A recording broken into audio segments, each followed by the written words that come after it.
Never get to play music.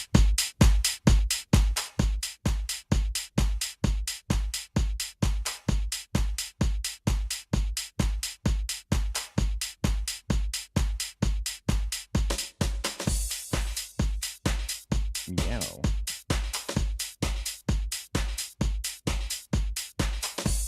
Just trying to get all the other crap. Doing this stupid live YouTube suck. Especially if vertical versus horizontal, it's the most annoying thing.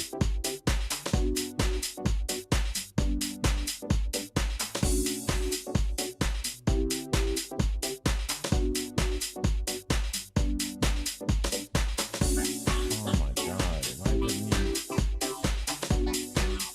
I wanted to add a new stream. Why would you do that?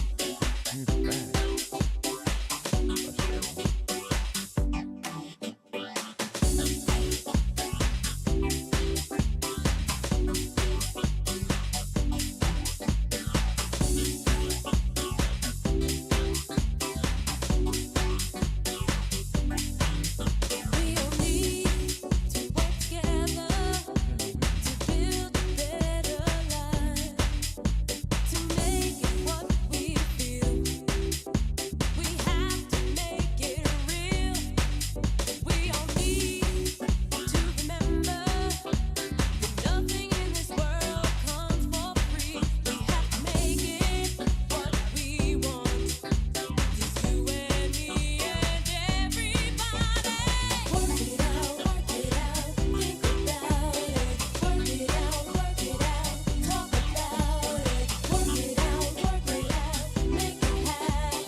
Hard to compete.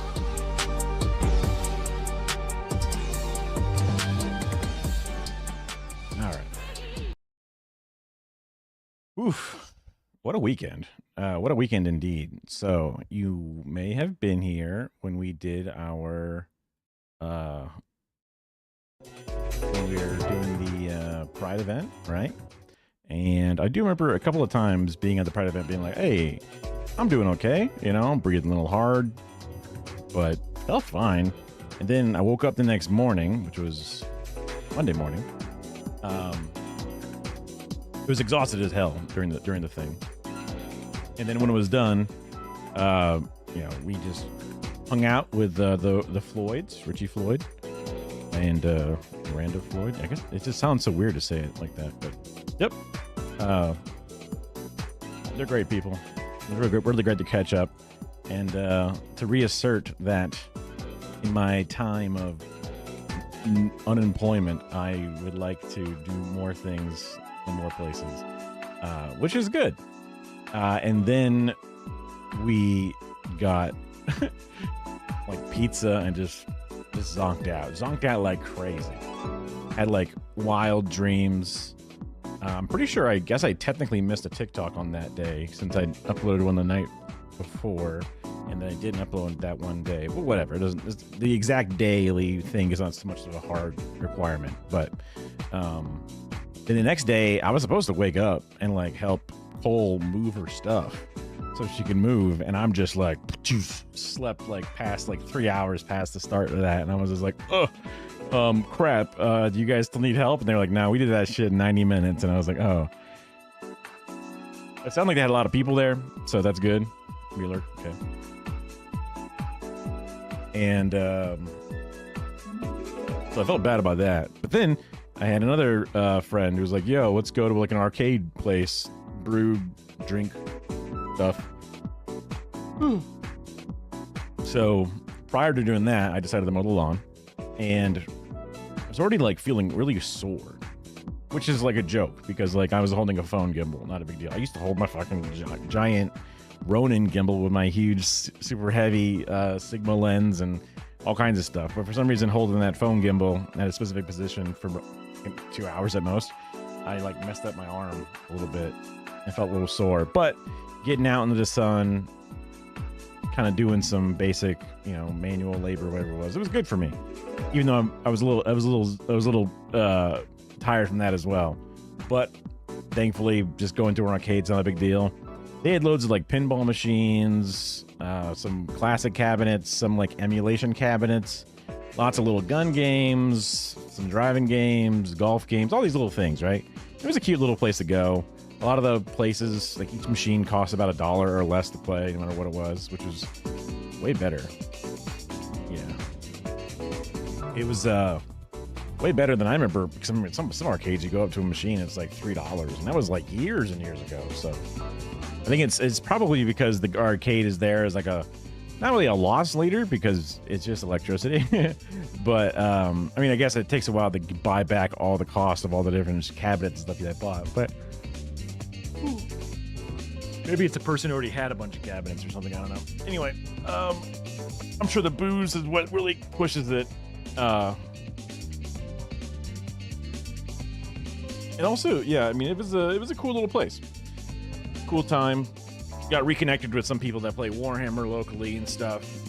Definitely want to keep myself focused on the task at hand, task ahead, where I'm going to be trying to, it's like I still need to edit that cinemarxism stuff and all these other things. I don't want to be like continuously, flaking off and doing personal stuff, but I only got this time period to see if I can make it work, and the only way to make it work is to not only do stuff for other people, but also do stuff for myself. And then like having fun, that comes later, That comes when it all works out.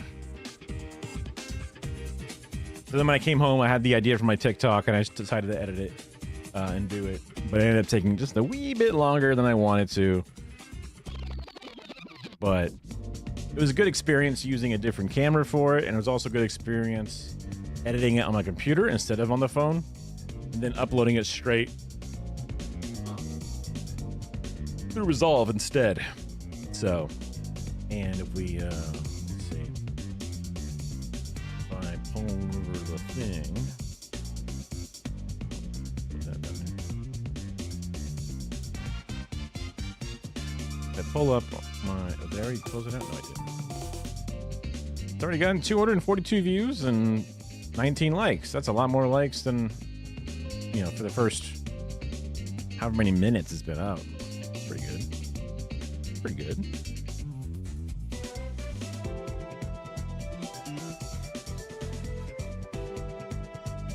Goodness gracious. I kind of beat the yawns, but I think when I drive myself a little too hard, they come back. But you know what? Kicking back and watching videos, that's not that hard. That's not that hard. We'll get some caffeine in us. I actually medicated properly today. Took one of my first dose, then I took my second dose about the right number of times. I just think that the doses are over. So, I put in my description, was it the title? It was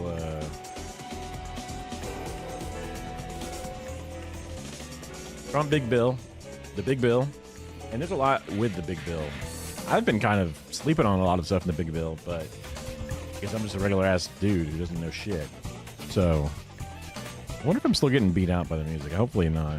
It does sound a little intense. It's a you know, it's a little intense. It's kind of like you can see, like I'm like, oh, real quiet, real quiet. Oh, not too quiet, but yeah. I don't know. I always seem to be in this situation where some things are just insanely loud. Yeah, I agree.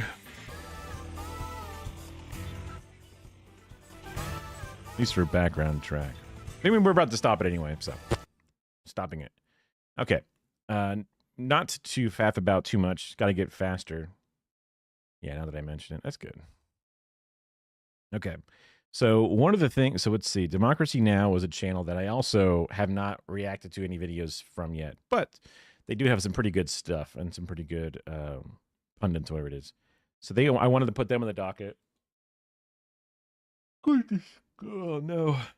And then I also had some back for the majority report. Probably go with a shorter one because sometimes their videos they kind of stretch them out a bit. So it says I watched it, but I definitely did not watch the entire thing. I watched like the first second as I paused it to add it to my playlist. Sledgehammer to healthcare for millions. That's basically the main point. Because I was also thinking about turning this into a TikTok as well. We'll add that one after. I think there's supposed to be some kind of like queue system. You can, I guess it's in here kind of. Okay. So let me grab the title here. Throw it in my top title. Ooh, that's tiny text.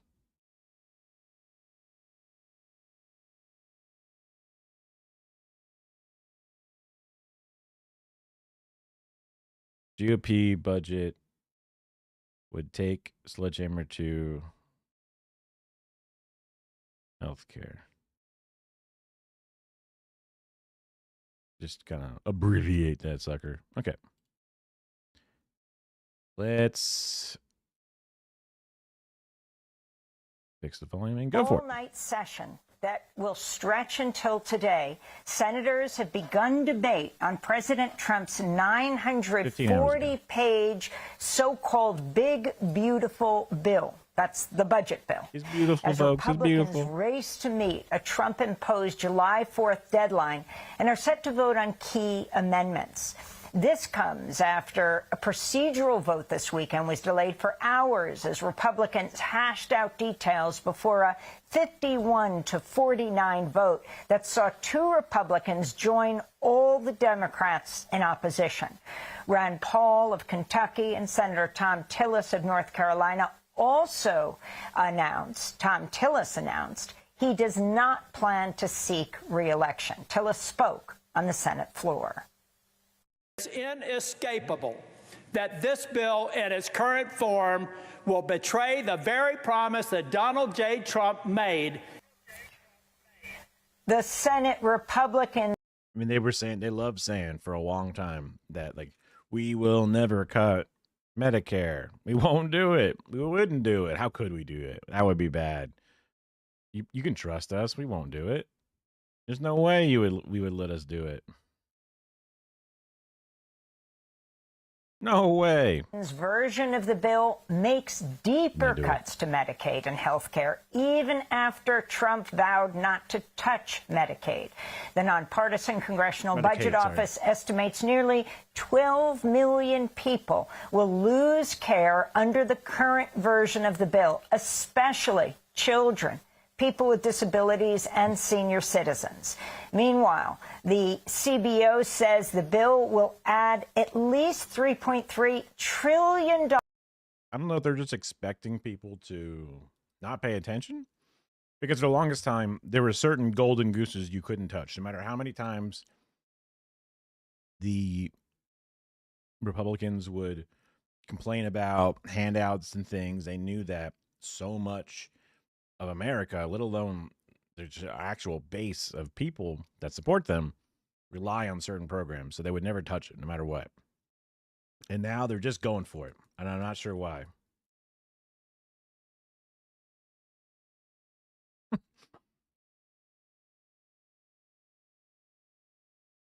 Dollars to the already bulging national debt over a decade. Speaking from the Senate floor, independent Senator Bernie Sanders called it the most dangerous piece of legislation in modern U.S. history. Actually, though, Mr. President, I'm wrong. This is not a gift to the billionaire class. They paid for it. This bill is an absolute reflection of a corrupt campaign finance system which allows billionaires to buy elections. And when billionaires spend hundreds and hundreds of millions of dollars trying to elect a president or a senator or a member of Congress, they're not making that investment just for the fun of it. They want something in return, and this legislation, big time, is what they are getting. That's an interesting way to think about it, because normally the GOP would never go for such a thing. But this administration is definitely different than other ones in the sense that it's more captured by these techno billionaire freaks than any other administration before it. They were always willing to work with the billionaires and the rich to help them do all kinds of stuff. But there were certain things that they just wouldn't cross, certain things they wouldn't touch. But I can definitely see how the ghouls that have been gathered specifically for this cabinet, they might totally, because, like, yeah. And also the billionaires who are pushing them to do this, like the incompetence of the people pushing it forward, they're all going to lose favor in the public eye. But Trump, he's not going to be elected anymore, probably. He always jokes about his extra term, but it's not a hard guarantee. You know, all his other cronies are just people who have very little long-term thinking patterns. They just react to things. So them all getting screwed over, billionaires like, not a big deal. Now we get to reap the rewards of whatever it is we have gained, which is the death and destruction of lots of regular individuals. But the money is left over for them. In return. Ahead of today's vote-a-rama on amendments in the bill, which includes some $4 trillion in tax cuts, Senator Bernie Sanders spoke out again in a post on social media Sunday evening. It is really quite disgusting that you give tax breaks to people who don't need it. You throw 16 million people off the health care that they have. You cut nutrition programs for hungry. Poor Bernie. Like, he only has so many things. Like, he has such incredible messaging discipline, and he only ever talks and fights for a handful of things. And then to have one of those things just getting completely crushed and shit on, it's just like, why? Fuck. Free kids, you make it harder for working class young people to afford to go to college. This is really an obscene piece of legislation. Meanwhile, on Sunday, the Senate parliamentarian ruled against two key carve-outs on Medicaid spending for senators in Alaska and Hawaii, and it's now unclear how Alaska Republican Lisa Murkowski will vote. For more, we're joined by two guests. David Dane is executive editor of The American Prospect, where his latest piece is headlined, Murkowski's Alaska Gold Rush Loses Some Gold Plating. And in Boston, we're joined by Dr. Adam Gaffney, a critical care physician and professor at Harvard Medical School.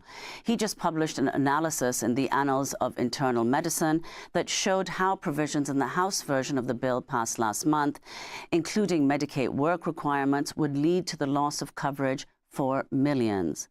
Gaffney is also the immediate past president of Physicians for National Health Program. Welcome back to Democracy Now! To both of you. David Dane, let's begin with you.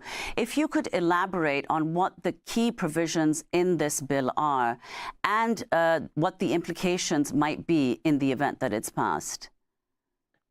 Well, it's going to affect every American, pretty much. What you have here is an extension of the Trump tax cuts from 2017. They were primarily targeted to the wealthy. Then you add in new tax cuts that were pitched by Donald Trump during the campaign, no tax on tips, no tax on overtime, along with a lot of business tax cuts that the Senate wanted to make permanent. That massive tax cuts is what creates this huge gap in terms of the deficit. But on top of that, you have the largest ever cut of Medicaid in American history. You have the largest ever cut to the Supplemental Nutrition Assistance Program in American history. You have a change to higher education, particularly student loans, that will make getting an education become more expensive. And then you'll see not only the loss of most clean energy tax credits, but new taxes that have been described as a kill shot for solar and wind, and we should expect much higher electricity costs and rolling blackouts. Meanwhile, there are the tax credits for the kind of coal that is used in steel, and there's a big tax break for big oil that would allow domestic oil drillers to not pay any taxes at all. So you put that all together, and it's almost hard to take in and describe, but basically, you have Republicans taking food and medicine and other things away from vulnerable people in order to finance tax cuts for the rich. And that's really the bottom line. David Dane, before we go to Dr. Adam Gaffney to talk about the stunning, horrifying tax cuts to Medicaid, I wanted to ask you about this point you made. It's not only about cutting tax breaks to encourage, tax incentives to encourage renewables. It's actually increasing taxes on them. Explain the poison pill here. That's correct. The tax credits that are being cut are all from the Inflation Reduction Act of 2022. And those gave incentives to produce. That Inflation Reduction Act was definitely not good enough, but it was one of the few bills that people were like, look, it's a pretty good bill. It does some pretty good things. To hear that just getting stripped away, it's just like, yep, of course, because he hates Biden. He hates Obama more than anything, I would say. So he would love to be able to just fuck up their shit. Make sure that those things don't have long-term benefits because he doesn't want them ever to get any flowers for anything. Yeah. I mean, it's not like I have a lot of great things to say about either one of them anyway. But when the party that is bad at everything finally gets a little something done, it sucks to see it, even that getting ripped apart.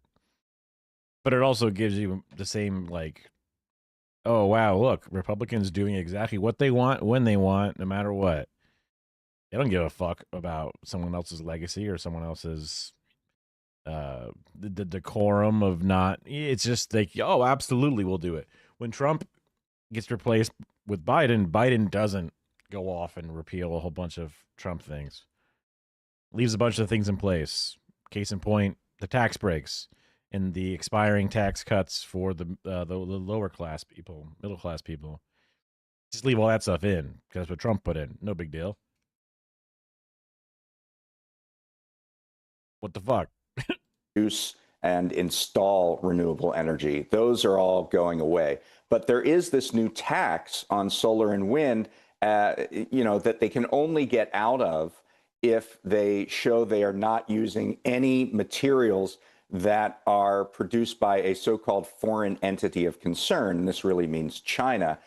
It only gives 2 years. Basically, these taxes would start in 2027. And right now, supply chains for solar and wind energy at least have some component that is Chinese. And so there's very little time to create a domestic supply chain, especially because the production tax credits for domestic solar manufacturers are going away. So it makes it harder to build those factories. So, people in the industry have said that this is going to make it really ineffective, cost ineffective to build solar and wind products. And those projects are probably going to go away. You're talking about multiple gigawatts of projects that are going to go out of business. They aren't going to be built. And this is at a time when, because of data centers and because of increased electricity demand, we need those projects that can be spun up quickly. And so that is why the expectation is for much higher electricity costs and possibly rolling blackouts, because the grid simply can't handle the demand that we have right now. And if we can't quickly build new energy sources, we're going to face a shortfall. So they're taxing the components for solar stuff, and they're also removing the tax breaks for making solar stuff, which will just result in less solar and wind stuff, basically, is what he's saying. Which tracks. It's been like a lot of these things where the slight change in rules and stuff can be completely missed by some people, and they just go about their day, and all of a sudden, boom! Oh wow, I got a big tax. I didn't expect that. So they don't always impact the behaviors, but on a macro scale, when you change things this broadly, people will look at the numbers, and when they decide whether or not they're going to do something or not do something, they would most likely not do it now based off of the factors instead of before. So it is pretty safe to say it will have a direct impact in this specific way. So let's bring Dr. Adam Gaffney into this conversation, a professor at Harvard Medical School. Although it did sound like it was more for corporate solar and corporate energy farms than individuals, but I could have missed something. A critical care physician, past president of Physicians for a National Health Program, and author of To Heal Humankind, hardly what this bill is about. But if you can talk about, well, you just came out with a new study in the Annals of Internal Medicine, and talk about Medicaid. How is it that people were thinking that the Senate wasn't going to move forward on massive Medicaid cuts, but what this means in terms of lives and who exactly is targeted as trillions of dollars in tax breaks are being offered to America's wealthiest? Well, look, these cuts to Medicaid would be absolutely devastating to the American health care safety net. And the implications of that are exactly as what you'd expect. As you said, nearly 12 million people would lose health coverage as a result of the Senate bill, even more than the House bill. In our study, we estimate this translates to 1.9 million Americans losing their doctor, 1.3 million Americans going without needed medications, 1.2 million Americans being saddled with medical debt, 380,000 women not going without their needed mammograms, and biggest of all, we estimate more than 16,500 deaths annually as a result of the coverage losses that would be inflicted by the so-called Big Beautiful Bill Act. These are not surprising results. We know that modern medical care saves lives, but they are very disturbing results, and they speak to the fact that the lives of working-class Americans are being weighed as less important than tax cuts for billionaires. It's quite disturbing. And Dr. Gaffney, indeed, these are... So that would be one of the things, because if they're not looking to increase the budget deficit, then they say, okay, we're going to cut all these taxes for billionaires, which then they go, well, that was where we made a lot of money. So now we have a big hole of no money made. How the hell could you ever possibly do that for these rich people? And they're like, well, we can save money somewhere else. And they look down the line and they're like, oh, look, these things. So how much money are we giving the billionaires back? Approximately this much. All right, well, just keep hitting things with a Sharpie and crossing them out until we get all the way down to the same number. And that way we're all even Steven, which it's not a good reason to cut these incredibly important things specifically. The largest reductions in... Ooh, what do I think of universal basic income? I think it's good. Although I have heard people who are more knowledgeable and also probably more left of me in general say that they are less in favor of it specifically, just because people will say, well, we can get rid of your food stamps if we just give you universal basic income. And they see that as a negative thing because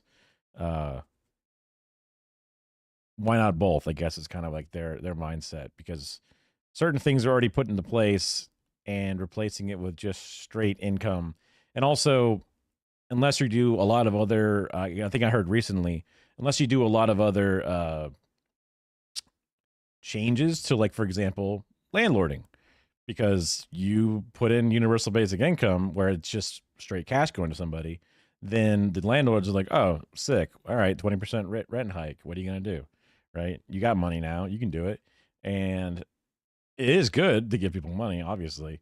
I think it's great, but I can definitely see how there can be problems with it, whereas they take away a lot of things like Medicare, Medicaid, food stamps, all these other things, and give you a small universal basic income instead and say, see, isn't that good? But it's just that it doesn't do a good one-to-one replacement. And then also other factors could then step in and cause problems. But if you're able to have, already universal health care for all citizens, you already have public housing models similar to something like Red Vienna or something else.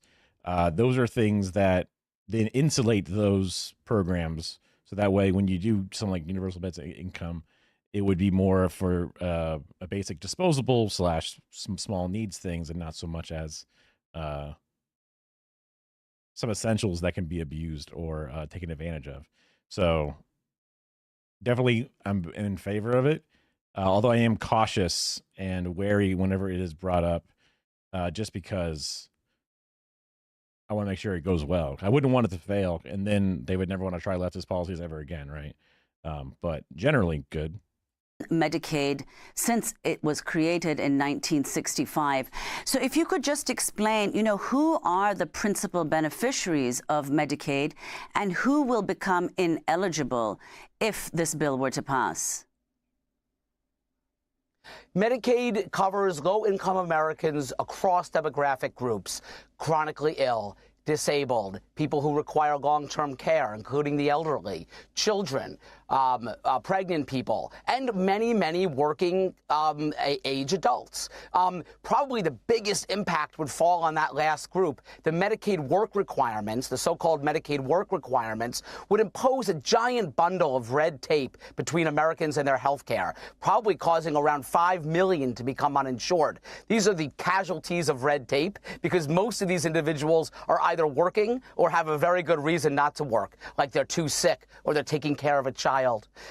So you will see coverage losses in multiple groups, but many of them will fall on working age folks. But again, there are For instance, elderly individuals who rely on Medicaid to keep down the cost of their medications, they would be impacted. And really a very wide variety. And don't forget, too, it's not only Medicaid cuts. There's also changes to the Affordable Care Act marketplace plans, so-called Obamacare plans, that would make millions more lose coverage on top of what we looked at, which was just Medicaid. So you're looking at a lot of people. Yeah, I mean, that does sound like the way that they'd like to do things. Because I know that here in Florida, we don't even have unemployment. We have like temporarily seeking employment. They've rebranded it and renamed it in order to qualify. It's not just, oh, you got fired? Well, here's some money to help you in between. You have to like prove and go through a lot of extra hoops and paperwork in order to actually try and qualify. And I want to see, remember people were talking about it. Let's see. And it was definitely during COVID. The Florida unemployment planned to crash. Like it was, the website was, oh, here we go. Whoop. So Governor DeSantis says Florida's unemployment system was designed to create pointless roadblocks. Making staggering job loss in March and April. Florida's unemployment system was the slowest in the country to process claims. God, the flashbang effect is just insane.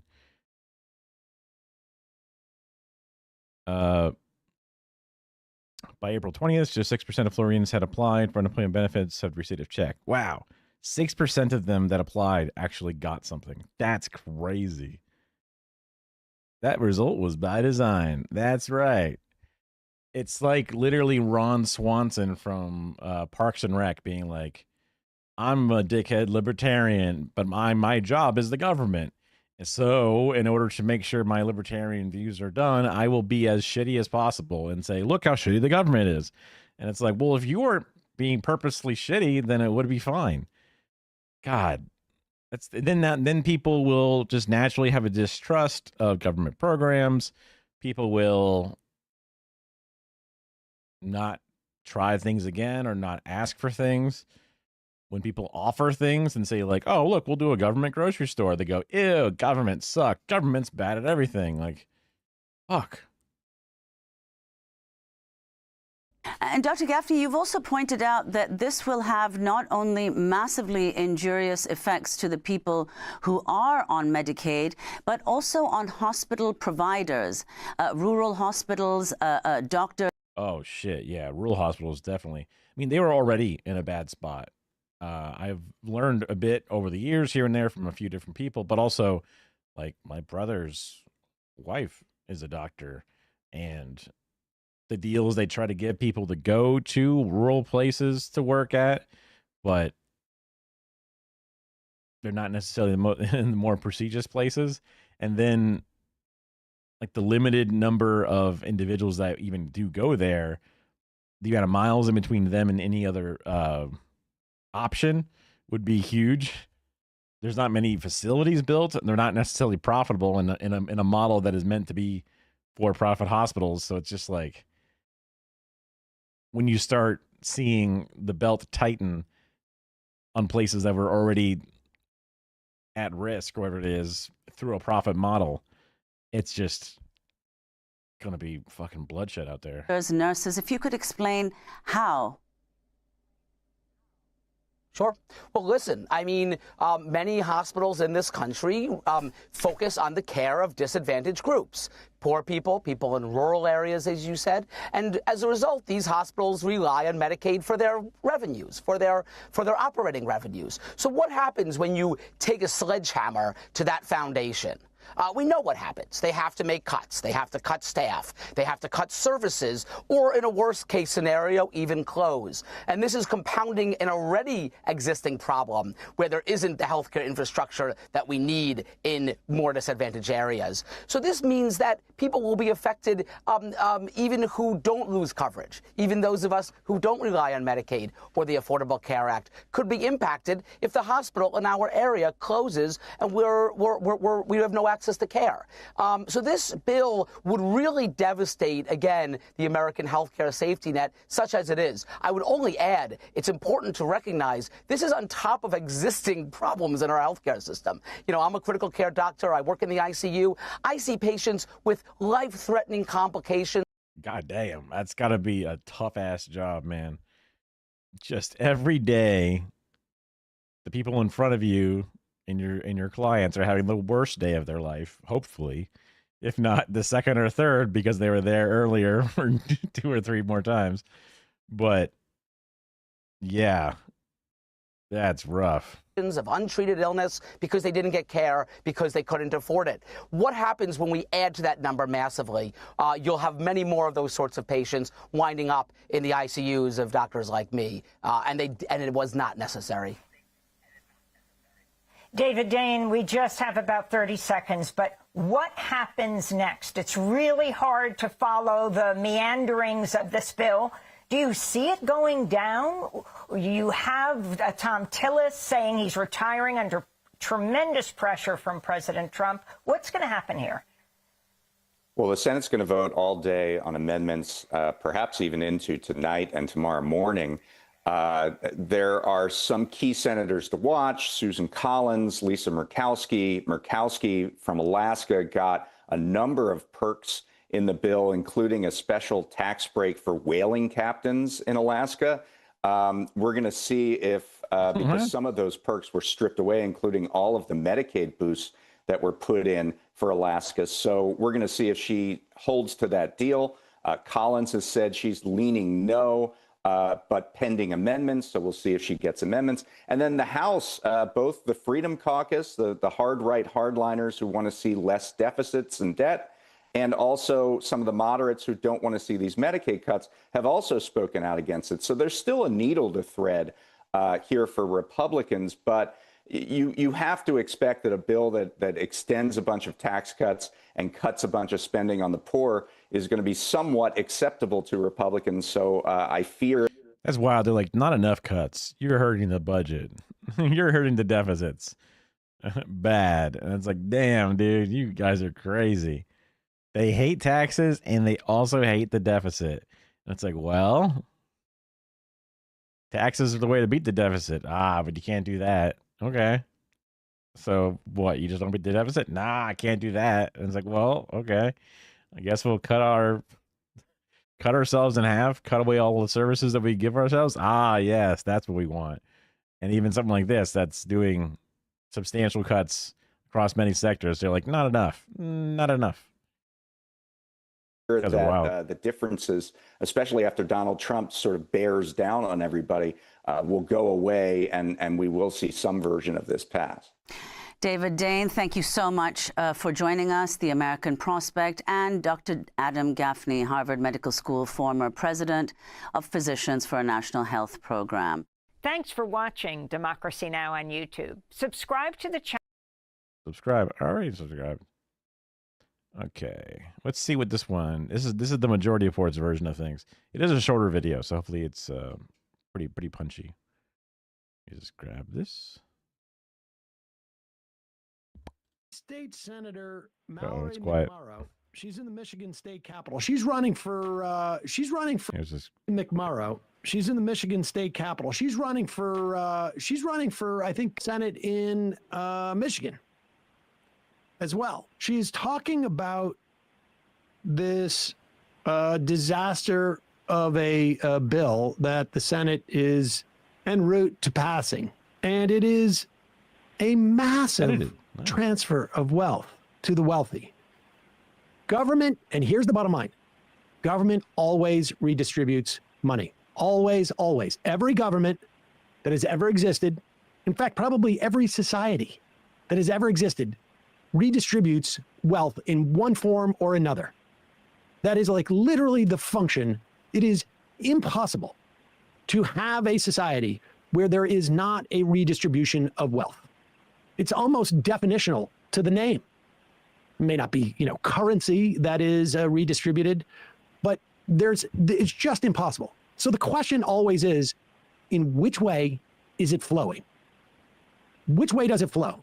And this bill is a massive redistribution of money to the top. Play this clip. Today, we are on the verge of the single largest redistribution of wealth from poor and working class Michiganders to the rich in our nation's history. That's what we're staring down in this so-called big, beautiful bill. And sure, if you're already wealthy, this bill is going to. So this is the Michigan Senate, which is the state's legislature. So not the one in D.C., but each state has its own little mini D.C. as well. Be great for you. If you earn more than $715,800, congratulations, you will get a tax cut of over $50,000. That tax cut alone is significantly higher than the $39,500 that the average Michigander earns in an entire year. Are you a foreign investor? Congratulations. Collectively, you will all get $23 billion in tax cuts next year alone. Are you in a position to leave more than $7 million to your heirs? Congratulations. You will get a cut to the estate tax. But how does this bill pay for all of this? By cutting the services that you rely on. This big bad bill cuts more than $200 billion from food assistance, potentially affecting 4 million children and 7 million adults nationwide. In Michigan, SNAP provides vital food assistance to over 1.4 million Michiganders. That's approximately 15% of our state's population. SNAP dollars fuel $2 billion in economic activity supporting farms and grocery stores, especially in our rural communities. But colleagues, proponents of this bill, and I have heard it here today, will argue that it's just about cutting so-called waste, fraud, and abuse, and that these cuts are necessary, and that enacting these cuts will benefit everybody. That argument is a flat-out lie. The University of Michigan economist Justin Wolfers analyzed the impact of all of the Trump policies combined. The cuts to Medicare, Medicaid, and SNAP found in this big bad bill, the tax cuts here that overwhelmingly benefit the rich, and Trump's reckless tariff policy that adds cost to the food and the goods that so many of us rely on in our daily lives, with that additional cost not borne by the country of origin, not borne by the importer, not borne by the retailer, but passed on to you. Combined over the next 10 years, here's how those policies will impact you.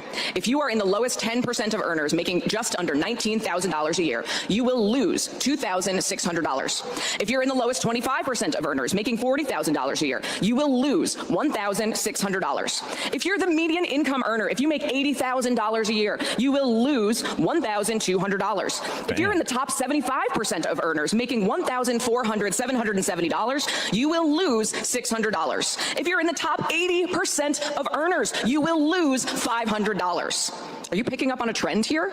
But if you happen to be in the top 10% of earners earning over $250,000 a year, congratulations, you will gain an average of $7,200. 90% of Americans will lose money over the next 10 years to give the wealthiest 10% of Americans more money. That's insane. 50 years of trickle-down economics has shown us clearly that it simply does not work. The wealthiest Americans are wealthier than they ever have been before, while just about everyone else, from low income to middle class, is struggling to make ends meet. But do not fret. And for those who still out there laughably cite the Laffer curve and the idea that somehow we're going to get more revenue because we've cut taxes, because it's going to spur such a huge GDP growth. Go back to 2017. Go back to look at the promises of 4% growth that never, ever, ever materialized with those tax cuts. Never, ever. Let's go to the IMs. R.M. Brown shared a video last Friday of Tim Pool name dropping and attempting to mock you, Sam. Might be fun to take a look if you want to have a laugh. I think we're going to do that tomorrow. Yeah, check out tomorrow. I have not seen it yet, but Matt mentioned it. It's good stuff. He's so good at that. He's very upset, and he is he very upset? Did we change the audio? That's why we have to do it tomorrow. Is I got to run it through my audio filters. Okay. Get the call down to Audio Tech. Tell those guys they're gonna. I was just listening to it, and I was just like, wait, they're having a tech problem? What the hell? I'm definitely tired, but I'm going to keep pushing through. Work all night. because we're going to need this stuff by tomorrow morning when we start the show. And he's cracking the tell whip. me, nobody goes home tonight until that audio stuff is done. But I wanted to go to the beach. I don't care about the beach. Hey, for weeks, all we've heard is how Trump's big, beautiful bill will cut Medicaid. But almost no one's reporting on a buried provision that would make Trump untouchable. Go to ground.news/majority to see how this bill would block judges from enforcing court orders, unless you, the citizen, post a bond first. Highly credible sources warn most people can't actually afford to do this, and that's pretty obvious. So if this bill passes and Trump violates the law, it wouldn't even matter, and nobody even knows, which means the GOP's flood the zone strategy is working, and it's why I think Ground News is the best tool to expose these blind spots before it's too late. My partners built the only app and website pulling in news from across the globe, then breaking down each source's bias, credibility, and the news the right tries to bury. And considering most people take the first article they see online as fact, their browser extension is essential. What it does is it flags the source's bias and links other credible reports to verify the information. Ground News is a better version of how we're already staying informed. So I got you 40% off the same unlimited access Vantage plan that I've been using. That's just $5 a month when you go to ground.news/majority, scan my QR code, or redeem the code majority if you're using the app. With at least another 4 years of this, they're counting on you to be distracted. This app is how you stay focused. Oh, that was just the end. Don't forget to hit the subscribe. Okay, well, shitballs. That was not much of a video, I'll be honest. I mean, the first part with the lady just going off was great, but then the analysis at the end was kind of like, I guess because they didn't have some of the stuff. So far, oh yeah, there was also one from the more perfect. No, it was from The Guardian. Yes. My mum was my carer, and like many parents of disabled kids, you spend all your life fighting, and that's what you do for your kids. And then last year, she suddenly became very unwell. And sorry, I might get this upset. She then ended up in hospice, and our care dynamics flipped, and that was difficult. But she was terrified. Her biggest thing was about leaving me to navigate things like this by myself without her. She didn't even get to die without thinking about me navigating those things. And from her hospital bed, she sent her postal vote. And she was so excited to get it in. And we watched, I don't know how well her handwriting was working, but we did our best, we got it in. And we watched the election results together on the Thursday, and then she passed on a Sunday. And one of the last bits she said to me was, "I think you might now be safe." And I feel stupid. I feel silly and naive for thinking that we would be, and that this would be different, and it's not. That's why I'm sad. I'm annoyed. I'm confused, and it's just very sad. I guess this is about labor. I was thinking like, wait, is this supposed to be a UK person moving? But no. Welfare cuts and a war on the disabled people in the UK. I guess the Labour Party that's over there is doing the same bullshit that we are at the same exact time that we are. Because I saw that as a thumbnail of it when I was looking through the different organizations' YouTube channels, and then I was just like, why is this British lady talking about things like, oh, maybe they moved to America? That's no. Liberals everywhere, man. That sucks. That's rough. Okay.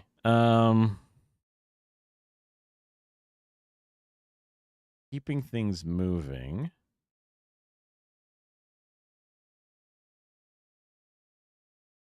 We definitely watched this one here. I'll just start moving stuff that we have watched for sure. Bada bing, bada boom. I guess we can hit this one, see how it is. About people hating the Senate reconciliation. So it's very similar to that one, the lady not liking the other bill, but that was a UK lady. This one's about how the poll for the regular American people, kind of getting at what I was saying in the beginning.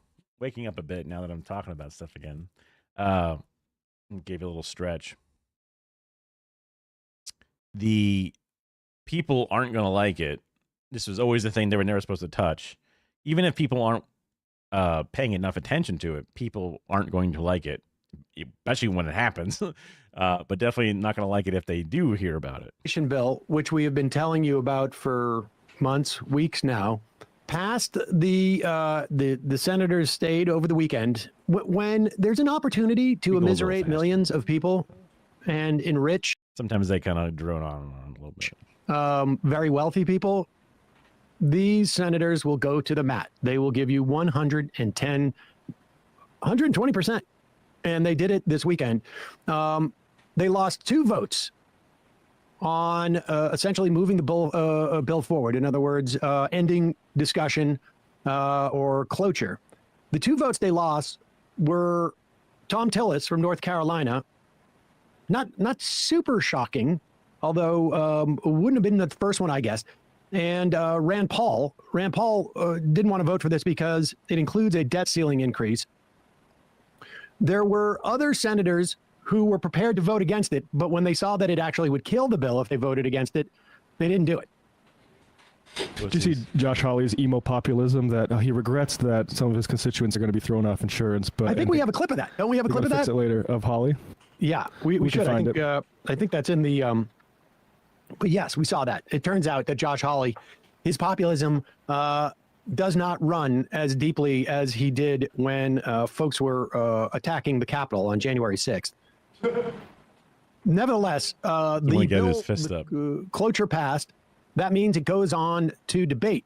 But what the Democrats in the Senate did is said that the staffers in the Senate, the secretary, had to read the bill. Usually this is skipped, but the bill is over 950 pages long, and nobody had really seen it for more than 10, 12 hours by the time it was voted upon. And so the Democrats called for it to be read. It was read all through the night until Sunday. Doesn't sound very helpful. And then, if no one has a chance to read it, but then someone just drones on and on for hours all through the night, they're not all listening to that. So what's the point? And as of this morning, the vote-a-rama begins, which is essentially with a reconciliation bill, you cannot prevent amendments from being offered.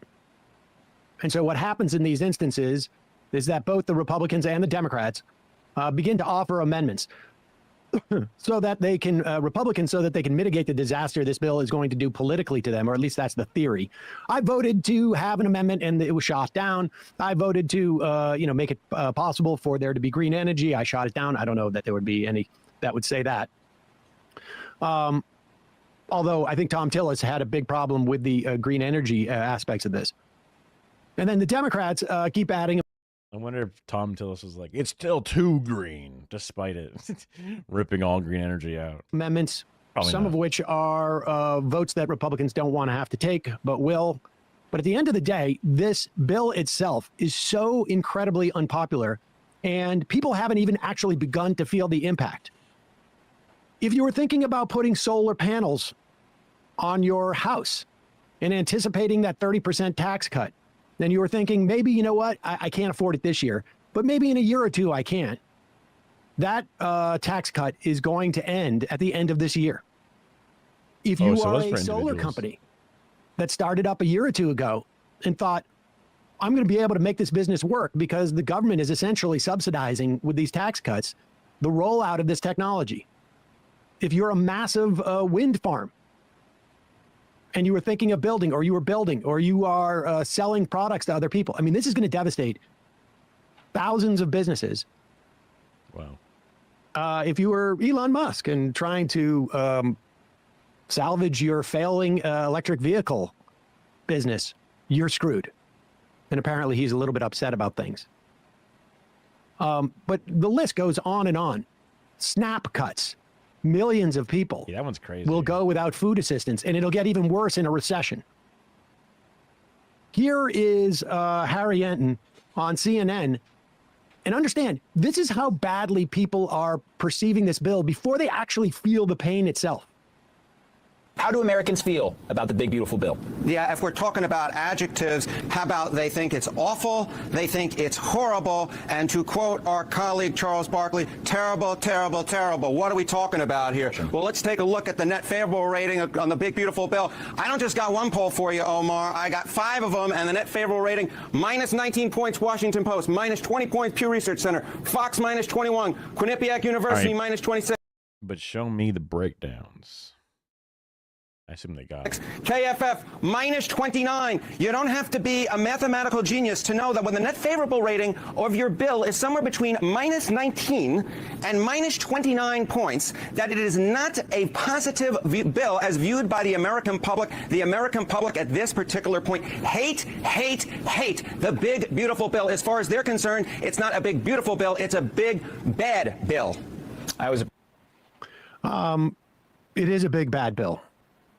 And it is amazing to me that you have mainstream media still referring to it as big, beautiful bill. I mean, it was such a, I can't believe that worked. I can't believe it. I just started calling it, the next bill we're going to try and pass is going to be good thing bill. The big, beautiful Trump is king bill. Good bill. You wanted it. You got it. Trump is king bill. And also the best businessman in American history bill. Of course, there's huge upward distribution in this bill. I mean, this is a bill that is pushing $930 billion worth of Medicaid cuts and providing $910 billion tax breaks for corporations. And huge upward distribution in terms of taxes across the board. We know the vast majority, both as a real dollar amount and as a percentage of tax cuts, go to the very wealthy. They ended up cutting more than they needed to. Just an extra $20 billion, just in case. Here is a taste of what Republicans who vote for this bill know. Tom Tillis is going to go in there. He still wants to have a future in Republican politics, mind you. So he's pretending that Donald Trump doesn't understand what he's doing, that he's being tricked by dumb advisors in the White House. No one's telling him the truth. And he's being fooled. Now, listen to Tom Tillis here. Understand he was up for re-election in 2026. He is no longer going to be up for re-election. The rest of the Republicans are basically saying, we are going to rob the bank and we get in the getaway car. Even if we lose the House and the Senate, this is going to have such negative impact on this country. They just don't think that any of this stuff can be reversed. And on some level, they're going to be right. Here's Tom Tillis. Between the state-directed payments and the cuts scheduled in this bill, there's a reduction of state-directed payments. And then there's the reduction of the provider tax. They can't find a hole in my estimate. So what they told me is that, yeah, it's rough, but North Carolina's used the system. They're going to have to make it work. All right. So what do I tell 663,000 people in 2 years or 3 years when President Trump breaks his promise by pushing them off of Medicaid because the funding's not there anymore, guys? When the White House officials advising the president are not telling him that the effect of this bill is to break a promise.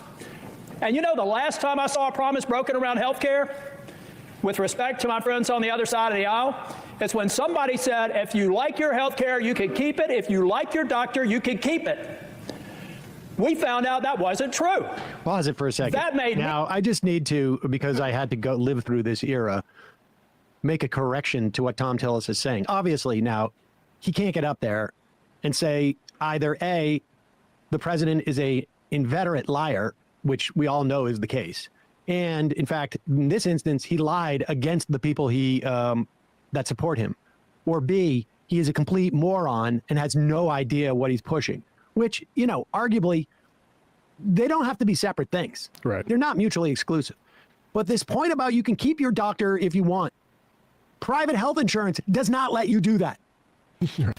Every year, I can't remember when it is, sometime I think around now, actually, you get notice, your doctor's no longer in plan. And if you go to him now, you get like only 25%, coverage. And so when Obama said that, he should have had an asterisk next to it, you know, to the extent that private insurance lets you do that anyways, which of course they don't. But that's their talking point, and Tom Tillis still has to go to the country club once he quits the Senate. Continue. Get back in the circle of trust. Like your doctor, you can keep it. We found out that wasn't true. That made me the second Republican Speaker of the House since the Civil War, ladies and gentlemen, because we betrayed the promise to the American people. 3 years later, it actually made me a U.S. Senator, because in 2010, it had just been proposed. And just anticipation of what was going to happen was enough to have a sea change election that swept Republicans into the majority for the second time in 100 years. Now, Republicans are about to make a mistake on health care and betraying a promise. It is inescapable that this bill in its current form will betray the very promise that Donald J. Trump made in the Oval Office or in the cabinet room when I was there with finance, where he said we can go after waste, fraud, and abuse on any programs. Now, okay, now the irony is the Medicaid, the 630,000 that he's talking about that are going to lose their Medicaid possibly under this, likely, they are on Medicaid because of the Affordable Care Act, which expanded Medicaid. Now, of course, he's not going to tell anybody that, but he needed an analogy. And the fact of the matter is, once it kicked in and people understood at least, it wasn't so much made health insurance significantly affordable. Well, it certainly didn't make it affordable for everybody who was not in the Affordable Care Act, but for everybody who was not part of the exchanges, which is about 11 million Americans, they all got an upgrade on the quality of their health insurance insofar as there was no rescission, there was no lifetime caps, there was no annual caps. That's the patient protection part of the bill, but let's not lose sight of what we're talking about here. This bill is a disaster. Millions are going to get cut from SNAP. Millions are going to get cut from Medicaid. So much of the tiny steps that we've taken in terms of renewable energy is going to go exactly the opposite way with subsidies for oil and gas. Someone just asked, why aren't Democrats filibustering this bill? This is a reconciliation bill. It's a special type of bill that only needs 50+1 in the Senate. Some of the things that the Democrats would never use. How he couldn't do that. That's not what it's there for. How could you? And they got 51 votes in the Senate.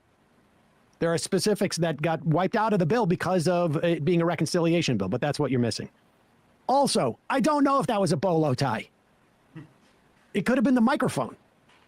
I think it's the microphone. I can't imagine you go out wearing a bolo tie like that for your big swan song speech. I didn't know North Carolina was a bolo tie place. I associate that with like Montana. I feel like it was the microphone. Nevertheless, Tom Tillis just basically said, just told us, the Republicans know this may be incredibly politically costly, and they don't care.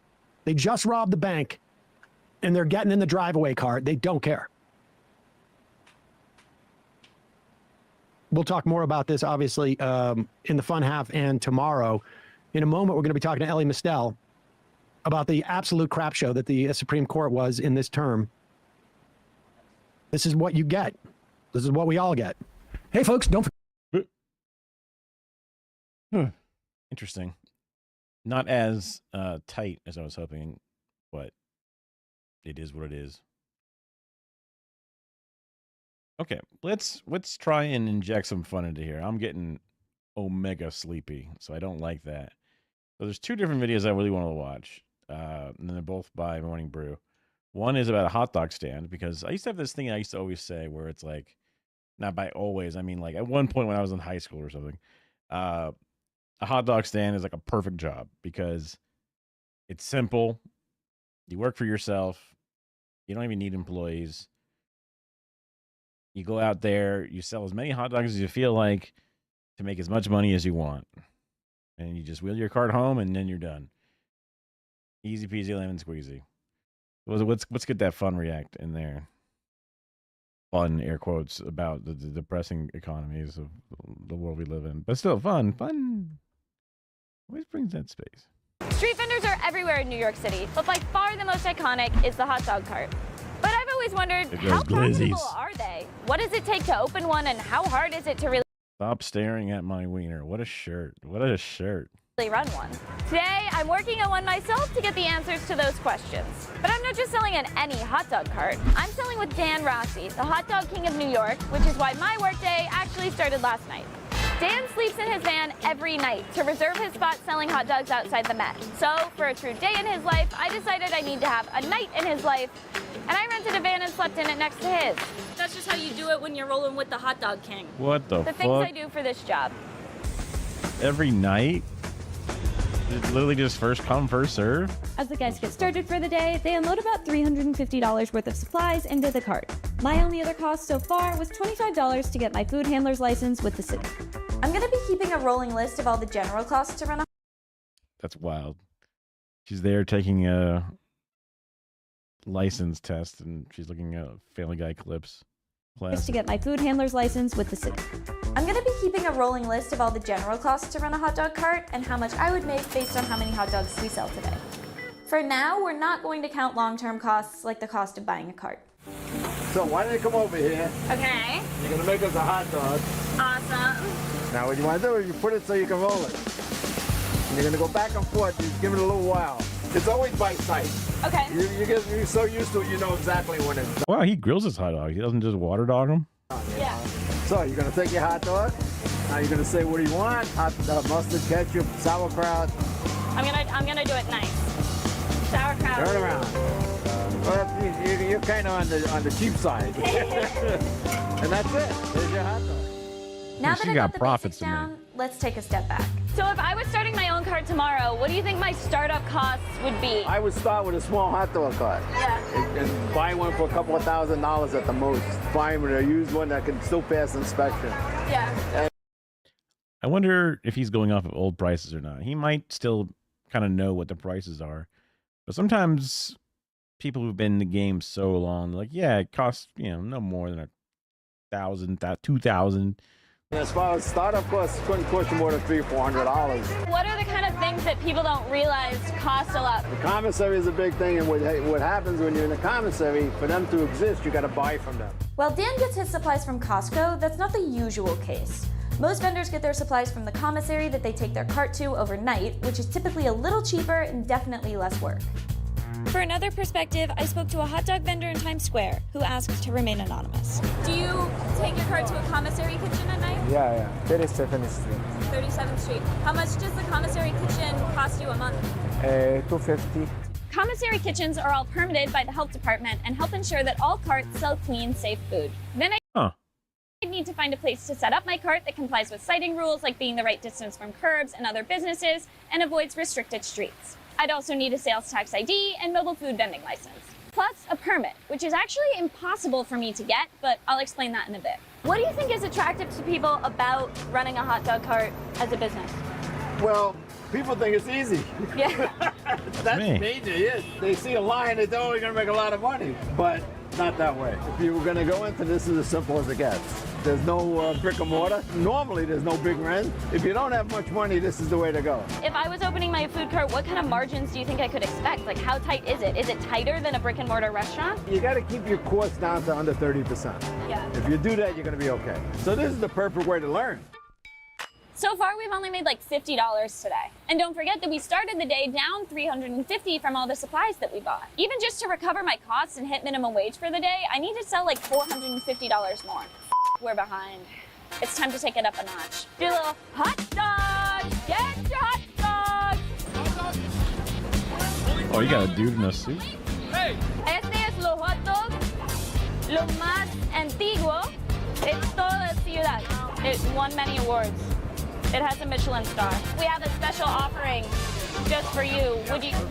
You would like a Michelin style hot dog? Just for you. That's $85. It's cash only. President Joe Biden is here. Are you interested in a hibachi style hot dog? You know, when do they squirt the sake? Is it I can squirt mustard in your mouth? No, really. No, it'll be fun. Okay. No, it'll be fun. Do you want to catch a hot dog in your mouth? Just catch the shrimp. For real? We're locked in. Yes! That was electric. Now it's insurrection. Oh my God. It's the best hot dog in New York City. That's what everybody's saying. All right, it's like 3 o'clock right now. We have like 2 hours left to sell. I'm honestly just tired and taking a break. We made a lot of money in the lunch rush though. I think we're at like $700 for the day now, so that's good.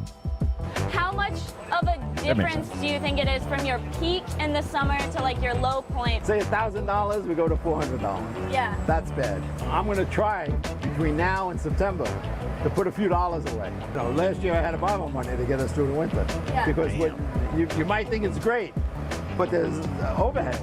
We have 2 carts. Yeah. It costs me $4,000 a month to store these 2 carts. But you're like 90% of where you were at pre-COVID. Pre-COVID. When you opened your cart 17 years ago, say here at the Met, what were you charging for a hot dog? $2. $2, and now we're at $4. Now I'm $4. How many customers on average do you think you have in a day in one of these carts? On this cart, what do you figure about 300 customers? 3 on each cart. Yeah. Yeah, so that's pretty good. But what'll happen is after Labor Day, it just starts to get lower and lower and lower. And we don't see any turnaround until the end of March. You know, so if you don't have a few dollars put away, you're in trouble in the winter. Other locations, like I said, if they're in the business area, it's the same customers every day. A guy who has those coffee carts, he can tell you what he's going to make every day. We depend on the tourists. If they don't come, nothing. All right, it's time to talk about the absolute mess that is food vending permits. Food vending in New York City used to work in... I mean, it makes sense considering that there's just so many people that go daily that you can just assume that there's going to be, like, he's going outside the Met, right, which is a big museum. Even slight variance involved, there's always going to be at least a bare minimum number of people that go. And even if only a small percentage actually feel like eating a hot dog, that's it. That's how you make it. Entirely differently until 1995. It was legal to own multiple permits and lease permits out. But this led to monopolies and added costs for vendors. Because the person who owned the permit only paid the city $200 to renew it every 2 years, but could lease it out for $4,500 in that time.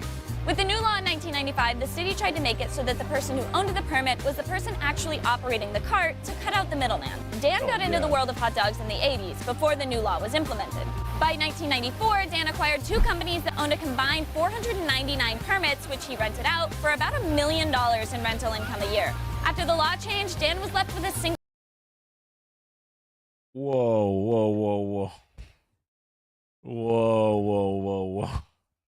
What the fuck, dude? Jesus Christ. He was squatting on these things. He was being a permit landlord. What the fuck? Single permit. And in 2007, for the first time, he actually started selling hot dogs. At that time, a vendor was paying the city $500,000 a year for the exclusive right to sell outside the Met. The museum is on New York City Parks property, where it's standard practice to bid for the right to sell. But Dan found a Civil War-era policy to support the idea that he should be able to sell here without fees or permits as a disabled veteran. It took a while, but he finally got to sell in the spot without the usual fee. But Dan says he still has a bit of a target on his back from all of that, and this is obviously a very valuable spot, which is why Dan started sleeping here to protect it. So, like I was saying, in 1995, this new law was put in place to stop middlemen from leaving. This guy's a bit of a... He's the king, but he's a bit of a squatter's king. He's a bit of a... No, I mean, like $500,000 to sell out at the Met, and he's talking about how there's times where it's tough and he has to pay and borrow money. So it's like, shit. If you added that cost on top of it, obviously it would go nowhere. Leasing permits to vendors. So has it worked?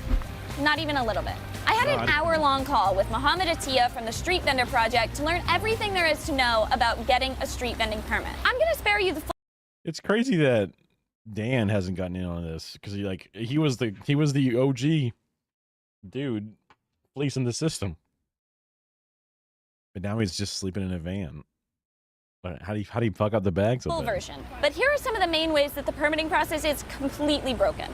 There are 6 types of permits. The citywide permit is the most important and the most broad. The city has 3,000 of them, and they let you sell pretty much any type of food anywhere within the 5 boroughs. So in 2021, the city made a new law to increase the permit cap to keep up with demand. This created a new waiting list that included everyone from an old waiting list and newly eligible existing vendors, amounting to about 10,000 names. But the health department only makes 445 permit applications available every year, and they send these notices by mail and give people 90 days to reply. These vendors who have been on the wait list for years often never get the letters, and some have long since started different businesses. And while the health department waits for people's responses, the permit isn't being used by anyone. Just to show you how poorly it's working, in 2 years they've sent almost 1,900 applications for supervisory licenses, and only 127 Oh my God. I think I was applied 2 years ago, and I got my number was 471. I pay the fee, and I got it. Ready to put the sticker in the bird. And this permitting process is so confusing and so broken that the Street Vendor Project estimates that 90% of New York City food trucks are operating within a loophole of rented permits. Before that, were you renting a permit? Can you tell me how much it was? Some people sell 15,000, some people 20,000. So this is a legal gray area that gives vendors no protections of the permit holder revoking the permit at any time, and they're paying up to $15,000 a year to rent the permit, which is certainly a cost that gets passed on to you, the customer, through raising food prices so the middlemen can make a profit. So now that you have your permit, you're going to be making so much more money. I'm gonna save this money. My kids are very happy. So if I want to become a food vendor today and get a citywide vending permit legally, there is literally no way for me to do that because that waiting list was closed to new names in 2022. All right, we're gonna get back to business. It's nearly closing time. I think I did okay today, but Dan's gonna help me tally up my earnings. We always look at Not to always bring everything back, my man. New York is suffering from a crisis, and it's called halalflation. How the hell you increase? Okay, we'll just manually. Today, we're going to get to the bottom of this. Oh my God. How much does a plate of halal cost right now from this truck? $10. $10. Chicken over rice, lamb over rice, $10. $10? Yeah. When you're a street vendor, you have to pay for the food, the plates. How much do you have to pay for your permit? Before it was 22K. 17,000. How much does a license cost if you get it from the city? I think 400. And who are you paying? The permit owner. You're not paying the city. No. You pay the permit owner $22,000 just so you can sell this food. Yes. And who is this? A random guy. Have you ever applied for a permit? Yeah, I'm applied and no come anything. It's long wait. I'm number 3,800 something. And After 2 years, you're number 3,800. yes. These are the 4 bills that are sitting in the city council right now, which would give these vendors their own permits and make your halal more affordable. But Eric Adams hasn't said a single word about them. If you own the permit, then how much would you charge for the plate? $7. $8. $8. Would you rather pay $10 for a plate of halal or $8? $8. $8. I think $8 is the way to go. If I was the mayor, I'd be working with city council from day one to make halal $8 again. So, how would you pay? Tastes like $10, but it should be $8. This must have been an early video because their audio was jacked on that one. But still, that's my man.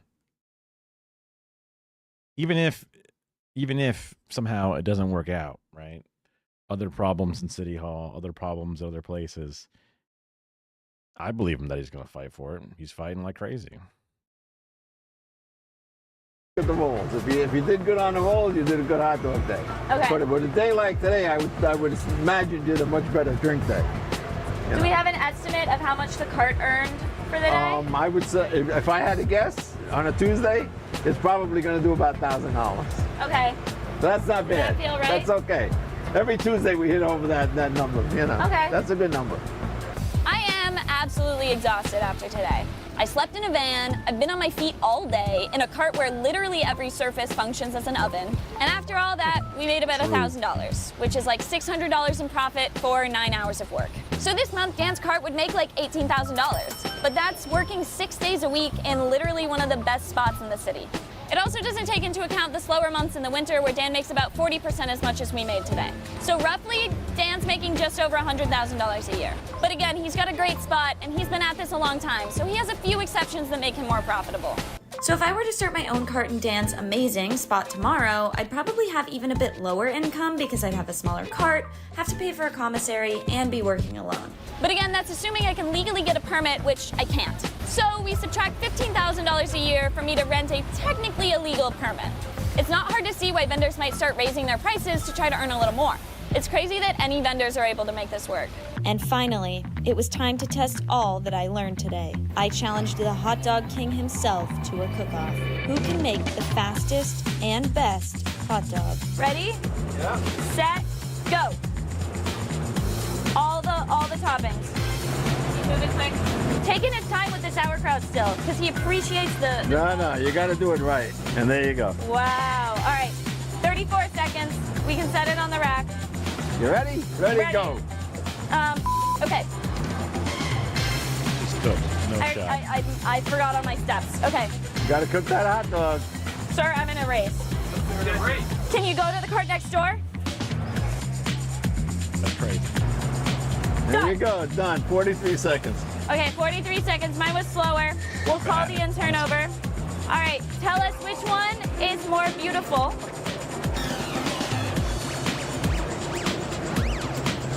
This one. Wrong choice, you're fired. Taste test both. I don't want. You gotta taste them? What the fuck? You're gonna ruin both hot dogs? I homies better eat the hot dog. They got an FX3 over there, or is that an FX30? They are pretty similar. I can't tell the size. However.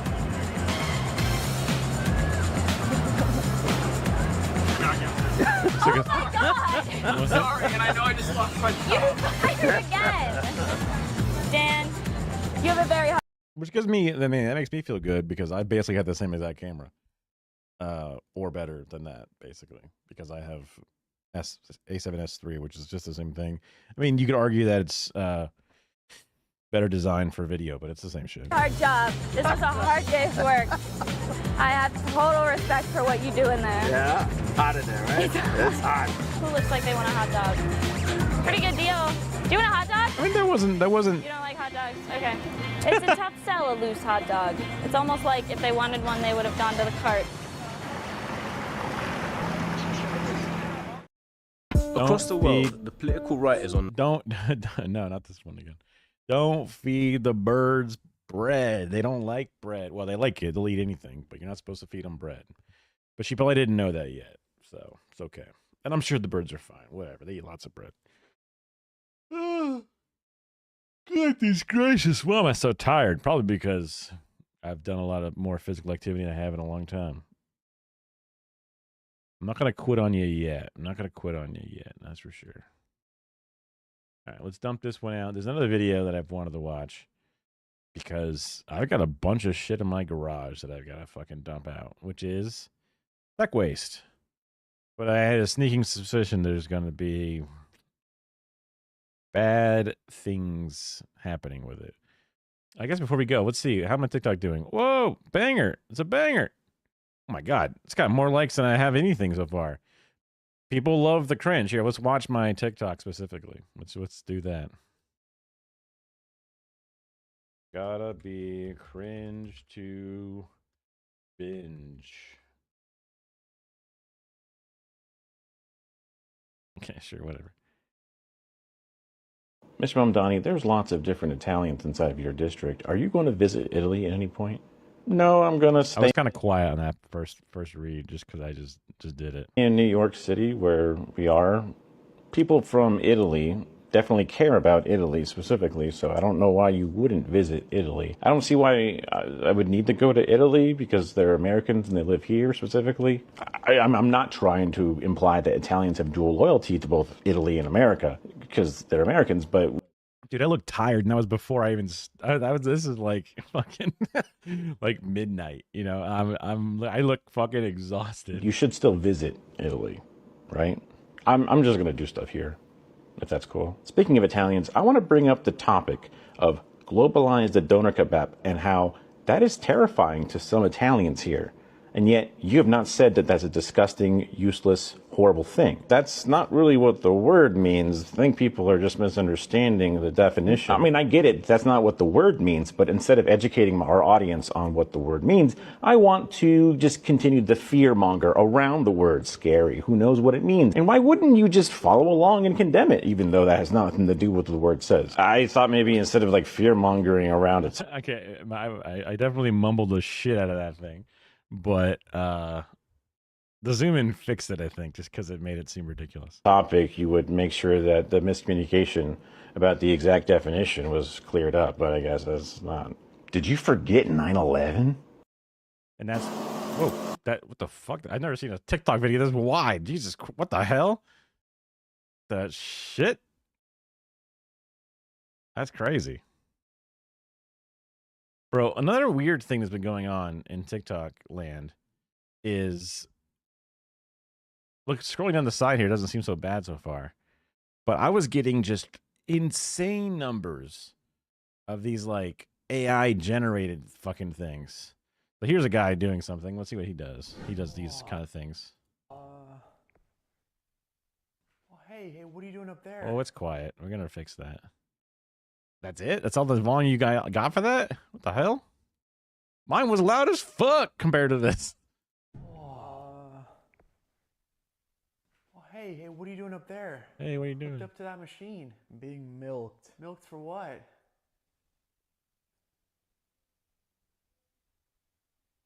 Oh God, I'm so sorry. How do I turn this thing off? Don't you fucking touch it. Well, what happened here? What year are you from? 2025. 2025 what? 2025? Oh, BC. No, 80. 2025 AD. Oh, fuck. What? Yeah, no, that's 3BRTO. BRTO? Yeah, they take over soon. Who takes over soon?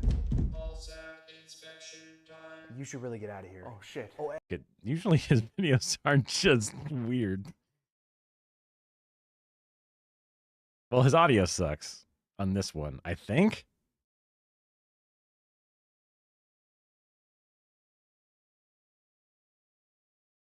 They don't touch it was funny, I guess. I appreciate a white boy who has a shitty beard, just like me. Although he has more hair than I can ever grow. Anyway. That was just checking in on how this sucker's doing. Which, not bad for my first sort of cringe two-sided conversation with myself, acting poorly, all that. But that's all right. Nice to see things actually get there. Still really funny that my election analysis one did so poorly. I'm glad. That one was hard to do.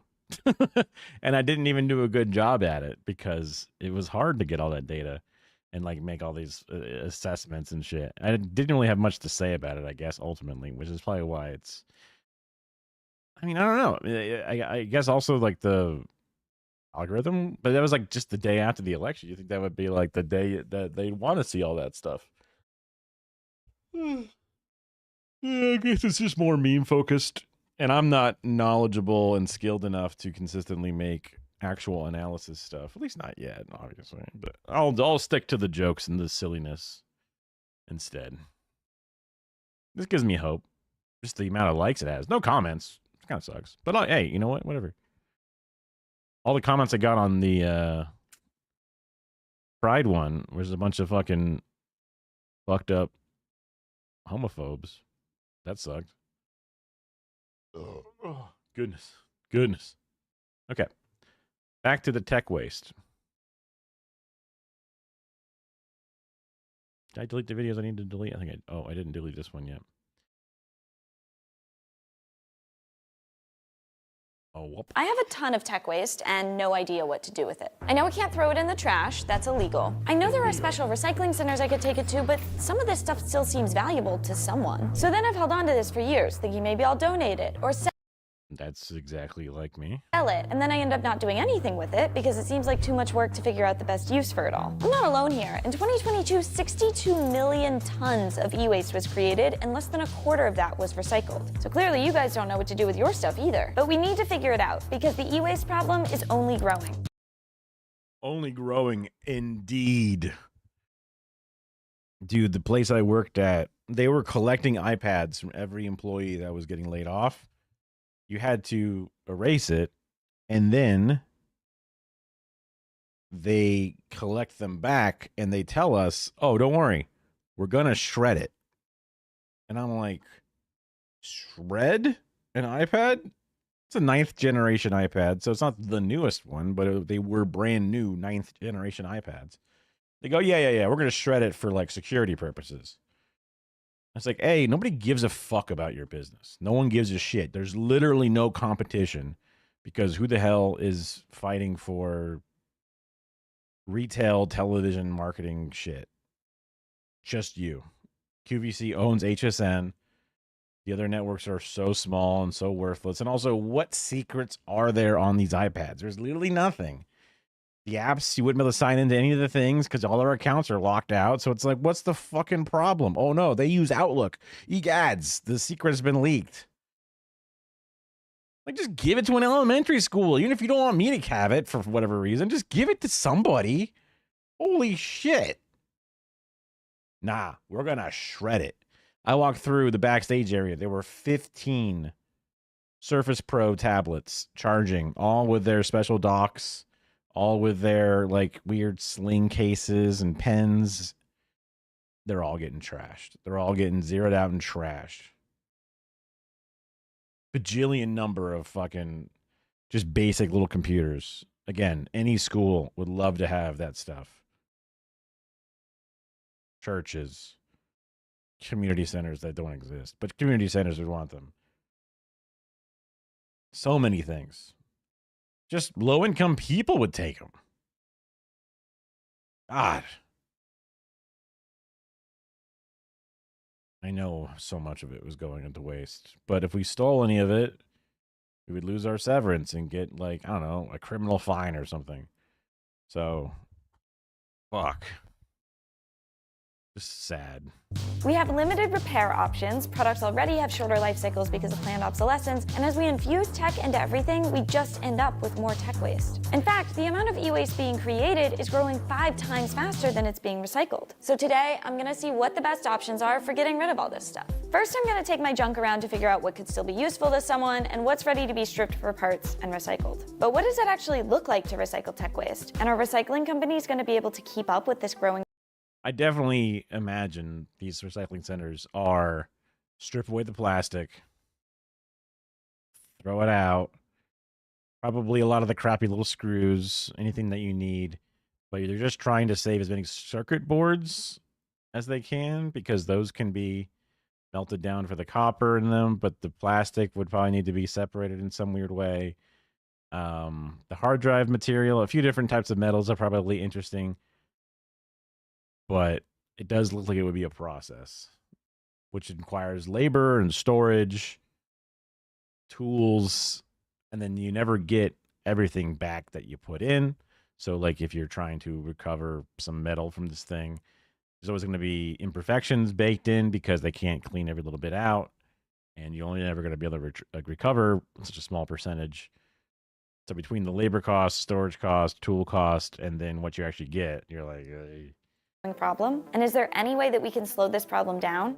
I'm about to head out. I found a few places to go. Here's what I'm bringing. 4 iPhones of varying years.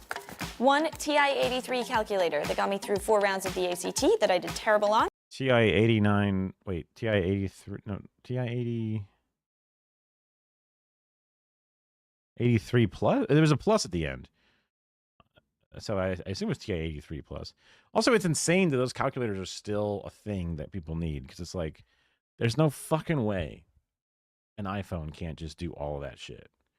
Now, I guess, like, they don't want the kids on their iPhone when they need to be taking the test because obvious problem.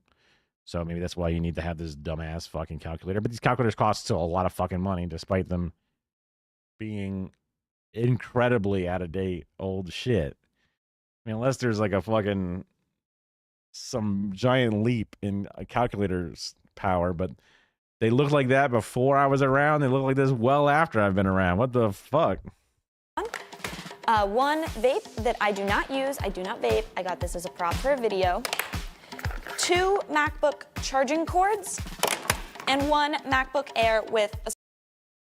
Dude, those MacBook charging cords should be fine. What the fuck? Why would you get rid of those? Those are just power supplies. What the fuck? Sorted stickers. And now I'll head out and see what I can get for all this fantastic stuff. I'm gonna start off seeing what I could sell. I have a couple places I'm going Maybe the cords are all ragged and fucked up, maybe? to.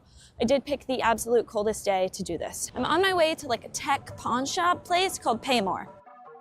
All right, Yo, using the DJI fucking wireless mic too. Looks like literally the mic. Yeah, what's up? learned a lot in there. It would only take my 2 newer iPhones, the laptop, and the calculator. Wow, the calculator. The newest iPhones and the calculator. Because I guess kids fucking need it. The laptop, it would give me $25. The calculator,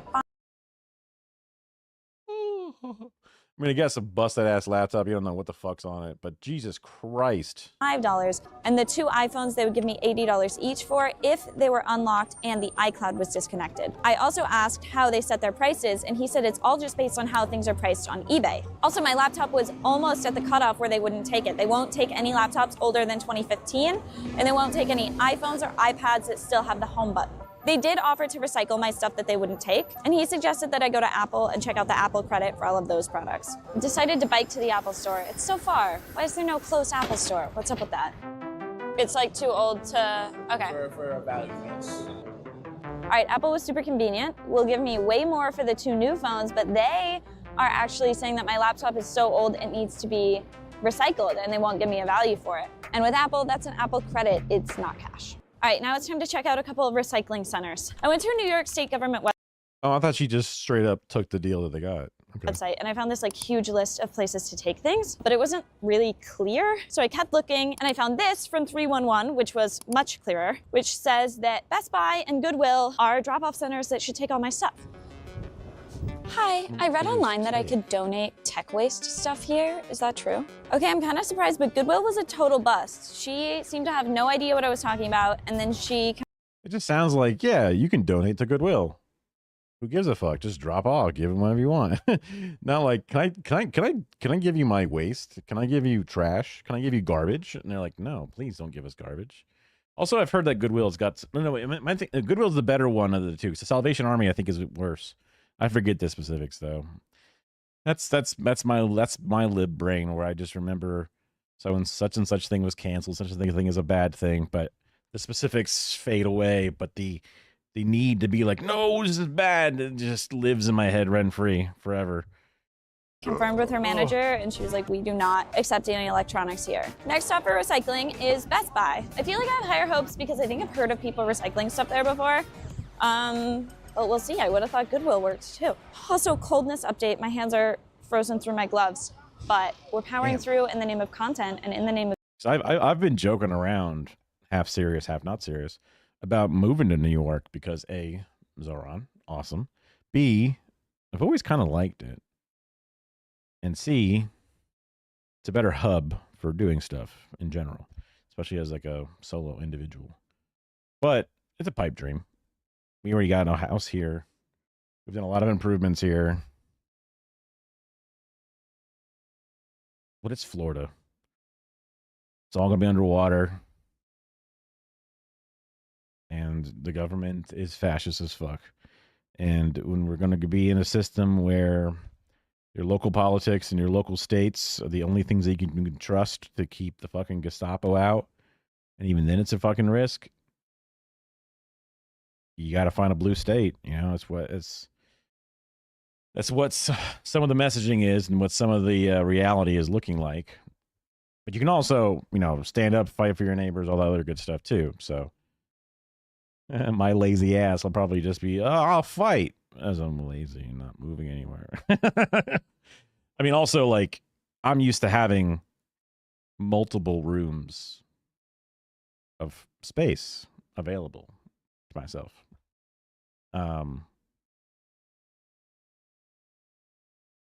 Like this living room is bigger than what I assume entry-level New York apartments would be like. And then also rent again instead of own. Ugh. And then also state taxes and things that I'm just not used to. But I would also sell my car because I would not need to drive ever, for sure. It would just be bus slash what is it called? Subway. Right. I can't even think of the name. I'm so out of it when it comes to mass transit. It was great when you were in Manhattan. Now, I haven't tried the other boroughs. I don't know how much different Brooklyn and or Queens and or whatever. Wait, I forget which one it is. Brooklyn. Then there's also Bronx. I think Bronx is like the bougie Republican one. And Staten Island is also kind of like that. So I think it's Queens and Brooklyn that are together. So that would be more of like a... Because I think living in Manhattan is just too expensive or too shitty. Some kind of nice combination of both. Just based off of the thoughts, but also maybe Brooklyn and or Queens would just be a cooler like place to be, other than because like who cares about all the big giant business buildings and the tourist museums and stuff, because like you can go still see that real easy, but for everyday living you might just enjoy having a bit more of a real neighborhood and different amenities surrounding you. That's what I'm looking for. That's what I would think about.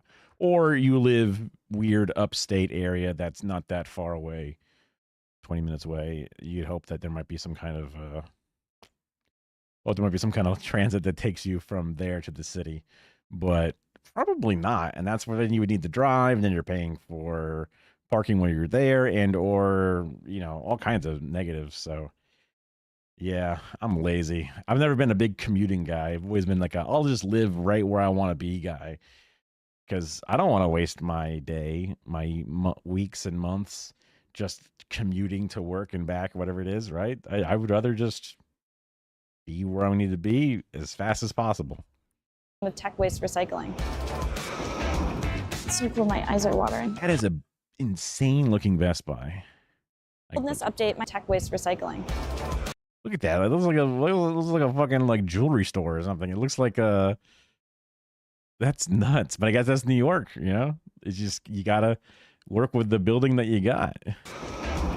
It's so cool, my eyes are watering. Hi, I read online that you guys accept tech waste recycling. Do you guys do that here? Are you guys loving this sly film myself in public angle? All right, well, in terms of convenience, Best Buy is winning by a mile. They literally just had a big bin that said electronics recycling. This is exactly what I mean, I should have said it, but this is exactly what I assumed it was, where it's just like, throw it in here. And then we will sell it to some company that then cuts it up for scrap. So we'll give them a very reasonable per pound weight of whatever it is. And we'll tell them it's probably mostly screens, phones, a few laptops, a few random power things, but it's X pounds of tech waste, and they'll just buy it at that price, and then they figure out what capacitors and or copper and shit they can rip from it. That's my guess.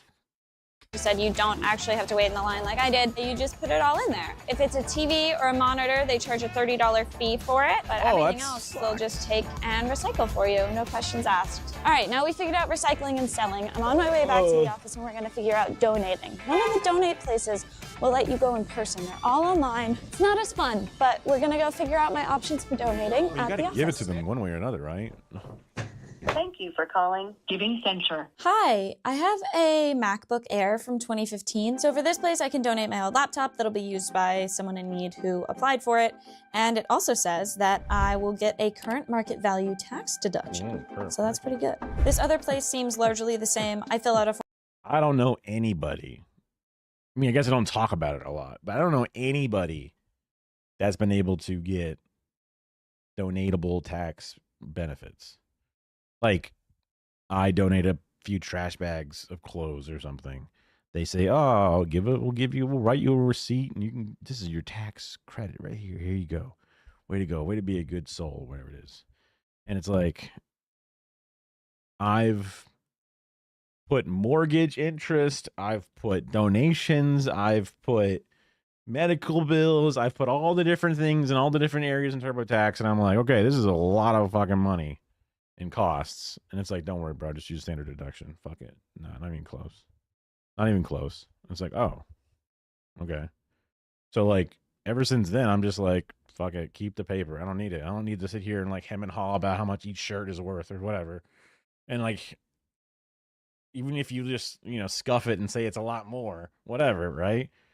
No one's keeping track. Even then, it's still not worth it. But they always act like it is a big deal. I mean, I guess it's only a big deal for the rich, I guess. And putting something like that will maybe make a person go, oh, it'll be worth it for me.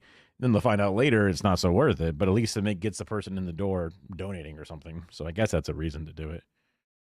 But it's just, maybe I'm just doing taxes wrong. Totally possible also. My mom used to sit down with a Ticonderoga pencil and do the taxes for her and my dad. And then once my brother and I were of age of working, she's like, oh, I'm already doing ours.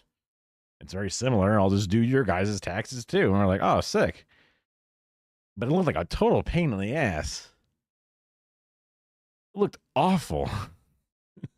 Reading through them. And if you ever use TurboTax and you have to like make a weird correction or something like that, or they need to go through and double check something, you'll get a sneak preview of what the real bullshit is.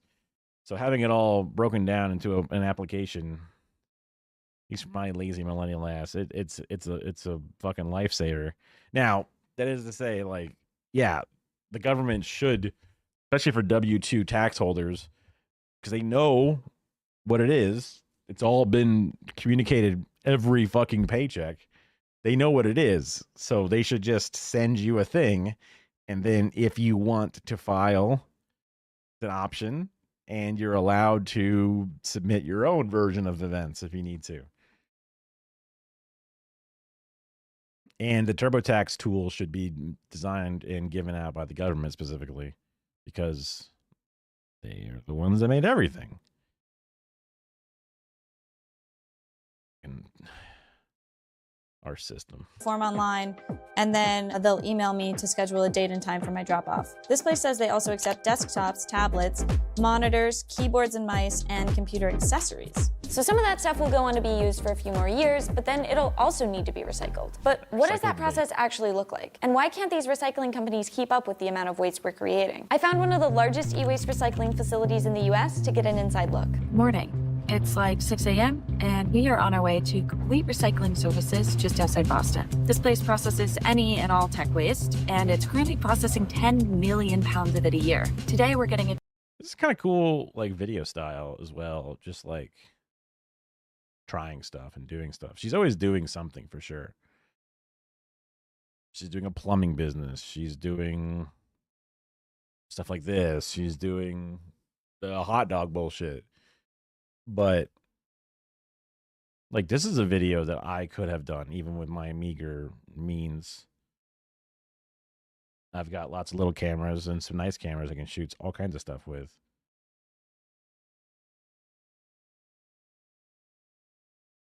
Good use of music, good use of transitions, good use of personality and humor, obviously. But you just call people up and try things out. And then it seems like this perhaps is E-Way Solution Place. They might have a PR team or something, right? So they might like a little free exposure and a free somebody talking about the needs of it, because that might somehow shift the needle a little bit to help them get a thing voted for in their favor or something. I mean, probably not, but what the hell is the PR person doing every day anyway? So they want to have something they can do, and if you're telling them that this is kind of the purpose of your video, they're like, yeah, that's going to go along with our fucking thing. So bingo, that's a winner. I always forget to turn on my hair light.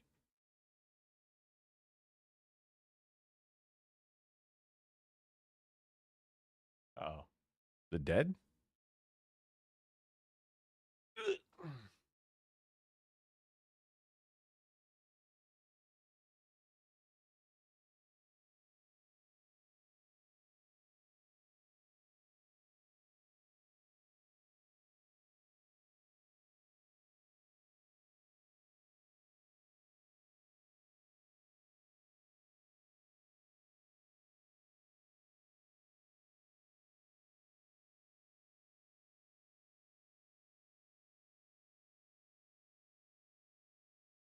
That's not good.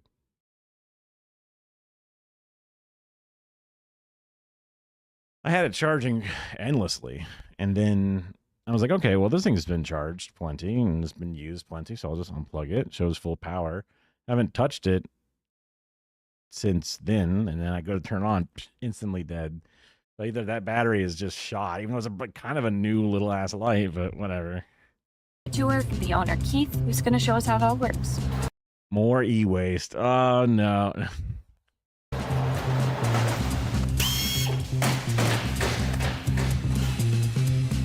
So this is like half of the building. So the total volume that we receive is around 5.5 million pounds at this facility. TerraCycle just made another acquisition of a company up in New Hampshire that adds another 8 million pounds to that total.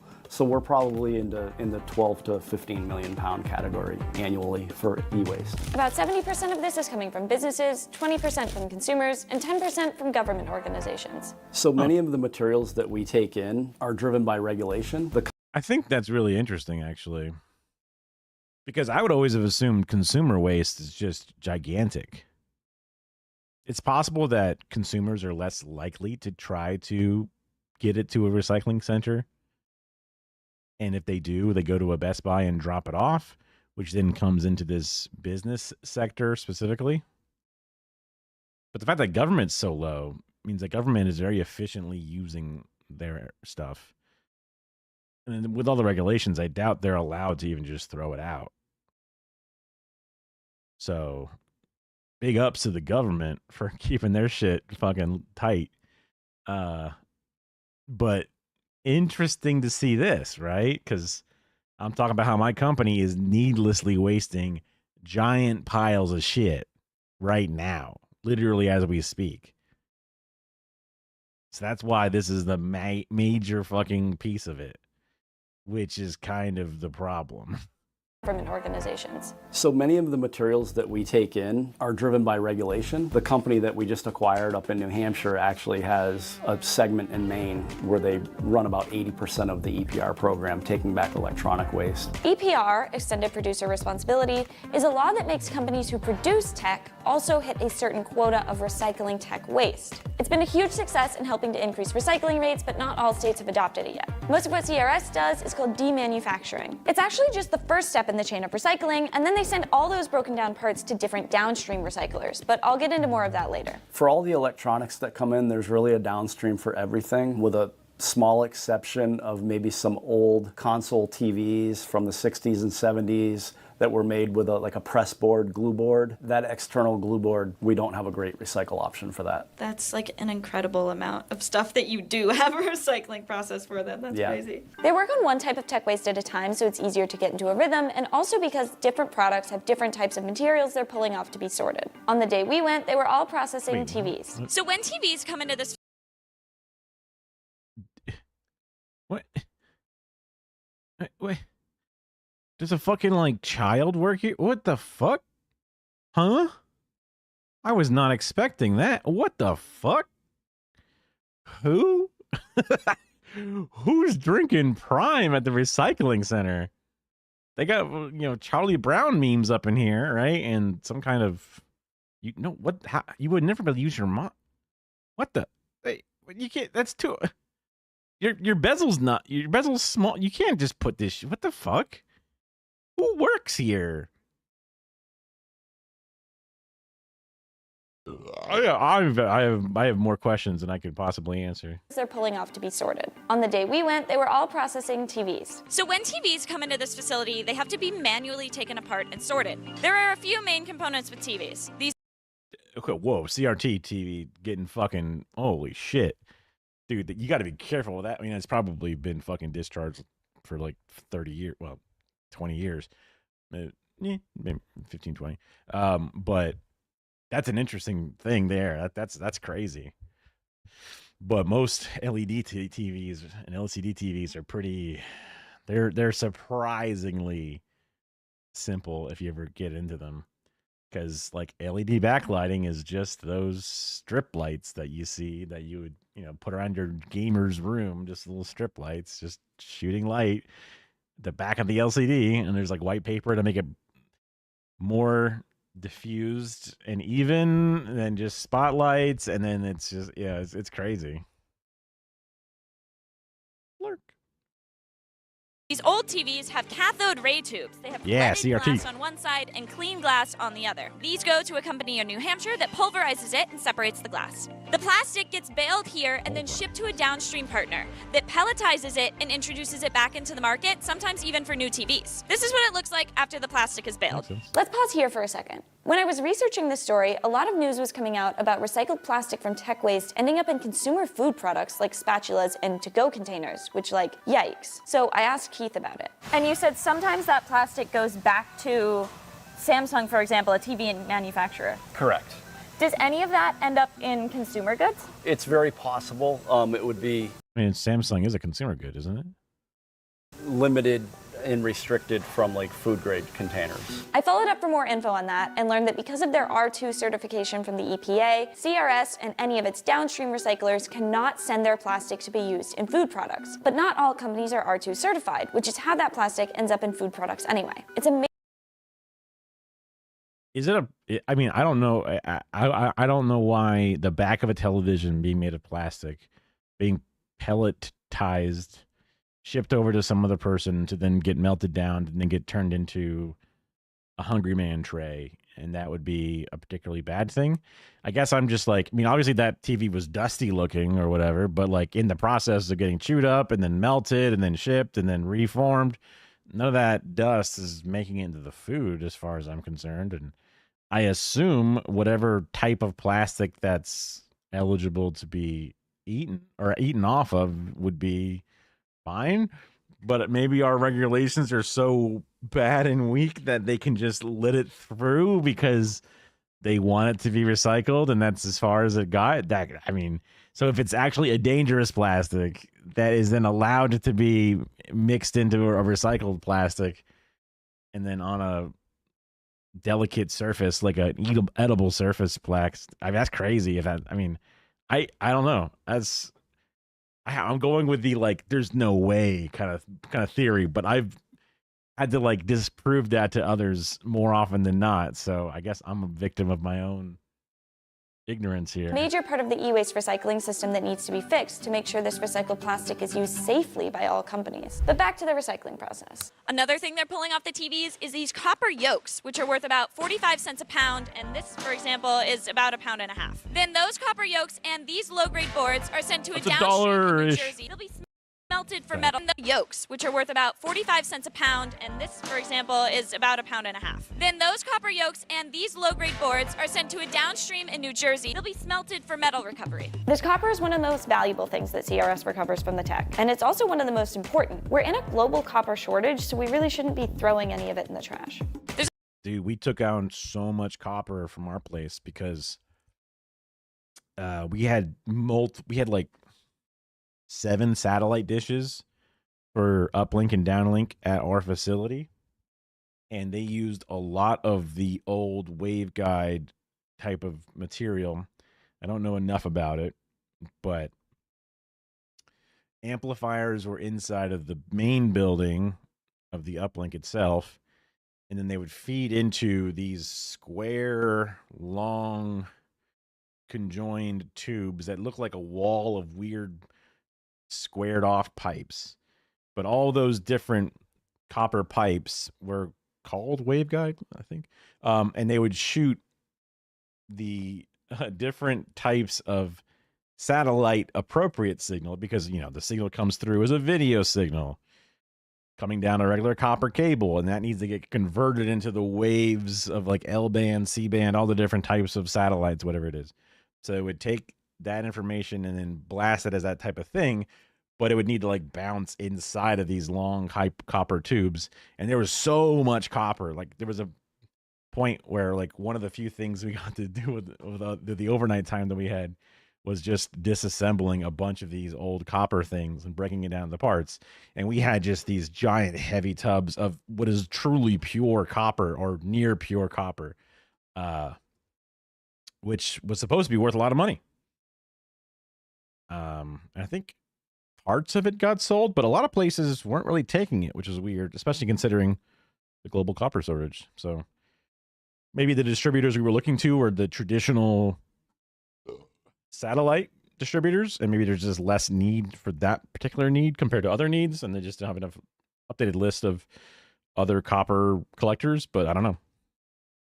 There's also tons of copper wire coming off these TVs. They're given to Mid-City Steel, who strips it and separates the copper from the plastic. There's also this degaussing wire. That's got to be a rough fucking gig, because every wire is a different gauge. Every wire is under different conditions and lengths. So you might have a machine that can kind of like grab a bunch and try to like just rip away all the rubber and plastic. Maybe there's some kind of like machine that can melt and the rubber melting point separate from the copper melting point or something.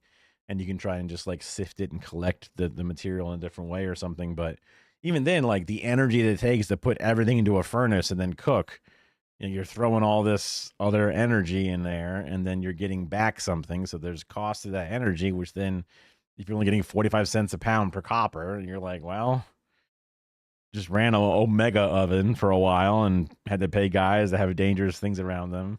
So it could be more cost effective to just give some guys a bunch of like wire strippers and thick gloves and say, give me as much copper as you can. Wire that's copper and aluminum that's also sent to the downstream in New Jersey. Another large part of their organization processes batteries, which have to be handled very carefully. So some of the batteries that they get in Has to be handled very carefully, as we have a big pile of batteries. I mean, I know that lithium and stuff are the ones that explode more than like the old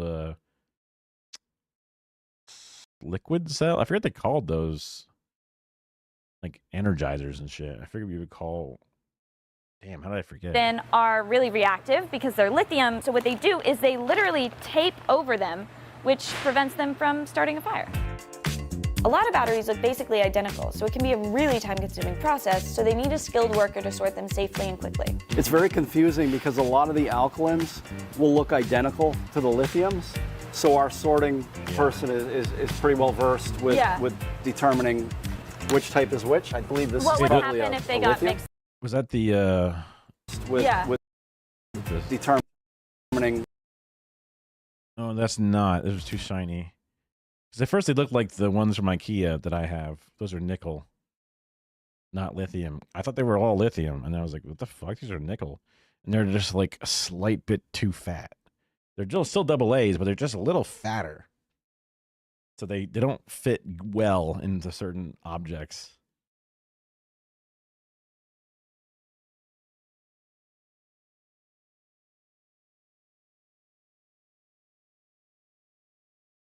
Hey, this right here.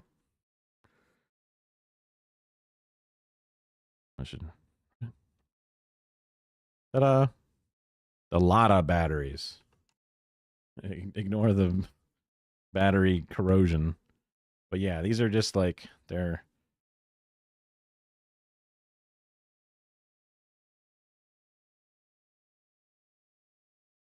NIMH. I'm just using the face tracking thing to make the zoom a little easier. But as soon as I get it to focus on this, it's like, where's the face? Where's the face?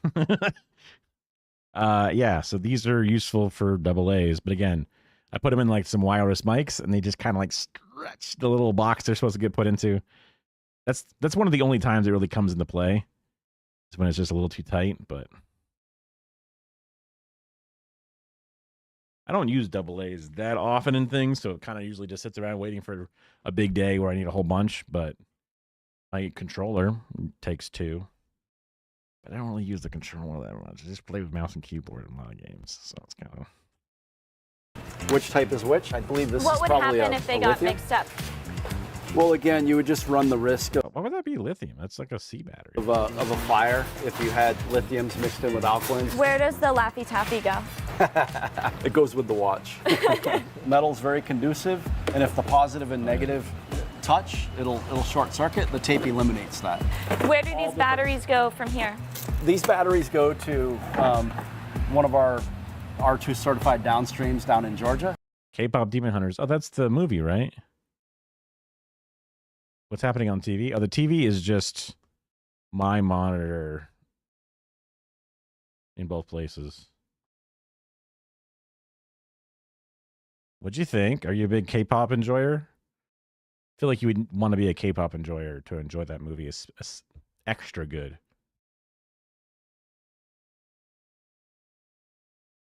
Because you'd be like, oh my god, it's voiced by so-and-so. And that's so-and-so. Oh my god. I think it's like a fake band, right? Like it's a made-up band for the sake of it. Perhaps even like a dream team. Okay. I think that was another part of it. Was supposed to be some like, because people said that K-dramas is also a part of it. It's like a K-drama, K-pop, vampire hunter, demon hunter thing. So I guess just maybe there was just K-drama actors in there, or it just had a lot of K-drama elements. Where, I mean, what's a K-drama element that would be different than like the other drama elements of other Western shows. Relationships, anger, betrayal.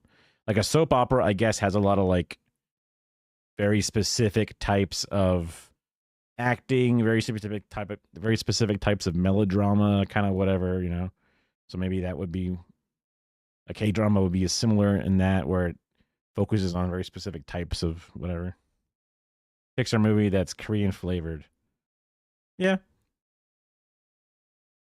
The animation style was like the Spider-Verse though. Was that the one that had like the slightly like more like reduced number of animation frames on twos? Yeah, that's a good way to put it. Yeah. That's definitely a charming style. Low FPS, basically. Yeah. I mean, I don't mind a high FPS thing, but there's a certain charm. Like, I keep going back to the same word because I guess like your brain fills in some of the details, or it just kind of has a bit more of a nostalgic type of flow to it.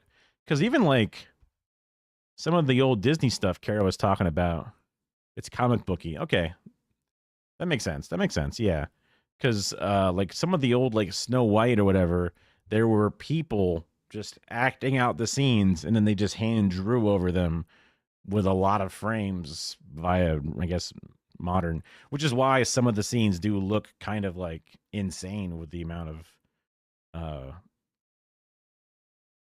hand movements and motions and stuff. But it didn't quite, I don't know, it has its own flavor compared to others.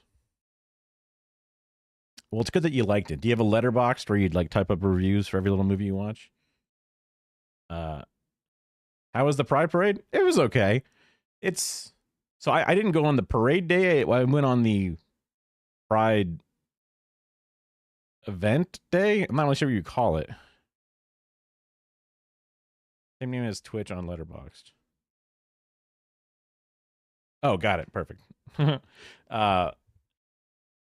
I was planning on eventually starting a letterbox if I ever did like movies I watch on stream, which it might have to go like through Discord technically, because I've some people watch movies that I'm like, wow, you watched that on stream? That's crazy.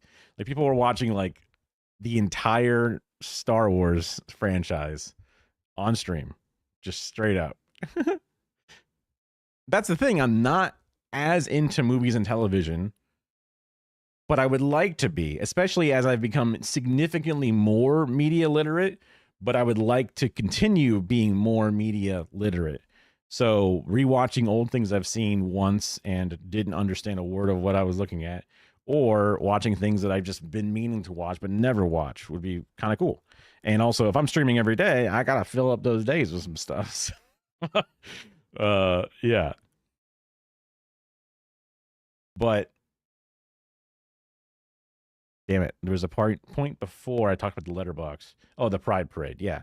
So the first day of the Pride Parade was like, because Kara went to that one while I was doing stuff with my brother, who was in town for a little bit.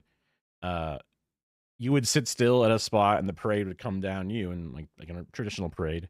And the other day that I went to was like you walked up and down a street, and there's just a bunch of like booths set up with people celebrating Pride. So just like how the parade had a lot of like gay washing, I guess you could call it, all the floats would throw out themed beads and shit, and you get like a gay flag with the word, you know, Raymond James or like Horning Financial Group or something on it. But sometimes you just get more generic stuff, which is nice. But it's just even the day that we went with me, it was still kind of just a bunch of like trick or treat and freebies. Like you get like some beads, you get a fan that has the flag on it, you get a literal flag, you walk up to a booth and they say spin the wheel, but before you spin the wheel, sign up for a free consultation to get your windows inspected. And it's like, well, that's all kind of crap. And gay fan and gay beads, yeah. But Kara loves getting free stuff. Like she was all about it. Like she stayed at the parade super long just to kind of get like the, oh, we're all going home for the day. Here, just throw a bunch of crap at them. And And some things are kind of interesting and neat, but I could take it or leave it. I mean, the people are cool, but it seems like the people who are there like going up and down to get some, free stuff and kind of like just see all the different sites. And then they all flood into the different bars in the area and other activities because it's more of a party time for them. It's exercise and social exposure. Yeah. Like the DSA was there passing out some literature they get sometimes. Like sometimes people will like, look, I put out a book. Here's a gigantic crate of books. And it's like, what the fuck? So you just can give them out. Hell yeah. Halen's mortuary service sponsored by homosexual sex. Yeah, basically.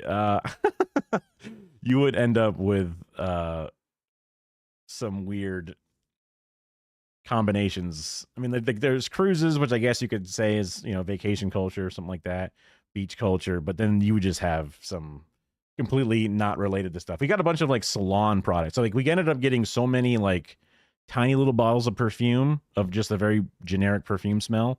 And we also got like 3 sets of full shampoo and conditioner, which I've used today. I think the conditioner might be a little heavy, but I'll take the shampoo.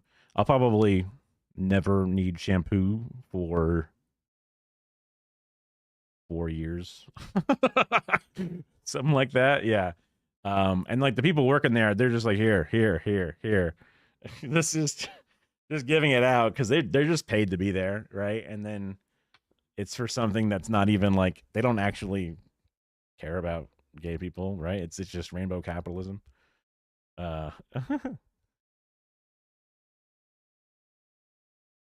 So you said that you liked behind the scenes for Kubrick films. I wasn't sure what that meant specifically. You'd find the technical production aspects interesting of just like movies and television.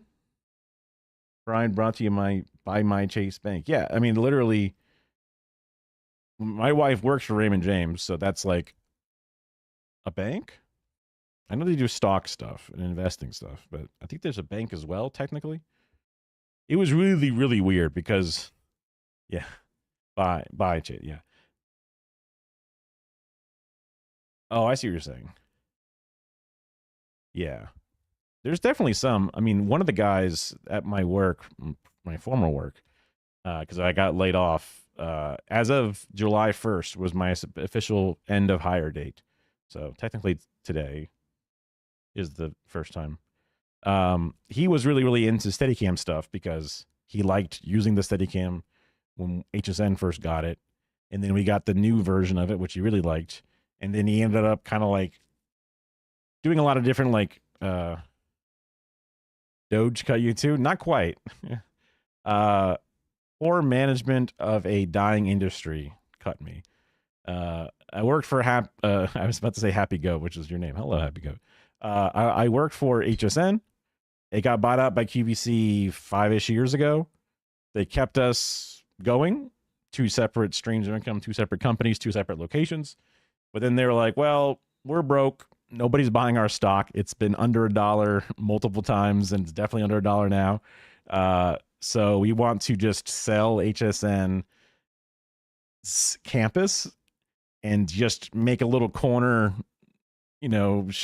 shack where we can do HSN at our current existing campus, and we'll just try to make a bunch of money because HSN owned its own facility, which was a gigantic area with multiple satellites, all kinds of stuff. Whereas QVC would just lease out its own facility. So they're hoping to get a big cash infusion, I guess, by selling it. And they go, well, everybody that's working there, adios. Like you could apply and come up to us if you want. But I'm like, nah, it's okay. I'm actually kind of excited about it because there was a time a little over like a year and a half ago ish where I was trying to work there and then also do streaming and YouTube stuff just because I found it really interesting and what I kind of liked doing before I went to go to college to do this stuff. And it was difficult. And I was always too chicken shit to like quit a good job to try to do this shit. So now I have the opportunity to try and do this shit. And I have 15 years of experience, 15 years of time there. So they gave me a pretty good severance package, 6 months, which is the most they gave out. So I guess it's not like insanely good, but it's still better than most or whatever it is. So I had 6 months to try this and see if it works, and then if it doesn't, then I'll just put the fries in the bag and move on. You know what I mean? You have no idea what any of this means. Did I say something that was weird? HSN QEC. So home shopping network, you know, like where it's like, wow, you drive heavy machinery. Well, you're forklift certified, dog. That's way better than me. You know, like there's like the weird graphics on the side, and like, hey, if you act now, you can buy this stuff. It's this infomercial television, but it's live infomercial television. It's the shit that you would like be channel scanning and go, what the hell? And you just keep going. But we were still up and running, making all kinds of money, just not ever growing amounts of money. Yeah. This randomly, I have this visor badge sitting there. Don't ask OSHA. Don't worry, OSHA has been cut. It's been doged. There's never going to be one OSHA inspector coming by. And even if you complain, they probably still wouldn't send one out. Where would you apply if I had to? I mean, some people around here, they applied to the bunch of the other, because like the Tampa Bay area has a big news market. So there's, you know, the Spectrum station, there's the NBC station, there's a few other master controls that exist. So just, there's little stuff. Some place called Scripps, which I had never heard of. A bunch of people had come over there. Some people quit before it all went down and they moved over there as well. So the employees are kind of trading back and forth. I've got, you know, production experience. So cameras, audio boards, switchers, all that stuff. The, you know, 3, 2, 1 cut, you're live kind of shit. And then also the master control, back end, signal flow, satellites, some of that bullshit. Obviously, that's a much deeper section, and my master control knowledge is a bit more of a bitch job compared to like deeper engineering jobs, which I was advancing towards until, oops. Yeah, the grandma network, that's right. Yeah, we loved selling to grandmas. You see, we came up with, HSN was first. And we came up with Flex Pay, which is, it's like layaway, as they famously like to say. So you could buy this bottle of Mountain Dew off-brand Mountain Lightning, and instead of buying it outright for $10, you can get it on 4 Flex Pays of 4 divided by 10, whatever that is. I did not steal anything good. I really wanted to.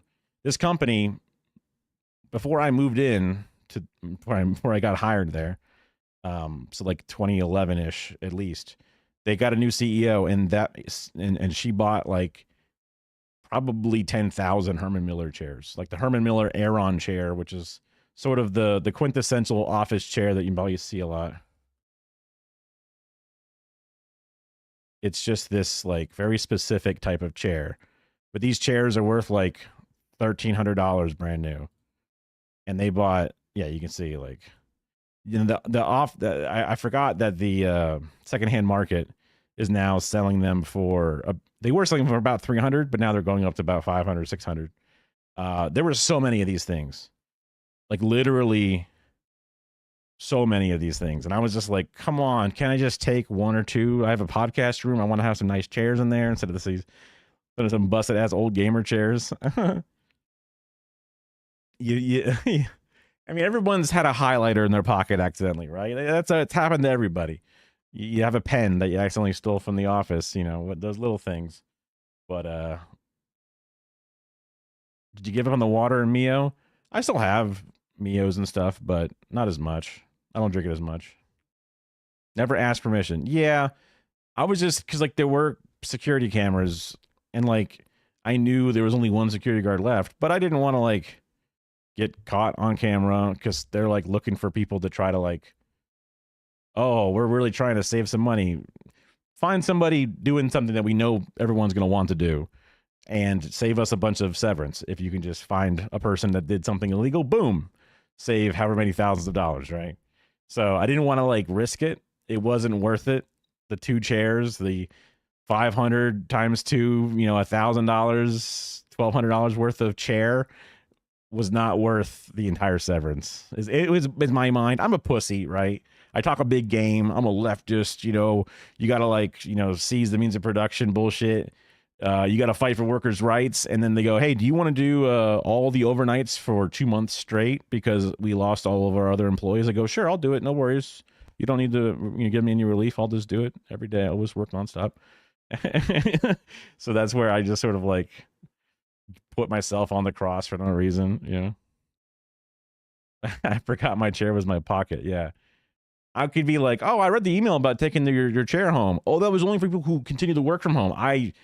Silly me. I didn't notice that. I'm stupid. Gee whiz. You're right. Here, you can have it back. You know, but yeah, I chickened out. Womp womp.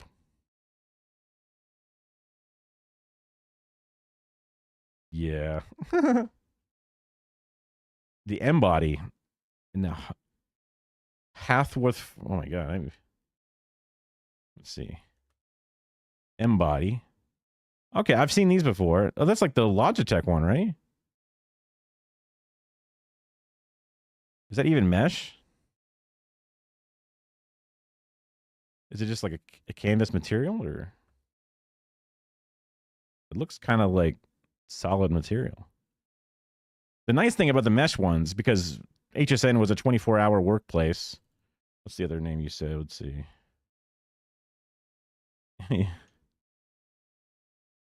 Steel case leaps. I don't know what that is. It's a breathable fabric? Yeah, okay. Fern. Hothward fern.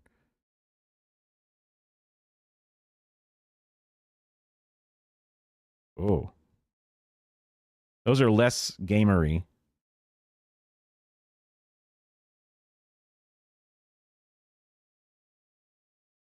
Sweaters in Florida, but also because it was a 24-hour facility and there always had to be an ass in the chair, literally. Somebody had to be directing in the chair. Somebody had to be assistant directing in the chair. Audio, graphics, producer. So even before we did the overnight tapes, it was 24 hours. So there's always some dick and balls, asshole, you know, vulva, whatever, right? All these different things just sitting there farting, just sitting in it, right?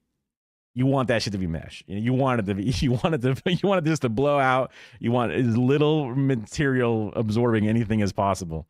So, Xbox version, green. They seem nice. I have now for my home thing the Secret Lab XL. Let's see. XL Titan Evo. Yeah, I think that's what it is. That sounds like what it is. They're pretty expensive too. I just needed one because I was fat and fucking shit up. So it's I got the cloth version of it, not the leather version. Also because the fake leather, it just peels off and falls apart. So cloth just seemed like it was better. New contract to make you work in the rain. You refuse in the past. And now I'm ignoring emails. If you don't mind, what part of the country are you from vaguely? Because I grew up in Florida. Born and raised. Barely ever left the state, honestly. And I got friends who are also from Florida, but also from around Appalachia. Okay. And like they hate driving in the rain, but I'm like, it's fine. I don't know what the problem is. It's not that bad. But like, you know, big hazardous trucks, whole different situation, long distances, whatever it is. I'm not going to tell you need to drive in the rain, but like, I don't know. I guess I never respected the rain enough. I don't know. Because I'm always like, whatever, it's raining. That's fine. People are like, you can come over. Oh, shit, it's raining. Don't come over. I'm like, why not? I'm going to be in the car the whole way. It's fine. I'm not going to get wet. But maybe I should respect it more. I guess maybe we've always just bought good water tires or something. I've hydroplaned a couple, just a little bit. Okay. I think you're selling me on refusing to do it. Well, I'm sure the company has your safety in mind when they are asking you to become more profitable for them specifically, because that's not their goal. Their goal is safety, and that's what they're thinking about when they're asking you to have more consistent labor with less slowdowns.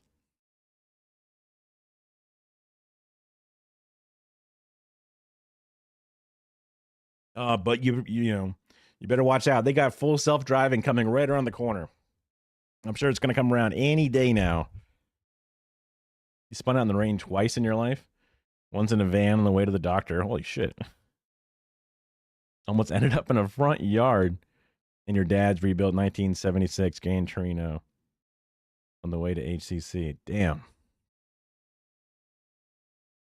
Do you think it was just a speed thing, or do you think it was like a tire thing, or just like a particularly flooded road or something?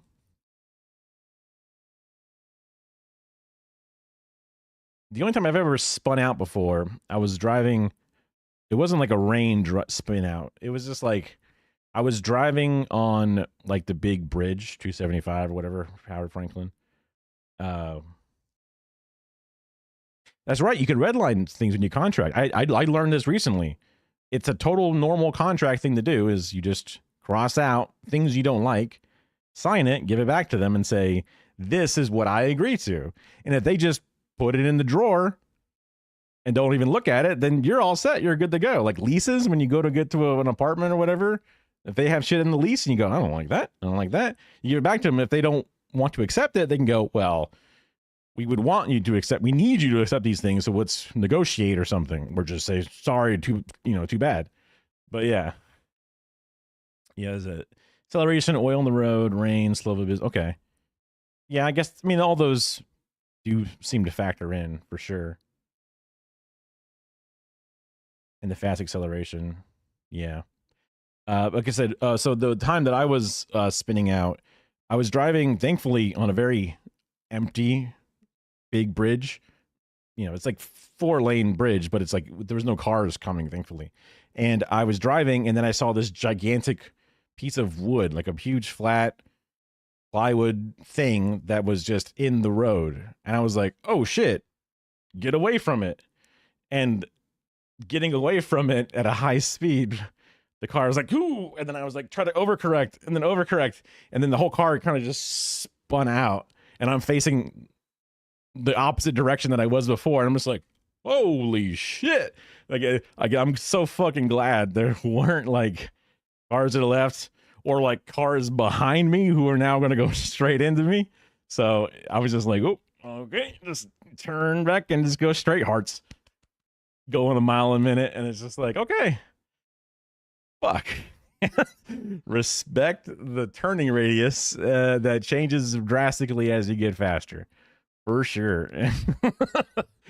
Yeah. And you just got to keep driving. What are you going to do? You put your head out like, "Dude, you guys see that shit? That's crazy." What are you going to, there's nothing you can do. No one even saw it, probably. Or if they did, they go, "What the fuck?" You just got to keep going. I assume a cop would give me a ticket or something. That's got to be against the law. Even though I didn't do it on purpose, it's just got to be like a problem, Maybe I should have I didn't have enough time, but if I had enough time, I should have pushed the board out of the road so that way people wouldn't have that problem or something. But yeah. What I drive won't spin out. I just don't want rained on. What's a good Googleable title for what you drive, just so we can get an idea? I'm definitely not a heavy machinery expert. I think when I was a kid, we had a couple of dump trucks or whatever, some small things. But I was just never one of those little Bob the Builder kids. I don't know. Some kids love construction equipment. Okay, I don't think that's tipping over. Or not spinning out. Yeah, I don't know. What the miles an hour that thing can go? It's got to be. I would say a generous amount that I think it could get up to would be 30 miles an hour.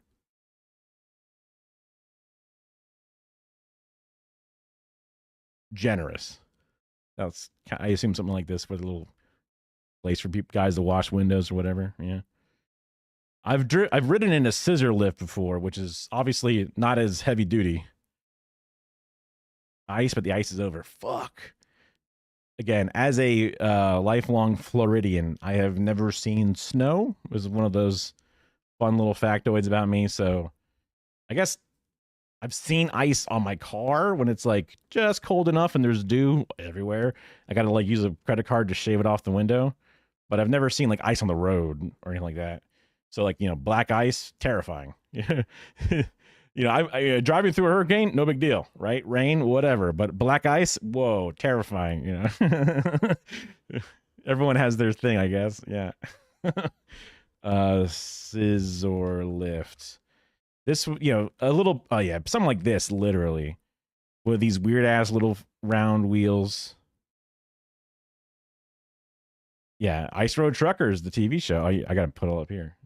Sorry. Oh, I guess you can see it a little bit back there, but at one point when I was working for when I was in school doing like some of my classes having working at the PBS station, I was a little intern kind of kid, student, whatever, and I had to get on this thing. I guess technically it's before, but whatever, it doesn't matter. I had to get on a scissor lift as an intern, and they jacked it up all the way to the very top of this gigantic, like hangar-sized studio thing.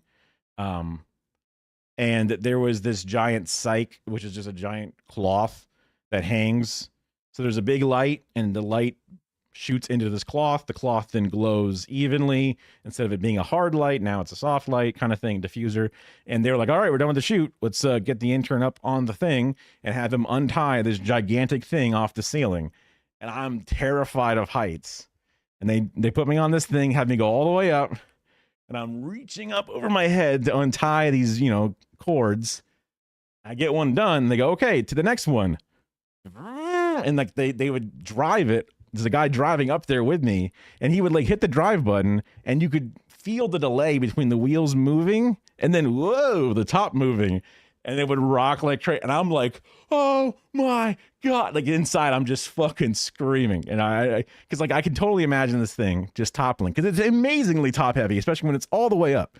And there's supposed to be these like, I don't know, deployed little legs that go out to give it extra stability, but they didn't have that shit on. They were just trying to get this shit done. So they're just driving that thing around, just don't look down. Don't look down. Let's get this over with as fast as possible. In the winter, you spun out. It was great because you got to go home early. Oh, that's great. Okay. Booms that go up 75 feet. That's probably bigger than the one I was on. Yeah. Really big scissor lift. Just really big. Real big. What? Images. I misspelled scissor. That's crazy. That's just like just a gigantic platform. I mean, I guess it's hard to tell the scale just because you don't realize how big that wheel is and how big all those bars are, or whatever it is. I mean, that would almost that's all definitely going to be top heavy. That's definitely going to rock like crazy. But at least it's like, I don't know, like you can almost stand in the middle and not be able to see over the edges or something. You had a lift like that at Best Buy? I mean, I guess you would. You had to. You could feel it. Yeah. Oh, man. Heights is one of those exposure therapy. Oh, okay, this might be what you're talking about. Well, that could be the same thing, just a different angle. Yeah. Thing go real high. Thing go real scary. Yeah. I believe it. Yeah. What the fuck? That doesn't look safe. That's not even. That's not even. What the fuck? Yeah. Oh, man. Yeah. I mean, yeah. I've gotten better. Like I can get on my own roof or something. That's like a one story, whatever. Ladders, simple ladder shit. All your prototype shit ain't safe. Yeah, prototype stuff, it's like you're a test pilot, you're one of those like, you're like one of the dogs they put onto the fucking rocket that explodes, or the monkey, and they go, damn. Well, we'll build a statue of one monkey that just kind of represents all of them, and we'll get your, I don't know if hazard pay is included or not. Yeah, no.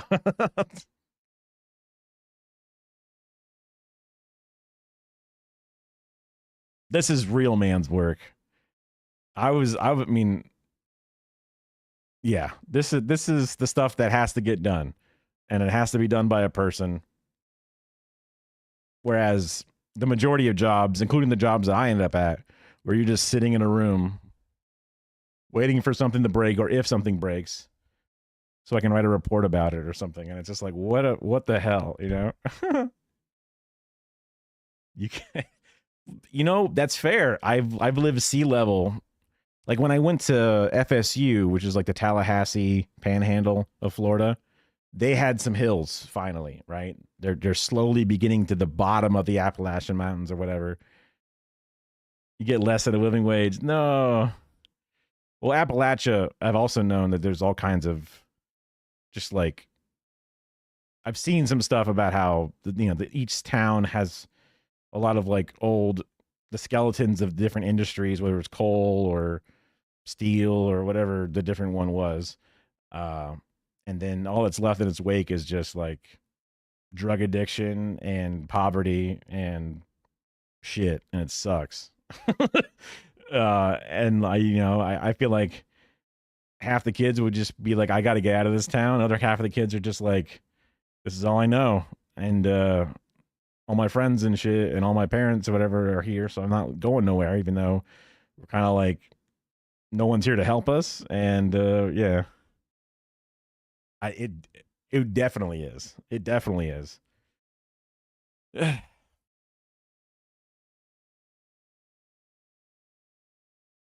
And both sides of our government are not willing to attempt to help it one bit. Rural hospitals, yeah, that's their problem. That's they have the freedom of choice to live where they want to live. Like, yeah, but like they were born there and they're gonna die there. Like, how is that freedom? What the hell? Like, what if you're a baby? That's you didn't choose that shit. What do you mean?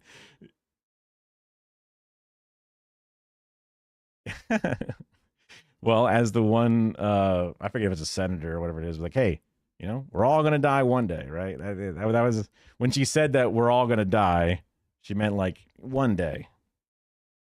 Not, because people were concerned about Medicare, Medicaid, one of the two, getting cut. And they're like, we're dying. And they go, well, we're all dying eventually. Which I guess is true, but we put you in power to, hopefully, among other things, but hopefully for the first case, prevent early death for unnecessary reasons. I have heard it's beautiful, though. At 55, if you're lucky. I mean, it's not the longest life, but it's not the shortest life. I mean, hopefully you get to enjoy it while you can. And also, hopefully, you don't die at 55. Hopefully, you do get to live longer.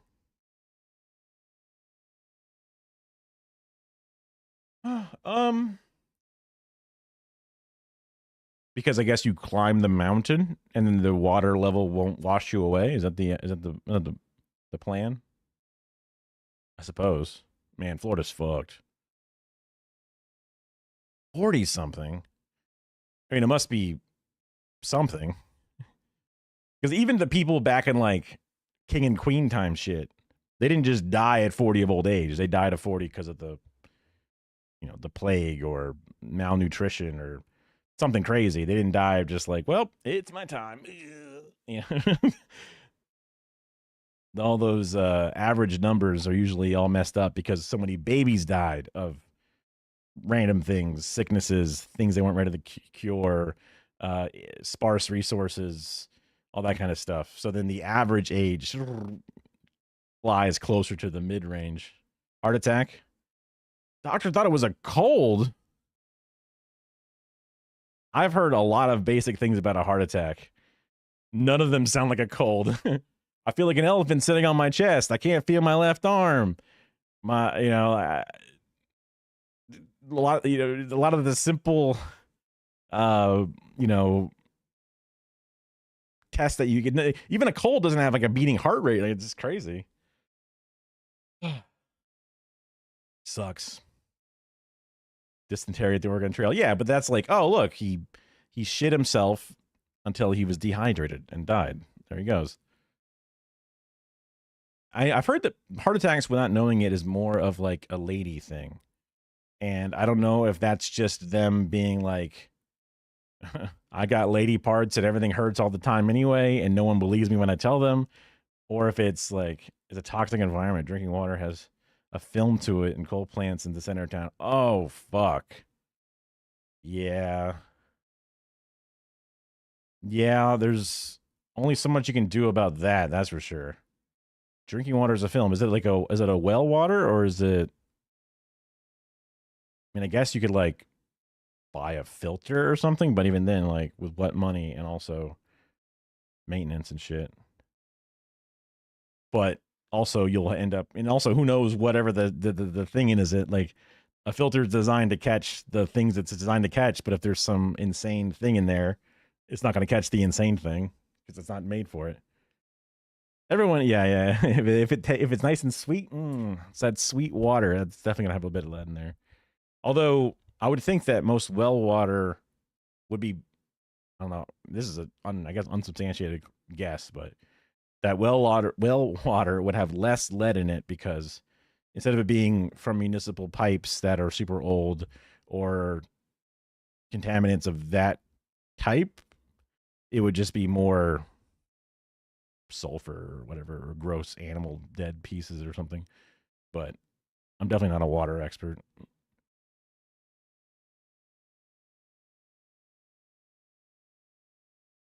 Florida wells are just PVC. Yeah, I guess that's true because even a well will have to get piped to your house. So, same idea. I think hold on. Town water, don't trust the well water. Dead animals, but my schizophrenic uncle drinks. I mean, depending upon how long he's had it, could exacerbate an issue and make it present, and or maybe it'll help cure it. Maybe it'll help go away. The ghosts of those animals will fight his inner demons. Yeah, some people have like, well, I haven't died yet kind of mentality, and they're not wrong that they haven't died yet, but also like no reason to keep doing it.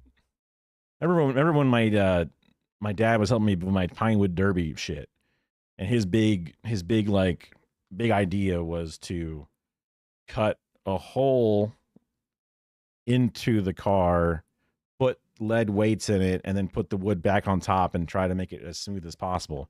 Because the weights were usually these big ass weights that would sit on the outside of it, which are less aerodynamic. So he wanted to put the weights inside of the shitty pine wood to give it the weight that it needs, but still have the aerodynamicness. But he was just like handling the lead weights himself and putting them in there. And I was just like, Dad, aren't you supposed to like not touch lead? And he's like, it makes you not learn stuff. I'm not learning anymore. It's okay. And now he's a hyper conservative. Like, shit.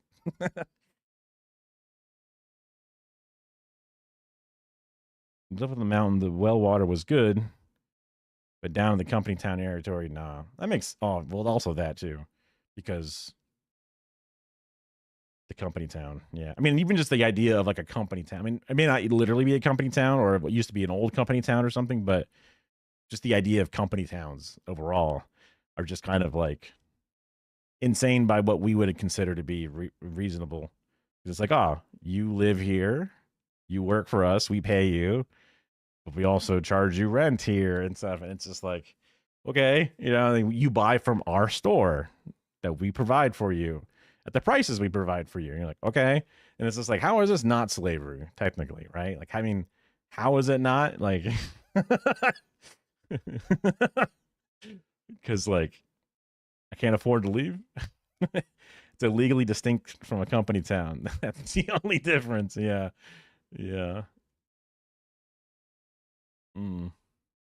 Let's finish the recycling video about tech recycling. Where it'll literally grind up all the batteries and it'll separate off any of the metals and any of the hazardous components where they reclaim. So what I'm learning. So grinding up the batteries. Where do these batteries go from here?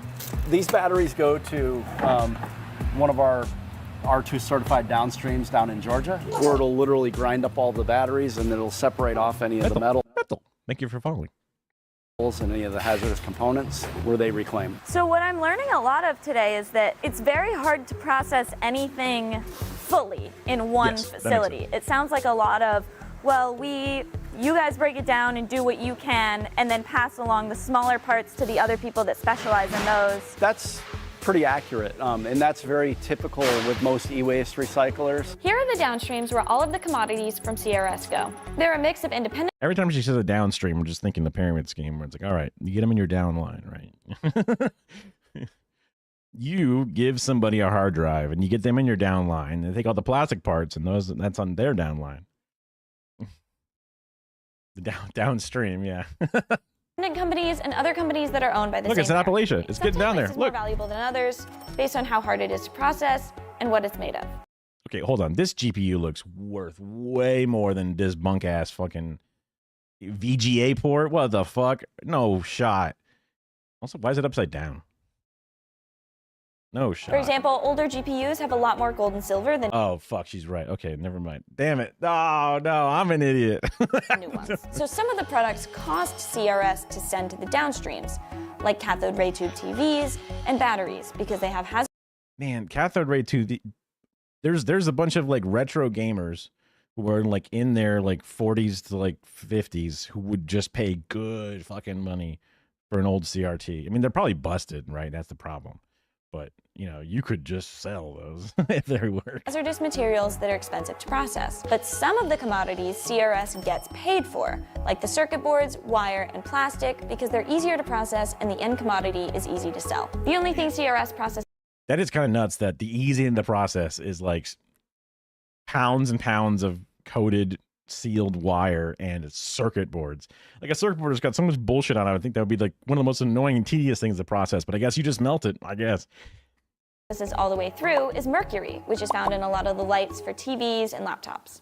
Handling mercury here requires special certifications, approval from the city, tons of equipment, and employee protections. But CRS goes through all of this because it gets them more business. Many states have regulated electrical components and mercury-containing devices into a category called universal waste, where it really drives recycling. So this giant machine here takes the mercury out of glass that might be in the back of a display on your computer or your TV. I would assume that'd be like a fluorescent tube or whatever it is.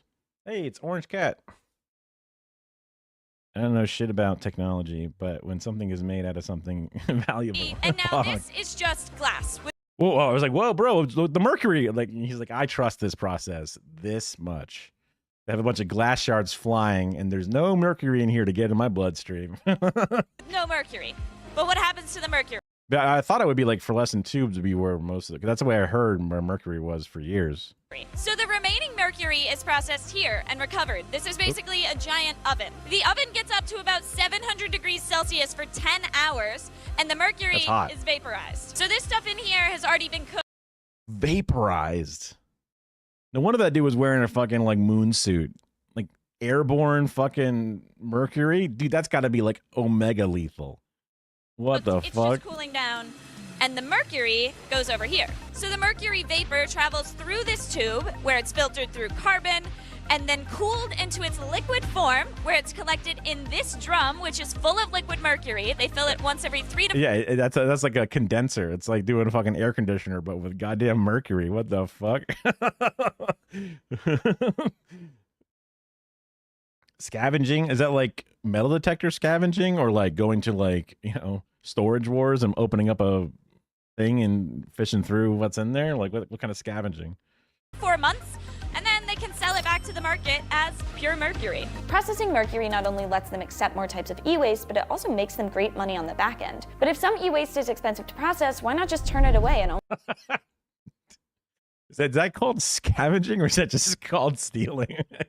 only accept the stuff that makes money? We typically want to be a one-stop shop. It's like, look, I scavenged all these parts off this car, and now it's on cinder blocks. Goodbye. You know, what the fuck? We still accept components where it costs us more to process by charging a little bit more on. They weren't currently using these catalytic converters and tires and whatever else we stuck out of this thing. On the front end. I'm recycling And it. it's an added value to the customer. So if they're shipping us cathode ray tubes, they may also be sending fluorescent light bulbs and batteries and other. That makes way more sense, because that's what I've heard of, is like people going into places and like ripping the copper wiring out of the walls and shit. So yeah. Tech components that contain more value. CRS has a really strong business model because they charge people on the front end to collect their waste, which they're willing to pay for because it's so convenient. Then any value from the commodities recovered on the back end is just a bonus instead of trying to rely on that as their main form of income. Another reason their business is so strong is that regulation is working in their favor. So many of the items that we bring in are legally bound to be recycled due to some rules called universal waste rules. So for example, all the fluorescent lighting, all the batteries, many states actually put electronics into universal waste as well. They need to be recycled rather than disposed of. CRS's size. I don't know what temperature you would need to vaporize titanium. I assume it would be one of the hotter ones. How much asbestos you breathed? I mean, yeah, abandoned things in Appalachia. Because then you have like the different eras of when they were originally built. And then if you're decomming stuff, like just ripping through the walls and shit, 6,000 degrees Fahrenheit. Yeah, because they said 700 degrees Celsius, which I'm not doing the math on that one. You add 32, okay, and then some other conversion, something like ×2 or some shit, something like that. Or maybe divided by 2, I forget. Oops.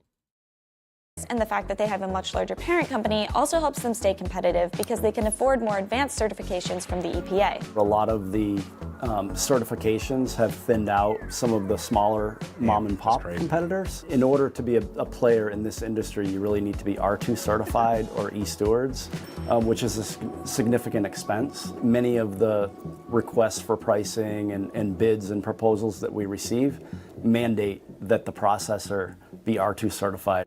To get the R2, I feel like, because I had a really bad car accident where I was like, I got metal plates and screws, and I can't remember if they're titanium or not. I don't think they're. I remember the bars of the halo were made out of graphite. That was a big deal. But I'm pretty sure the plates and screws in both the elbow and the leg are titanium. Just because they don't want you to like explode when you go into an MRI machine or something, which is good. I would rather not. But I guess now if I like got hit by, a plasma ball or something, there would just be these perfectly preserved, medical inserts left as my body is turned to vapor, So that's handy. That's easy to recycle that out of me. Like if I go into the crematorium and get cremated, they'll just be these like, what the hell? Where all these screws come from? There used to be a guy in here. You had an elementary and that's all you needed? What the fuck? That's crazy. No Child Left Behind because they just ran a road. Like, well, they're all here in front. They're just malnourished and what the fuck? certification from the EPA, not only does your factory have to meet those requirements, but all of your downstream processors have to meet the same standards. As a product of the Juul in the middle school bathroom generation, I've seen just how fast those nicotine addicts burn through those neon adult pacifiers. Americans are throwing out 4.5 vapes a second. I mean, yeah, I have no idea what it would have looked like with the vapes. Because vapes wasn't even a thing. Remember, there was an episode of Workaholics where they were like, whoa, we just got this new thing called a vaporizer. Wow. And that was like, I guess for smoking weed, I assume, but it seemed like it was like almost like a square cable box or something. I didn't know what it was at all, but that's going to be somewhere in like the 2008 to 12-ish. I forget when Workaholics was on Comedy Central, but like I was well out of high school and that shit around that time. So vapes were definitely not a thing. Not like a little like USB stick vape either. When vapes first came out, they were like the size of this shit, like a fucking gigantic like recorder that you would like play in like band or orchestra, or the child's version of it. So sucks if kids are actually like smoking up a storm. We were like beating smoking a little bit and like it was going down and then boom, vapes came out. Now it's cool again. You can smoke fat rips. I guess it's like Zins maybe, or even the newer version of this, but I don't know if kids have access to that or not. Okay, this video is kind of... So why aren't there any vapes here? So as a company, we're very interested in receiving vapes and e-cigarettes. There is a gray area, however, in the regulations where if the vapes or e-cigarettes contain liquid, it puts them into a hazardous waste category currently in most states. So we're not able to receive them. Tech waste is a problem that's going to get worse before it gets better. We're burning through tech waste faster than ever, and current recycling efforts just can't keep up. There are some positive things, though. There are growing movements to push back against planned obsolescence and increase right to repair laws. And a growing portion of Gen Z is choosing used phones over new phones, decreasing their consumption.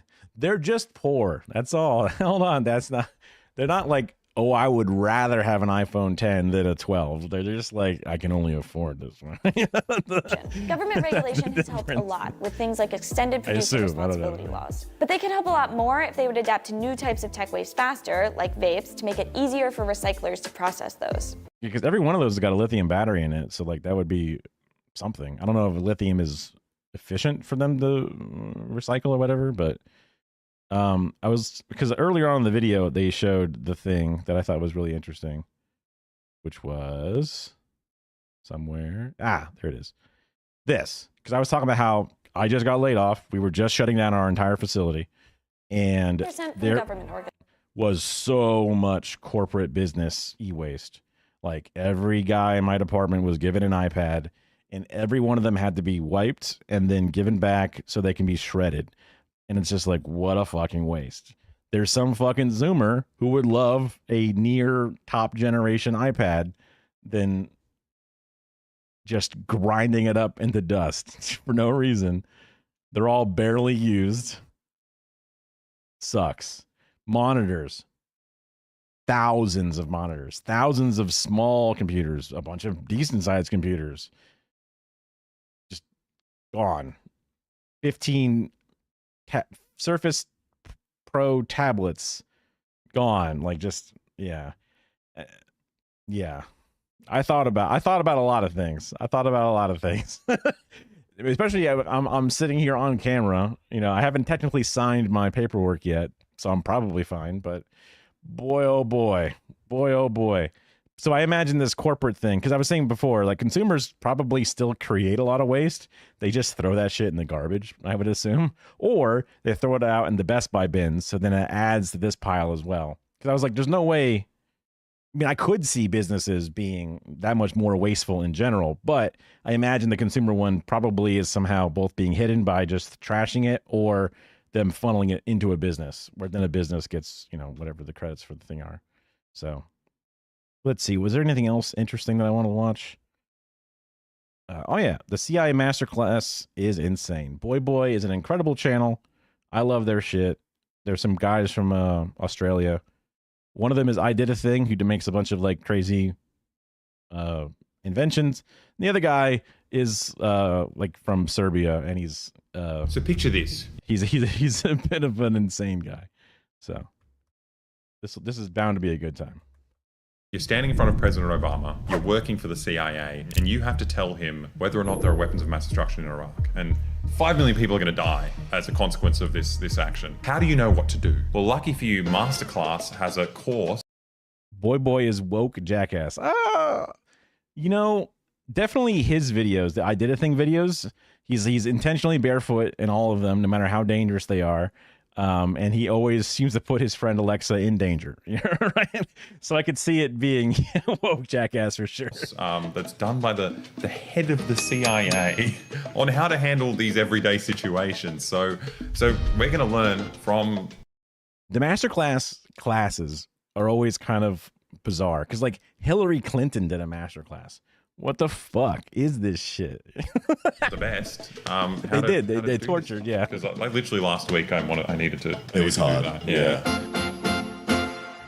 Yeah, the setting Hassan on fire, that was aura farming specifically, like that, like smoking a cigarette while you're like on fire. I mean, just doing like actual trained, like movie quality effects like that. That's got to be one of the cooler things that will stick with you in memory, just because of like both how interesting the end product is, but then also the machine of individuals creating the environment around it.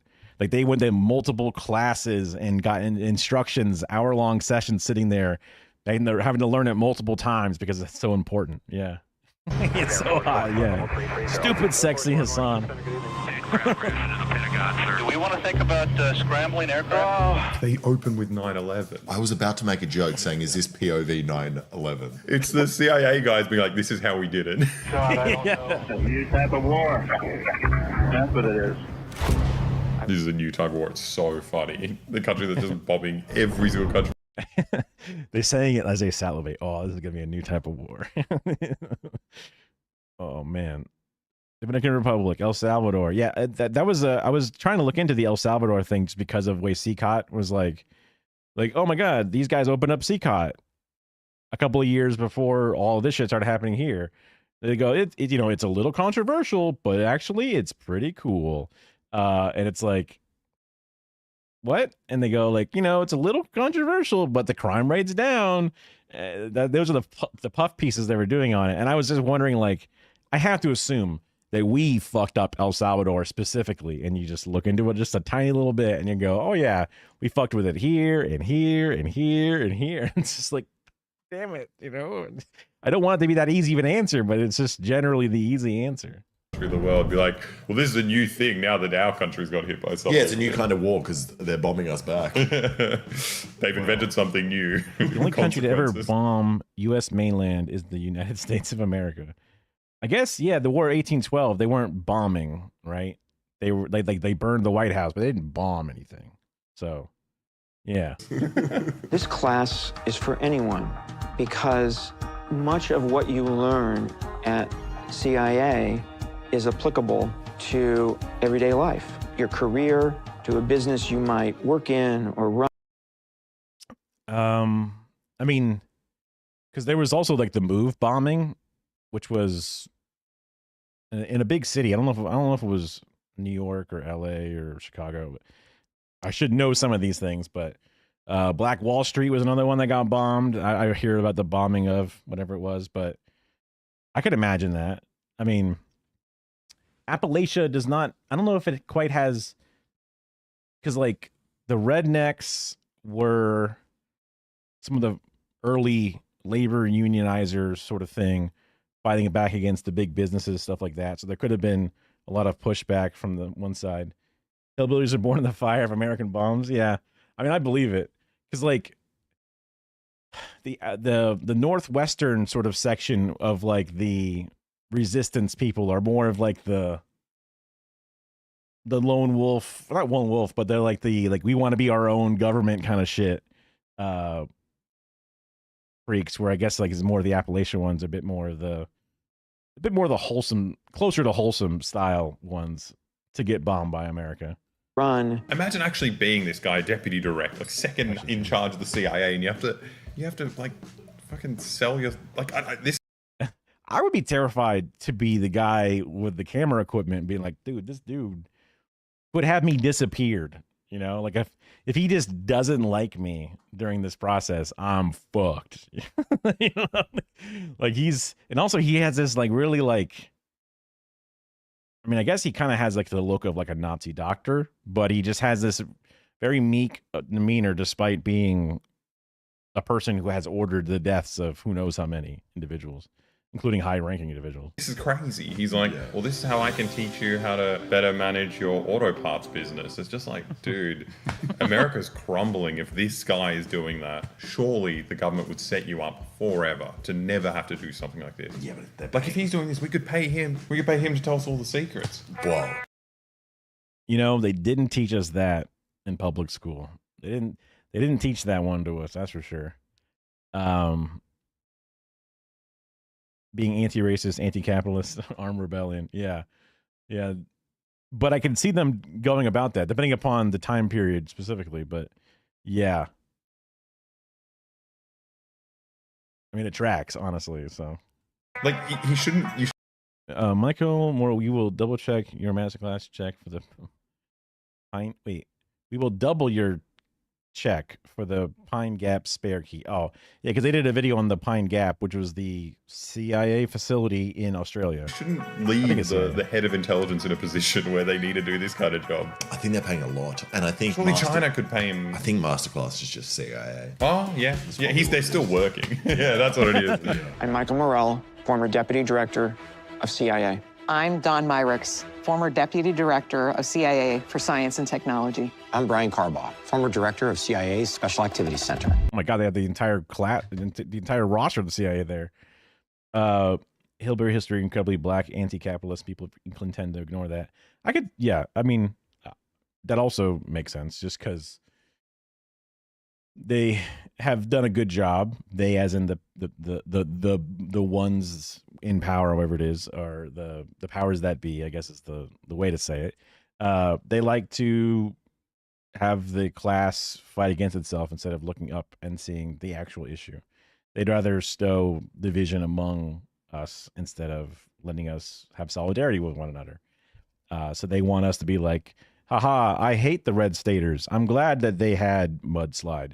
And then they're like, aha, we're glad that those libs have a wildfire or whatever, instead of it being like, hey, we're both people and the government's fucking us. Or the rich are fucking us, or both, right, together. And this is Masterclass. Like the fucking Power Rangers. This is insane. And this, at the same time, guys, I same was not time. expecting people this high up. I mean, why stop here? They should be like doing sponsorships for McFlurries or like the fucking secret sauce. It's 2 all beef patties, special sauce, lettuce, cheese, pickles, onions on a sesame seed bun. I know a lot about secret sauce, and then I want like people like Abu Baghdadi. What's his name? Abu Bakr al-Baghdadi. Yeah, give me some like high profile terrorists. Just keep going. Yes. Like give me the We're gonna give you a masterclass in insurgency. Oh, this is relevant. Hold on. I might buy that one. Hold on. Also, I love that Alexa just had the name perfect right off the bat, instantaneously. None of us were considered fully white. That also makes sense. Slaves were recently freed. The Esteros weren't white yet, and the Italians were still in the gray area. Yeah, just learning like the idea that the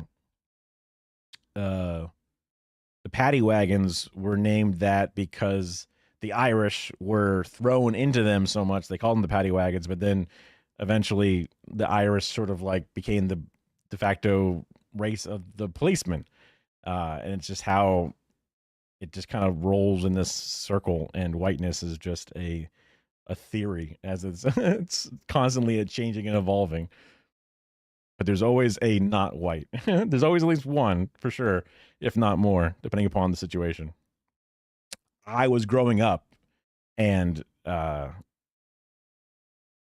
people of Hispanics or whatever it is, they were not considered white at all. And now you got Ron DeSantis, governor of Florida, whatever. It's fine, right? Very white. So it's just this process that, Marco Rubio, all these different people who, and then also half of ICE is Hispanic people. And it's just like, what the fuck? Oh, geez. Yeah, I want to learn how to do 9/11.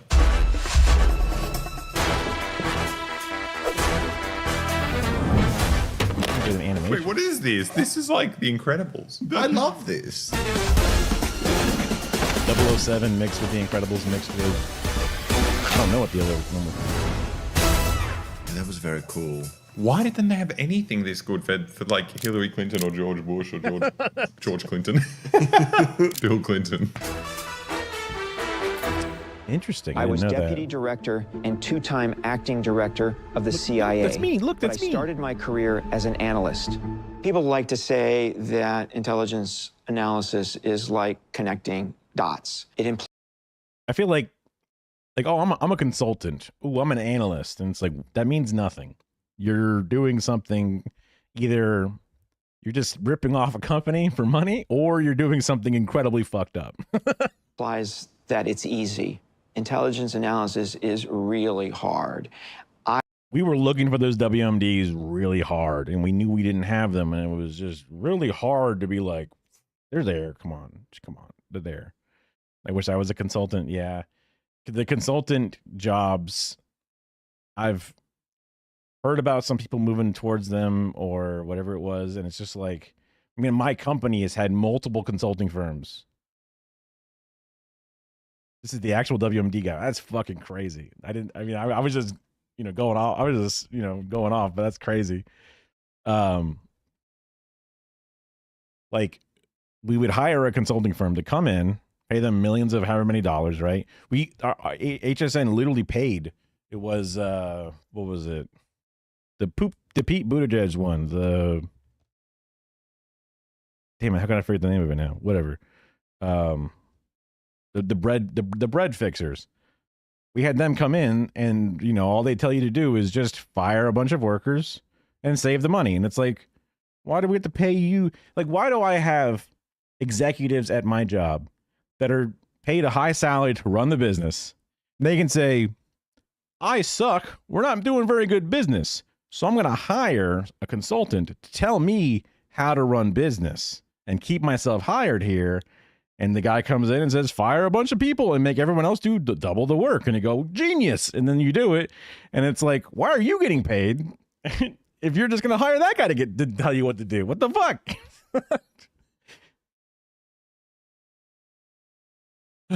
I mean, I feel like lying to Bush would be really easy just because, everyone likes to be like, aha, Bush is stupid. I think of it much more as putting a puzzle together. It's not that easy. It's actually like this other thing that people do for fun. That's really to unwind from it. Like literally, there's the lady like, I just love puzzles or whatever it is, or I love puzzles, and she's just this sweet lady who just does puzzles nonstop on Twitch, like insane marathon 12-hour streams doing like a 15,000 piece puzzle. Actual jobs. America's depending on me. I gotta do this puzzle of 9/11. Who's the mastermind? George, it's me. Oh no. Wait, is that a second plane piece? Wait, or toward Bush to lie, yeah. To determine if someone's lying to you, first you have to understand that person's baseline behavior. So it's this guy like just jerks off to his own thoughts about how cool he is, right? He's thinking like, oh, I'm like a fucking agent. I gotta get their I gotta tactically ascertain their baseline, and like, oh yeah, and it's like, bro, you're just torturing people. You're not even good at what you do. Like the information you get is completely useless. Endlessly, over and over and over again. Way to go, dude. We just cover up your crimes, move on, and now you get to sit there and act like you're fucking top shit. the way the person demonstrates who they really are in response to typical, standard, everyday questions. On the counterterrorism side... Mr. Beast? What the fuck? Is that where he got all his money to start all this shit from? What the fuck? After 9/11, the early days in Afghanistan, word certainly got out that the United States was being highly aggressive in our pursuit of bin Laden. It's so funny to be doing it in Afghanistan, a place where none of these people are. None of the people you're chasing are there. And he's just like, I was a CIA agent, put in this place where, like, obviously I wasn't going to find any terrorists because it's a random country. But also, you're interviewing what? Farmers? Yeah. And you're an American that doesn't speak the language. You're not ever gonna, create a baseline of trust and genuine friendship here. They'll be like, yes, you have a gun on you and you've invaded my country. It's like, I know something's wrong here. In Afghanistan, we were sitting on carpets and he would sit and position his leg over top of a pillow and would sit pretty calm. But when he... Bro, it's all fucking pseudoscience. It's like, oh, you took your foot off the pillow, which is now telling me that you're lying. Oh, you shifted your shoulders at a downward angle of 15 degrees. That means that you're covering for something. It's like, bro, he twinged his back and didn't tell you about it. He's hiding a fart and he's leaning to the side. And you're making it out like he's now like, oh, you're lying to me. Let's hang him in the backyard. Like, what the fuck is going on? He would share that, he had very sensitive information about senior Al-Qaeda Arabs. He would start to...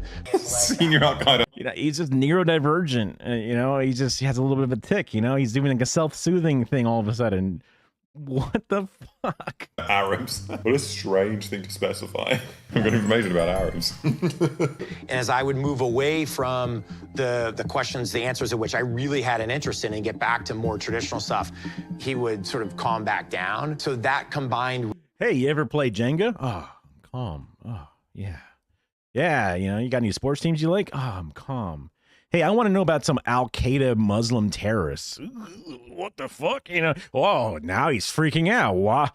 He must know something. Not because I'm asking an incredibly charged, dangerous question as an armed man. Like, what the fuck, dude? Like, Masterclass. With the number of repeated follow-up questions he would ask me, you start to realize then that this is someone who's fabricating his access and fabricating details that access to which you never really had in the first place. Yeah, because you go into a fucking random country where no one that you're looking for is there. You go in there and you say, I'll give you money if you tell us about this. Or you're threatening their fucking village and their family. We'll bomb you. You're gonna be like, yeah, I'm actually important, please. Yeah. If you kill me, if you kill this random farmer, you're gonna lose a lot of information. Like, yeah, duh, of course. Before I joined the CIA, I worked as a technologist. That's even a funnier way to loop back around, because they're looking to pay informants insane amounts of money, and then they're just getting hornswoggled the whole way because these guys haven't even made up a lie, and they're just doing it on the spot. And they're like 5 hours in, like, wait a minute, I think this guy might not actually know anybody in Iran. And it's like, yeah, because he's 3 countries over and like 700, 2,000 miles, whatever the fuck it is. And it's just like, no shit, dumbass. Yeah, you just got your shit took. Yeah. No refunds. For over 30 years in the private and public sectors, Master. including for AOL and NASA. But there were times when I thought, this is not for me, because it was tough sometimes. Oh, wait. AOL, wait. I got it. Hold on. Before I joined the CIA, I worked as a technologist for over 30 years in the private and public sectors, including for AOL and NASA.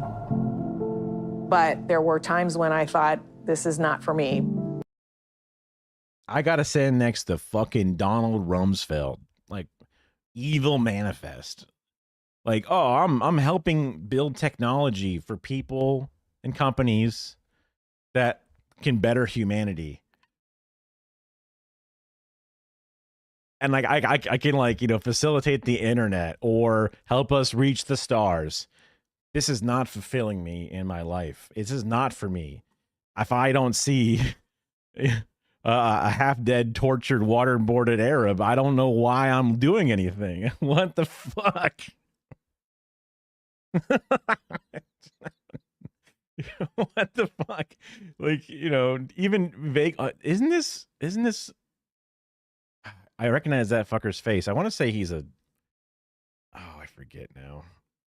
I can't tell if he's a Democrat or a Republican just because they're so similar on half of this shit.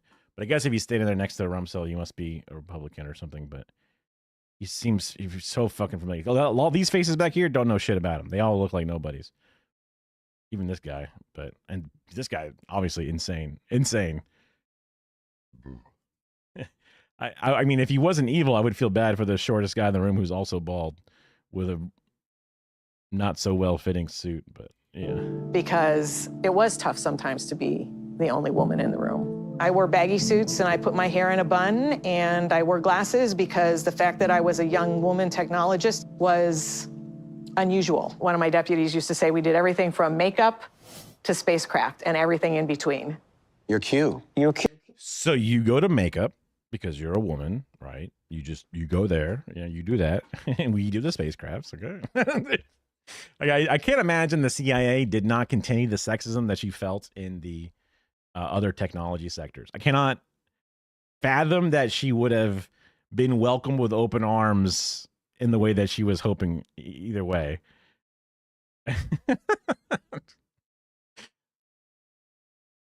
I cannot imagine. That's right. You're cute? You were cute. Oh, yeah. I thought she's going cute. through this like big thing. Like, it was so hard to like break out of the shackles of being just seen just as like a bimbo in this like male-dominated field, and they were like, "Yeah, you're pretty hot." You know what? Wood, you're cute. Yeah, you are cute. Oh, they said cute. Yeah, that's what I thought they were saying. The part of Q that most people associate. They've kissed each other plenty. They might do it in this one too. We'll Devices, see. you know, the talking in your sleeve, you know, to be flip. Maxwell Smart talking into his shoe. But surely this is like the cancer ray gun or something. Like, yeah, this isn't just communication stuff. It's all the freaky shit they like. You know, they put like the poison powder in Castro's swimsuit and like we should be doing the crazy stuff. Well, they are. They're not allowed to talk about that. That's why they're like, oh, the thing they know me for is the telephone, not pager bombs. Yeah, nothing like that. Forget about that. It's the shoe telephone. The team from the Director of Science and Technology who do disguises are miracle workers. They decided to sort of use round glasses on my face, right? Because you want to break up the contours of your face. You want to try to change, if not the color, then the shape or style of your. Ooh, change the color? Are they doing blackface over there? What the fuck? They doing blackface? That's what they'll get canceled for. If they do blackface, they're done for it.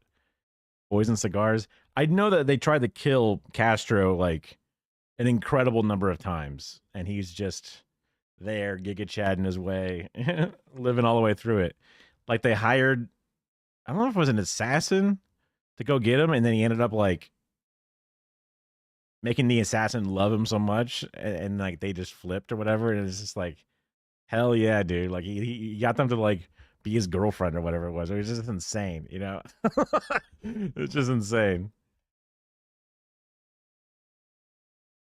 Your hair, the necessity of really preparing a thorough alias background, understanding your alias address, your entire persona. How is this relevant to a business owner? They don't need to know, like, oh yes, my fake alias that I created this business. If you're a shell making shell companies and smuggling money. Yeah, the random guy. I mean, does a problematic age gap apply if it's a deadly assassin? And like that's your self-defense is like your Riz. Is there an exception? Probably not. I don't know. I'm just thinking like if a 17-year-old shows up like, hold on, I know what I gotta do. Like that's fucked up. That's so fucked up. Like it's not just like, wow, they're 20 years apart or whatever, but they're all adults. Yeah. Oh, what the fuck? What the fuck? Running an auto parts shop or like any kind of small businessman is just like, hey, round glasses to make a disguise. Remember my address. Considering that I was an actual imposter when I was undercover, it's kind of funny that I've struggled with imposter syndrome in my life. That's the segue? How to handle imposter syndrome as a man who wears disguises? This is so strange. I sometimes feel like I'm an imposter. I feel like I'm not really an Arab. It's really... This is how I deal with that. It's just like, this is... I mean, you're literally an imposter. You're literally sabotaging the tasks and trying to kill the other, crewmates specifically. You're literally not who you say you are. What the fuck? Such a long straw. This makes no sense. But to be fair to him, that's the real form of imposter syndrome. Like all these being paid to be an imposter. Yeah. If he actually gets over the imposter syndrome, he's completely useless to CIA because now he's suddenly a businessman in the Middle East. Like, you don't want to get over that. They'll be like, tell us, and they'll be like, what? I don't know the CIA. I'm a businessman. I'm not an imposter. Excuse me, I have very important work to do. Exporting. Need to go back to my job. What I learned is the importance of owning it. Like, be confident, believe in yourself, have that positive self-talk where you're reassuring yourself all along that this is working, You are an imposter. You can't use those strategies because coming from a man who is an imposter. No, but he's talking about double imposter syndrome. He's talking about he's an imposter, so he's like looking at the other imposters and he's like, oh, am I a good imposter? Like, we've used that word so much. I'm like, he's got imposter syndrome for being an imposter. So he's like, oh, am I a good imposter? Look, I see the other imposters. Saying that. I don't know what that means. And the other imposters are so good at being imposters. And a disguise doesn't have to be a physical one. Right. It can also be psychological. Picture yourself the way you want to be seen. I'm an Arab man. I'm an Arab man. When I was acting director, I mean, like your person, like like I'm an angry guy. I'm so angry. without a physical disguise. They're just like, dude, that dude is angry. I don't even know what he looks like. He's just angry. I mean, considering these are supposed to be the top brass CIA experts in many different fields coming together to reminisce about a specific era or whatever it is, and then they're just like providing the most milquetoast nothing. It reminds me of how like my former boss's boss would have a meeting with me, and I could tell immediately he has no idea what I do whatsoever. Like there would be times where he's like, oh, you know, set up this Zoom meeting or whatever, and like you can just use my office. And I'm like, okay. And I go into his office and there's no computer in here. And I'm like, what the fuck? And there's what looks like some kind of small computer. And I'm like, is this what I'm supposed to somehow hook up to something? But there's no monitors. I'm like, whatever. I go to a different room where there's a computer and I fire it up. And I'm like, yeah, I couldn't figure out how to boot your little computer. He's like, oh no, that's a laptop, doc. You don't have a laptop? We didn't give you a corporate laptop? I'm like, no, I'm not at the level where you give me a corporate laptop. And it's just like, oh, you have no clue. You have literally no idea the shit that I do. And I would hear him jump in on group calls and be like, just want to say, everybody, you know, we're all doing a great job. And I'm just like, yeah, he doesn't know nothing about anything. He sends out emails like, this is a really interesting technology. The most completely useless thing that we have not talked about. And I'm like, does he just sit in his office all day doing literally nothing? And then that's the CIA bosses. They don't know shit about anything. They're just sitting there like, yeah, you got to look the part. Oh, and you got to act the part. Because if you don't act the part, oh, you're not going to work. I had to look Obama in the eye and tell him that we were losing in Afghanistan. Yeah. We were having a series of meetings with the president and I had to give a bad performance review. We're losing. Yeah. his senior advisors so that he could make a decision on what the The lady was talking about how it was so hard in tech where, she was the only woman in the room. I mean, problem solved. Now there's no women in the room. Literally, there's only one person of color in the room. Well, maybe two, but we know which one's the main one. What the U.S. troop level should be in Afghanistan. You also thought I was never killing enough children, but when I realized no one is killing enough children, we need to kill more children. Yeah, I have an imposter syndrome. Like I wish, I just wish I could have the same numbers as the other guy is killing children. I feel like my children killing doesn't matter. Like even the parents of the children that I kill, they don't feel it the same way when the other people kill their children. Respect the Twitch terms of service, right? You gotta play the game that's dealt to you. Obviously, incredibly important issue. Yeah, and then he decided they need more. I love that. All this big room of experts, and this guy be like, I had to tell him the best thing to do was stay in there for another 20 years. That's why they give me the puzzles to solve. We seem to be losing Afghanistan. Bring in the quizmaster. One view was that we were losing. That since the Taliban... But the other view is we haven't won yet, okay? Like we're just giving them into a false sense of security that looks like we're losing. But then wham!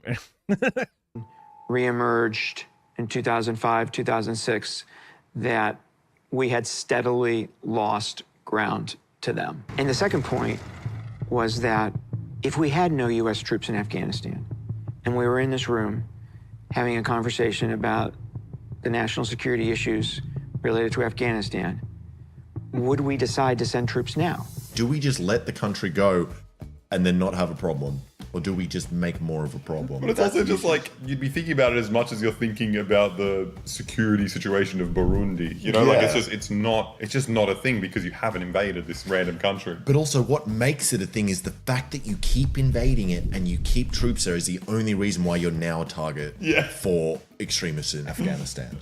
Yeah. Yeah, 100%. If he did any the stuff he did in any other country in the world, he'd be executed by the state. I could see it. Yeah. I mean, we have a pretty good system of sheltering war criminals. There's that whole invade the Hague thing, right? Where we will not accept any persecution of war criminals. And we have a outstanding statement that if you take a U.S. person and make them a war criminal, we will extract them violently, which is quite a aggressive thing to say as a fellow leader of the UN or whatever. Like, what the fuck? What the fuck? But yeah, I mean, these extremists are here, and then we go in and just kill random women and children and families, and then all those survivors get real mad at us and turn into insurgents and shit. And it's like, how does this keep happening? Who knows how this keeps happening? Why do they have such a negative view of us as you're there gunning down an entire generation? Like, what the fuck? So the best thing to do is pull out, maybe even just apologize and give everyone a lot of money and be like, please, we are sorry. Yeah. If the president is this man that he's explaining, this man who just like wants information on how to make the best decisions. The CIA funded these guys. Yeah. And you got the CIA guy being in there being like, yeah, you got to put more troops in. Yeah. Surely you'd stop listening to them at some point. After 12 years of war and so many lives lost, I knew there might be some strong reactions to our analysis. It takes courage not to be swayed by the President of the United States, or the Chairman of the Joint Chiefs, or the head of all U.S. troops in Afghanistan. It's so funny that you made the wrong decision and you're just like, and no one even influenced me. It was all me. Like, I made the mistake all by myself. We watched another masterclass where it's like they talked about the same decision of sending in more troops. And it's like, you're just admitting to doing horrible, horrible things in this inspirational business class. But because they're being paid to like be the person imparting the lesson, they have to pretend that they're the ones who did it. They're just the best. 5 million people. That was me. That was me. I did it. That was me. 5 million people dead. I love that like royalty-free cut corporate music with the little. One of the things that I have to do in this job is sometimes tell you things that you might not want to hear but need to know. And that's important whether you're talking. Do you think other jobs you're just like, it's all good, sir? Turn that graph upside down, sir. It's all good. Don't you worry about it. Everything's fine. No other job is like, hey, shit sucks. Hey, our plane crashed. People died. We're going to get in trouble. Hey, you know, like all kinds of jobs have all kinds of negative things. Hey, sales are down this quarter. Like literally everything, you know. Hey, some of our employees are sick and our numbers are down. You know, every job has fucking negative things. To the president, or you're talking to your spouse, or you're talking to your business partner. Margaret, we're losing in Afghanistan. God, I hate this. If sponsorships are good enough for the head of the CIA, it's good enough for us, and that's why we'd love to tell you about the sponsor of today's video, Odoo, the How does Odoo, do they not inspect the sponsor read? Do they not? Like, how is this considered a sponsor read?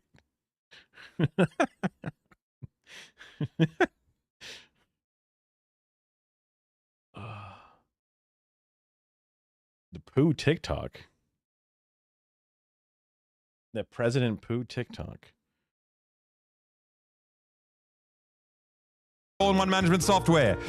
Our favorite aspect is Odoo's project application, which is a comprehensive and flexible project manager solution that enables individuals and businesses to track projects. Not to shit on the sponsor or whatever it is. I guess it's literally going to happen. I've tried different project management apps that are free or whatever it is. Sure, yeah. Links should be fine, so feel free to just drop it in. And they never work for me because, like, also you have to like learn. you have to, you know. I'm trying to be nice because, like, I don't know. I guess it doesn't matter. But like, I've tried to learn the different project management tools, and then I have to just do so much work in a project management tool that I'd rather just be doing the work that I want to do on the project or whatever it is. So it never felt useful. Like, the most basic project management is just like a nice place to take notes, or a calendar app that you already use, like a Google Calendar, to just set some deadlines or set some things. Like, there's probably maybe because I just don't have gigantic projects that are spanning multiple different individuals or whatever, but they just never seem to be helpful. Project progress, deadlines, and resources while collaborating in real time. The best part is you can choose between these 3 attractive views. Number 1, Kanban. This organizes tasks by stage, which you can move around like sticky notes, which keeps your pipeline well organized. Number 2, it just seems so tedious to set up to get not a lot out of it, but I don't know. I'm not a project manager. Gantt. This view is a timeline that gives you an overview of your tasks, their dependencies, and scheduled dates. Number 3, List, which is a simple list which displays all the data you need. You can also perform batch actions, which is both simple and also powerful. Within each task, you have the chatter where you can send emails and log. All right, I'll take a quick restroom break while he's going through this, and I can do. I'm totally watching. I'm watching. There we go. Notes and schedule activities like calls, to-dos, meetings, and more. All these features let you collaborate more efficiently by centralizing and managing information in one place and allowing you to collaborate in real time with multiple colleagues. The number 1 best part is it's absolutely free. Odoo allows you to manage your projects for free with its lifetime free first app offer, including unlimited hosting and support. So what are you waiting for? Click the link in the description to get Odoo today. In any kind of decision making, there are analytic biases. Bias is a filter that you put information through that leads you to the wrong conclusion. You can't laugh every time you see a picture of 9/11. They do it so much. And what pisses me off is that I can't show anything from 9/11 on YouTube. You guys don't know what this is. You can't see what we're looking at because we can't show this stuff on YouTube. It's a picture of 9/11. In the torture video, I had the most horrific stuff. Man talking about being like sodomized every single day by a prison guard, and like a little animation of that. Just a picture of a building with smoke on it. That's too far. But what we can show for some reason. I'll have to. I could hear him stop yelling. Enough. Okay.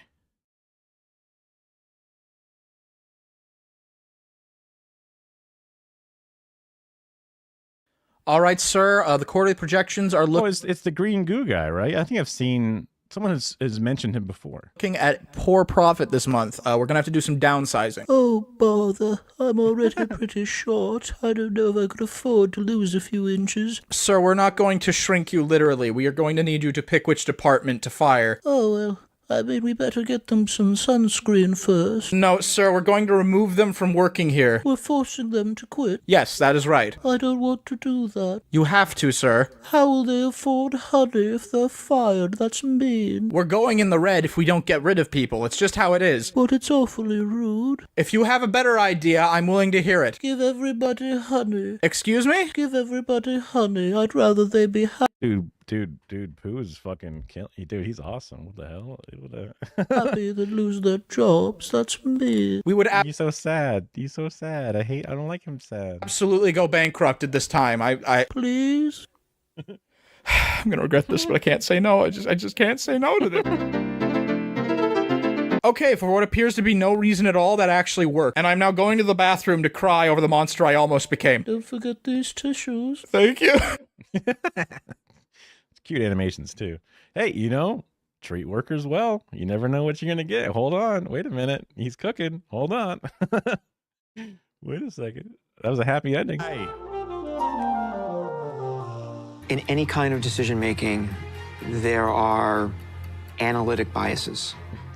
Any kind of decision making, there are decisions that need making. And you have to make those decisions as a decision maker. Masterclass. Bias is a filter that you put information through that leads you to the wrong conclusion. Are you talking to children? Are you talking to children?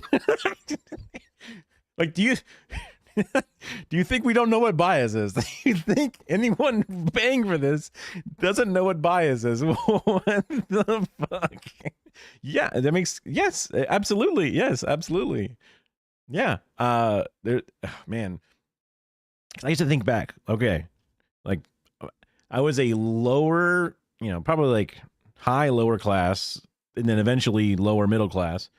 Like, my parents were warehouse worker and a waitress, and then eventually just a FedEx courier, so we never really had like lots of money, but we were like getting our bill collectors saying they're going to take away our microwave, and my parents are like, we don't even own a microwave, and they're like, wait, really? Like the debt collectors were surprised at how shit we had it, which obviously people have had it way worse than that. So as I said, we were upper lower class, whatever, and then we ended up becoming like middle class, which was like the 90s, where they bought a house on a VA foreclosure, and they got, you know, only cost so much. They didn't need PMI. There's all this fucking deals that they could fucking get.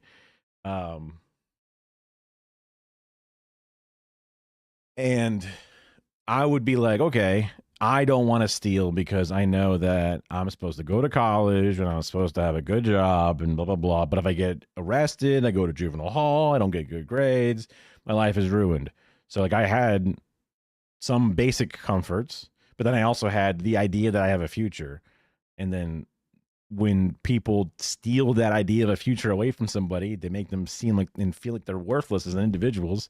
And then they also don't even have decent living to this day. Then they're like, yeah, I'm going to steal. What the fuck? You know, like I have nothing to lose. And also I got nothing now. What the fuck? You know? So it's just like, oh, we should just make sure that every other person starts off or has at least an attempt at getting those things that I had, the security and the, you know, acceptable, dignified living conditions. Boom, problem solved. What the fuck? You know, and it's frustrating to feel like that is the solution, and then nobody is actually trying to get it done at the level that it needs to get done. Like, I have a lot of respect for the different people and like the different anarchists and mutual aid groups and all that stuff, and people who work at soup kitchens and shit. And like, they're a better person than me. They do more day in and day out than I could ever do. But I worry that the soup kitchen will just keep being a soup kitchen, and the fuckers that are fucking everything up are never going to fix it. And as population increases, there's just going to be, your one soup kitchen is no longer meeting the needs of inflation, of the human misery. And systemic change is where actual improvement in the lives of the entire world, let alone our own little world, could happen. So I would like to try and moonshot for the big one instead of just the individual one, which is also just a lazy cope for me, because it's like, well, I don't want to work at the soup kitchen because I'm thinking of the big idea as I just fucking play Night Rain and Elden Ring or whatever. So trying to balance that out by doing actual things now, as well as trying to work towards something better. You can't laugh every time you see a picture of 9/11. They do it so much. I didn't realize it was 9/11. I can't show anything from 9/11 on YouTube. You guys don't know what this is. You can't see what we're looking at because we can't show this stuff on YouTube. It's a picture of 9/11. In the torture video, I had the most horrific stuff. Man talking about being like sodomized every single day by a prison guard, and like a little animation of that. Just a picture of a building with smoke on it. That's too far. But what we can show for... I guess I didn't see that one because I would have remembered that. God damn. It's not stealing, it's reallocating. Seize the means. That's one way to do it. Well, I guess maybe that's not technically what... I've never read theory. I never read any of those books, whatever. My brother gave me a book like over a year ago, A People's History of the United States. And I was like, oh, I should be smart and like read books. And I'm just like, oh my God. Like, fuck. Like, maybe I'll try to get back into audiobooks and just like steal or find a reading of this or something. I mean, I have the book. It's like I have a legal copy of the book. Come on, what the fuck? But it's just too.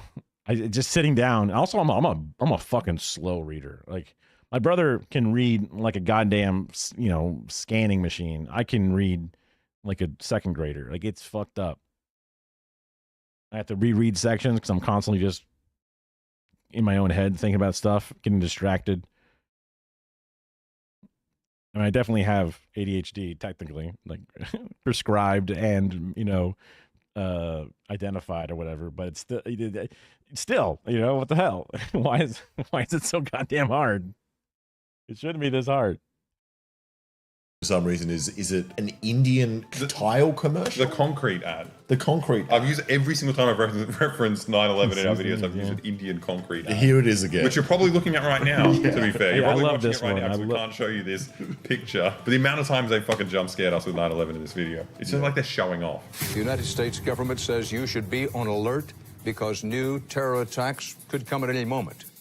Who knows? They could. Yeah, right now. You could open up your garbage can and boom, you're done. Bro, my mother probably was irreparably damaged. Irreparably, you know the word, damaged by the post 9/11 coverage, like the specifically like September and on coverage until the end of the year. Like I had an assignment to log. So this is my middle school class because I was in 8th grade when it happened. So it was, we needed to log the news because history is happening today. Every history teacher loves to be like, whoa, guys, history's today. You're going to be telling this to your grandkids. They love to do that shit, right? So they were just drooling at the opportunity to make an assignment out of this. And it was chronologically document all the news that's happening now because it might fade away over time or something. I don't know. And my mom was there to help me do this by just ingesting Fox News 24/7, clipping the newspapers, doing all this stuff. And I think it broke her brain permanently because she's now afraid of everything. And it's not good. It's I worry about her because that was not a healthy thing to do for anybody. And also that was some of the worst messaging and thought process that we had as a nation. So like mainlining that exact period in time for an extended period of time, wearing away at your like resistance to it.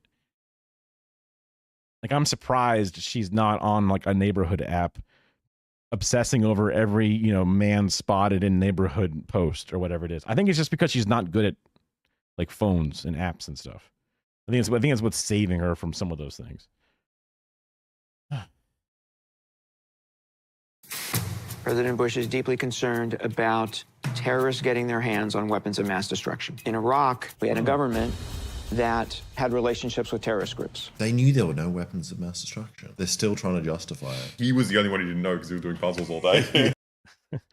It doesn't matter they didn't have him. He was real concerned. You know, so we're going to manifest that. We didn't know. I don't know what everyone else was talking about. I had no idea. And also, once had weapons of mass destruction, had a chemical weapons program, actually used chemical weapons. Ooh, you don't remember 9/11. Everyone who wasn't there thinking it's funny. Sorry, guys, but it's not even going to be remembered as well as Pearl Harbor. I mean, we've memed it, right? They didn't meme Pearl Harbor. The closest thing to a meme was the Cuba Gooding Jr. movie, right? That would be the silliest and most joked on thing about it.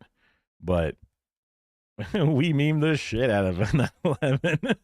I mean, Gilbert Gottfried did a 9/11 joke, I think the day after 9/11. They were like, too soon. And he's like, it's never too soon. You know, and he's dead now. But yeah.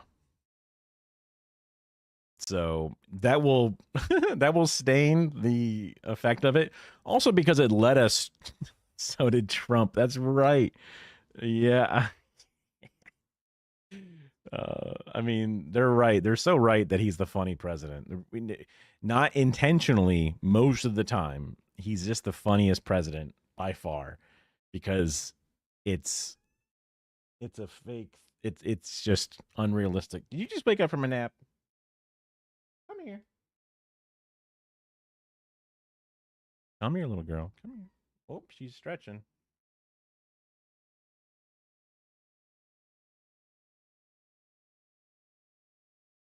That's what it was, yeah.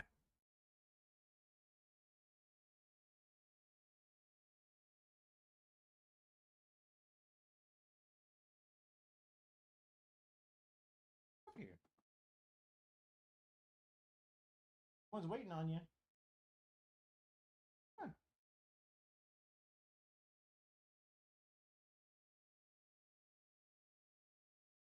She's just yelling at me. I thought she wanted to get pets or something, but she's just yelling at me. Yeah. Cam 2. There she is. She's just sitting here. Just yelling at me. What a little sweetie. This is Zenith, aka ZZ. I guess it's getting pretty close to their morning feeding time, but I'll let them wait just a little bit longer.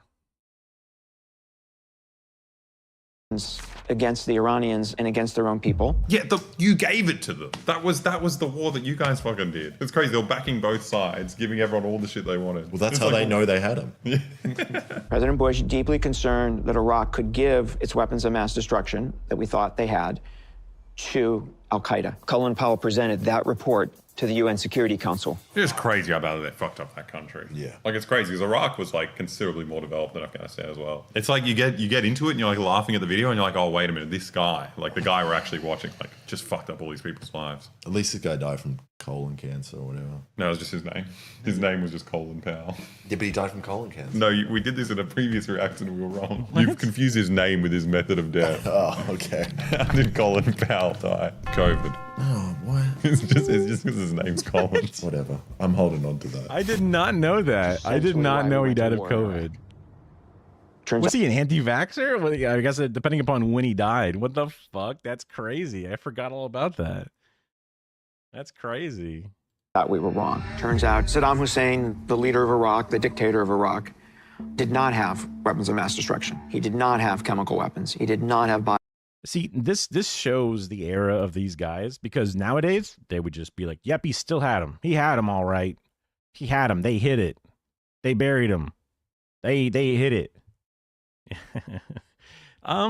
Depending upon how awake he was on a ventilator or whatever, that would be pretty bad. I don't know how conscious you are though at that point. But, you know, you can't see your family and shit, especially back then. Yeah.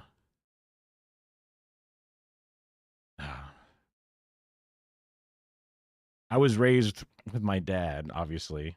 My mom and dad are still, you know, they're together. They never, you know, it wasn't like it was a split home, but my dad had a lot of the political opinions that he would share. So he had a lot of respect for Colin Powell. He was the really good dude or whatever it was. He really liked him. He also really hated Al Sharpton, and he really hated Jesse Jackson. But I don't know if that's like just him being a straight conservative freak, or if that's just like, well, that guy sucks for other reasons too. Because like he also hates Nancy Pelosi, and I'm like, oh, so do I. Easy, right? So now I have to like go back into history in my mind and then do other research on top of it to see like who actually deserves to be hated and who did my dad hate or like for wrong reasons, you know? biological weapons. He was not reconstituting his nuclear weapons program. We thought all three of those things. The hardest thing for an analyst to understand. You're the intelligence guy. You're the analyst guy. You thought they were doing three different things that they weren't doing. Whoops. I'm bad at my job, masterclass. You know? Understand are the intentions of a foreign leader. It's just so stupid just lying in this thing when you're already an irrelevant man. Yeah. It's so stupid. It's like, no, you wanted to invade Iraq. Yeah. There are other reasons to invade Iraq. Yeah. Also, you have weapons of mass destruction, which you use on everyone. So can we invade you? Can everyone invade America? And we got the analysis wrong because 4 or 5 different... Dude, they got the CDRs. You got 16 times read speed. Different kinds of analytic bias came together in a very rare way. The first bias was, we wanted oil. We wanted to steal their oil. I keep forgetting this about our day-to-day life. I think this is actually exciting because they're talking about actual stuff the CIA's done. Then I'm like, oh wait, this is meant to be for someone to learn something. Yeah, learn from your mistakes. Are you really toppling a regime because you think they have weapons of mass destruction? It's very relevant to my business. Yeah. We knew he had chemical weapons. We knew he had a nuclear weapons program. Yeah. So we filtered everything we saw in the aftermath of that through that filter. So much of this is absurd because like they knew he didn't have it, but then let's say they... I was saying if they're the new era, they would just keep saying he did have them, but these are still also lies in the way that they're describing, because their intentions and their goals were specifically to do these things. Not that they were bamboozled, but they knew that they were bamboozling others. So it's an interesting, it's like not a half lie. It's still a lie, but it's a lie from the other direction. It's a lie from the other side, specifically feigning to be taking accountability, but then not actually taking full accountability for having the wanton urge to invade for false reasons on its face. So they are still lying.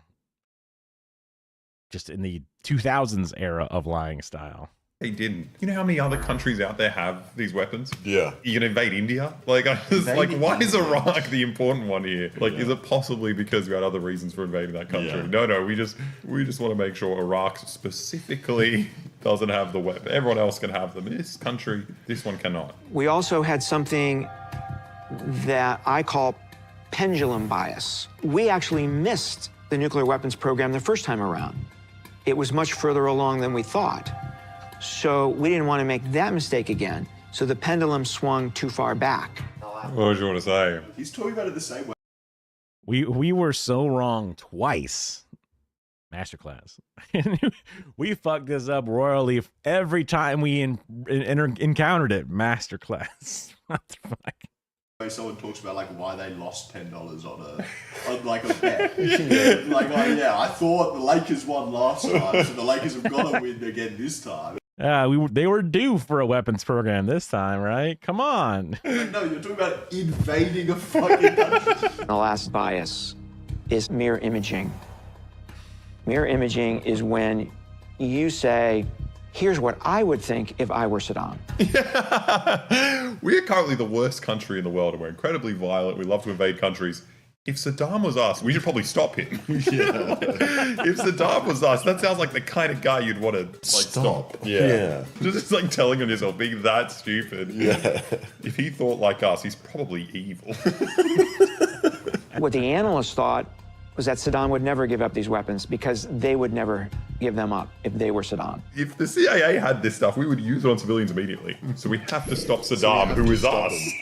I really hope one day they take this mirror imaging so far that they find out that they're bad and they just bomb themselves. Hopefully. Yeah, it'd be amazing. I was in the chain of command for the judgment that Iraq had weapons of mass destruction. And dude, one of them just fucking opens up their shirt and they show off a vest and they're like, yep, I'm here to finally, clean up the mess we started, master clap. What the fuck? It's sure not the CIA of the 60s. Yeah, I mean, yeah, it gives hope for, the type of like the Black Panther movement and like MLK and Malcolm X and shit. They are all like observed, bugged, fucked with, and then assassinated. Kennedy killed. Other Kennedy also killed. And it's like, thank God they're not that good at this shit anymore. You know what I mean? Like, obviously keep your eyes peeled or whatever, head on a swivel, but it's like, well, true. But yeah, I mean, I've heard about, the CIA angle of the JFK assassination, all that stuff, but just in all overall, like even the FBI ain't what it used to be. You know what I mean? Thankfully. Now, again, not a reason to let your guard down, whatever it is, but it's just like, okay, that gives us a shot. The incompetence has just continued. It's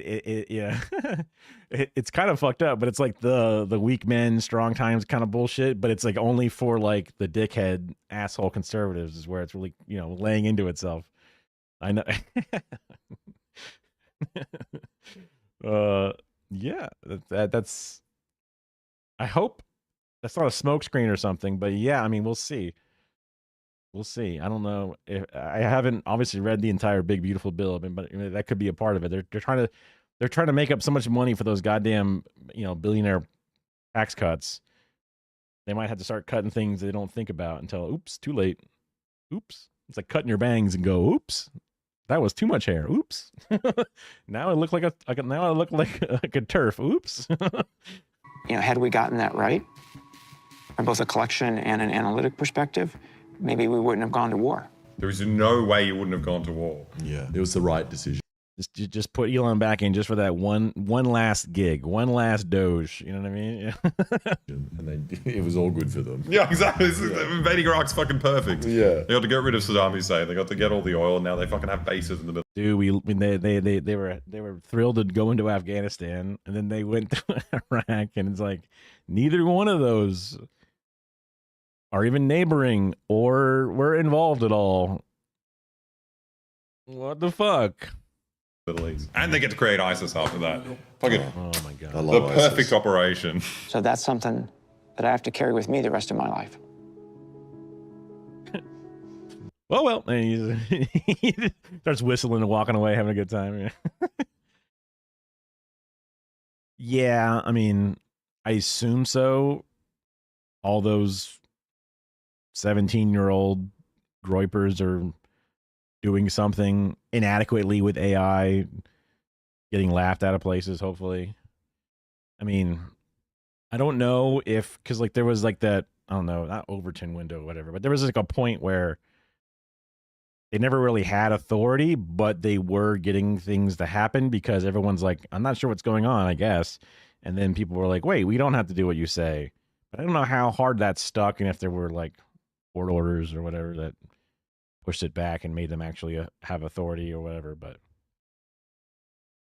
because people were like, we say this. And they're like, no, what are you going to do about it? Who are you? You're nothing.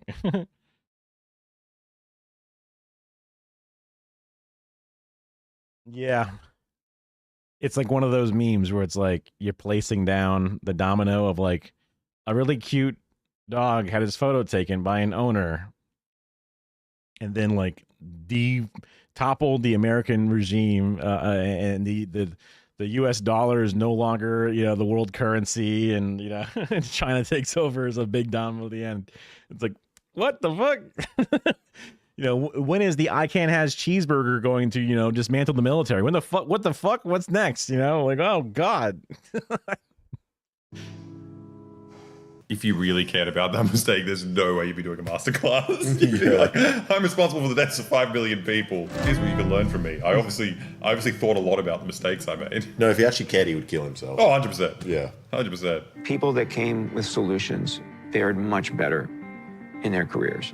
When you are presenting a problem, always present a solution. None of this is what truth to power means. No. This is just how to do your job if your bosses are powerful. Yeah. Only point I like there is provide solutions when presenting nice. problems. This is a good. But didn't he provide a solution to a problem and then fuck everything up? Why? And he's like, I have to live the rest of my life, but you should do the same thing right now. You should just do it. Yeah. The biggest change that came out of the Iraq weapons of mass destruction analytic failure was putting much more emphasis on levels of confidence. Iran's got nukes, I'm sure of it. Shoot the fucking missiles. Get the fuck in there. Bunker buster that shit. Whoa. Oh, no. No. Requiring analysts to think rigorously about how confident they were in a judgment. I love that. The takeaway from Iraq is ask the analysts, are you sure? Think about it a little bit more. A little bit more thinking. Now we implemented CIA, the are you sure policy. When you think something, think sure? again. If you had pressed the analyst on how confident they were on Iraq and weapons of mass destruction, they would have told you that they were not that confident. I love that. They have weapons of mass destruction. Are you sure? True. You know, honestly, that is a thing. Yeah. All the gaudy ass Trump fucking stuff, his stupid long tie, his dumpy ass. Elon Musk's complete cringe outfits and insanely shaped body. Yeah. Yeah. True. Absolutely. That's an interesting way to think about it. We might be safe for an extra couple of generations after this is all over compared to the World War II 100-year roundabout that we just looped around. The edgelords, but like the edgelords that are like wearing a trench coat and like Crocs with a hat that doesn't match the color. it's just like ew, and like patchy ass facial hair, and yellow teeth, and you're like ew. Sure. No. I don't know. Not really. You gotta press them because they'll tell you a different thing. I mean, that is crazy to be like the analysts. Like, if you really ask them, like, well, hold on, come on, tell me the truth. And it's like, all right, you got me. I was just fucking making it up as I went. I didn't actually read the book, you know, like, yeah. And if you want to see how Iraq ends, you'll have to read the story for yourself. You know, one of those classic, I only got halfway through the book kind of book reports. You read the back of the spine, and you got the thing. You go on the cliff notes, get some shit. You know? I was the expert of that shit. Nowadays, you just tell AI to write it for you. What the fuck? Making them sound so incredibly stupid. When we caught Saddam Hussein, he told us that he gave them up with the intent of us knowing that he had given them up so that we would take sanctions off. But he actually didn't want to say so because he wanted to continue to have... He's like, it's not my fault. It's not my fault. The Iranians think that he had them. I like it. He was trying to do the right thing, though, in terms of he just wanted his country to be able to have food. Yeah. I'll get rid of the weapons program. Please get rid of the sanctions. The best we can do is bomb you for decades. It's so funny. We all look at North Korea and all these other countries being like, why do they have these weapons programs? Why are they being such a threat to the world? It's like, well, obviously, if you get rid of them, immediately a guy like this is going to be like, we have to kill them all. No, if you get rid of them, immediately this guy will say, you have them. Suddenly you have weapons and I have to kill you. Yeah. He had more confidence in the CIA than we ended up demonstrating. We're even dumber. Why would he smile at the end of that? That's what I was saying for. We're so stupid. We're so dumb. Not even this like third world nationalist regime could realize how fucking dumb we are. If only he just sent a photo of him throwing the weapons in the bin. None of this would have happened, you know? Is this what people are meant to think? And then why are we listening to a masterclass from the dumbest people in the world? The May 1st operation on Abbottabad, directed at Osama bin Laden, involved teams of analysts and operators from across the U.S. government, the FBI, the CIA. It's like 700 meters from Pakistani military academy. What, where he was? Yeah, in Abbottabad. It's like, hide somewhere else, dude, please. He's like, no, I'm hiding right here. Shh, everybody quiet. Osama, this is going to sound like bullshit. Please, anywhere, just go away. Just, yeah. No, I'm hiding. Our assessments, based on satellite imagery, on-the-ground intelligence, and other... No, they get the 360 cam. They're nutting over this. Like, oh my god, this is sick. Oh my god. Oh, it is. Oh, it is incredibly wrong all the time. I mean, years ago, people were like, "You've got to try it." And I was like, "Okay, I'll type up some stuff," and it's just wrong as shit. I'm like, "What the fuck?" And even now, I still get shit wrong endlessly. Imagines things. It's predictive autofill. Just really good autofill. Wow, it's 60 to 80% right. Wow. It's pretty good guessing at what's next. Always trying to please its requester. Yeah. There is definitely one of my I guess not hopeful theories or whatever it is, but I guess it is kind of a hopeful theory with how a lot of the negatives of AI, like if it gets significantly better, multi-generational leaps or whatever, we're going to run into some even worse problems that we have now. But just like how Madden 2020 looks just like Madden 2025, graphics wise, we're going to hit a limit with like how much data these things can absorb, how good that data is, because apparently a lot of the best data has already been grabbed. And now it's got much worse data to grab. And a lot of that data now has other AI shit built into it. So then it's like even worse than ever before, because it's just going to be like inbred AI. It's going to hit this bottleneck that it can never get through. And it will always be this amount of uncanny to, you know, a slight variation of that, but always kind of still a little fucked up. AI Yeah, basically. I mean, it's not good for people. It's not good for AIs either. Yeah. Also, like the number of times we've seen where like the direct hand of the designers can influence the output. It's like, okay, we really shouldn't use this, right? Because what we just saw, like, oh, white genocide in South Africa, like, oh, they just straight up put that shit in there. Yeah. Problem? Bias built into what it's supposed to be, a thing, and problem? Gotta get rid of that. Means had zeroed in on a location with high walls, barbed wire, and covered windows. Could the figure often seen pacing in the courtyard be bin Laden? Well, the fact that he is 6'6", dead giveaway. 100%. Who is that tall in fucking Pakistan? The great Kali is wandering around, or it's Osama bin Laden. Yeah. The top analyst test with finding bin Laden looked the president in the eye and said 95%. And I told the president that I was only 60% certain. And Obama turned. He was basically wrong again. He's like, I don't know, 60%. Like, you're making that shit up. You're just making that shit up. You're like somebody fucking rating their fucking meal on a Yelp review. You're just like, I don't know, 4 stars, 3 stars. Fuck it. I don't know. 3.5. And said, Michael, does that mean you would not do this? And I said, no, I would absolutely do this.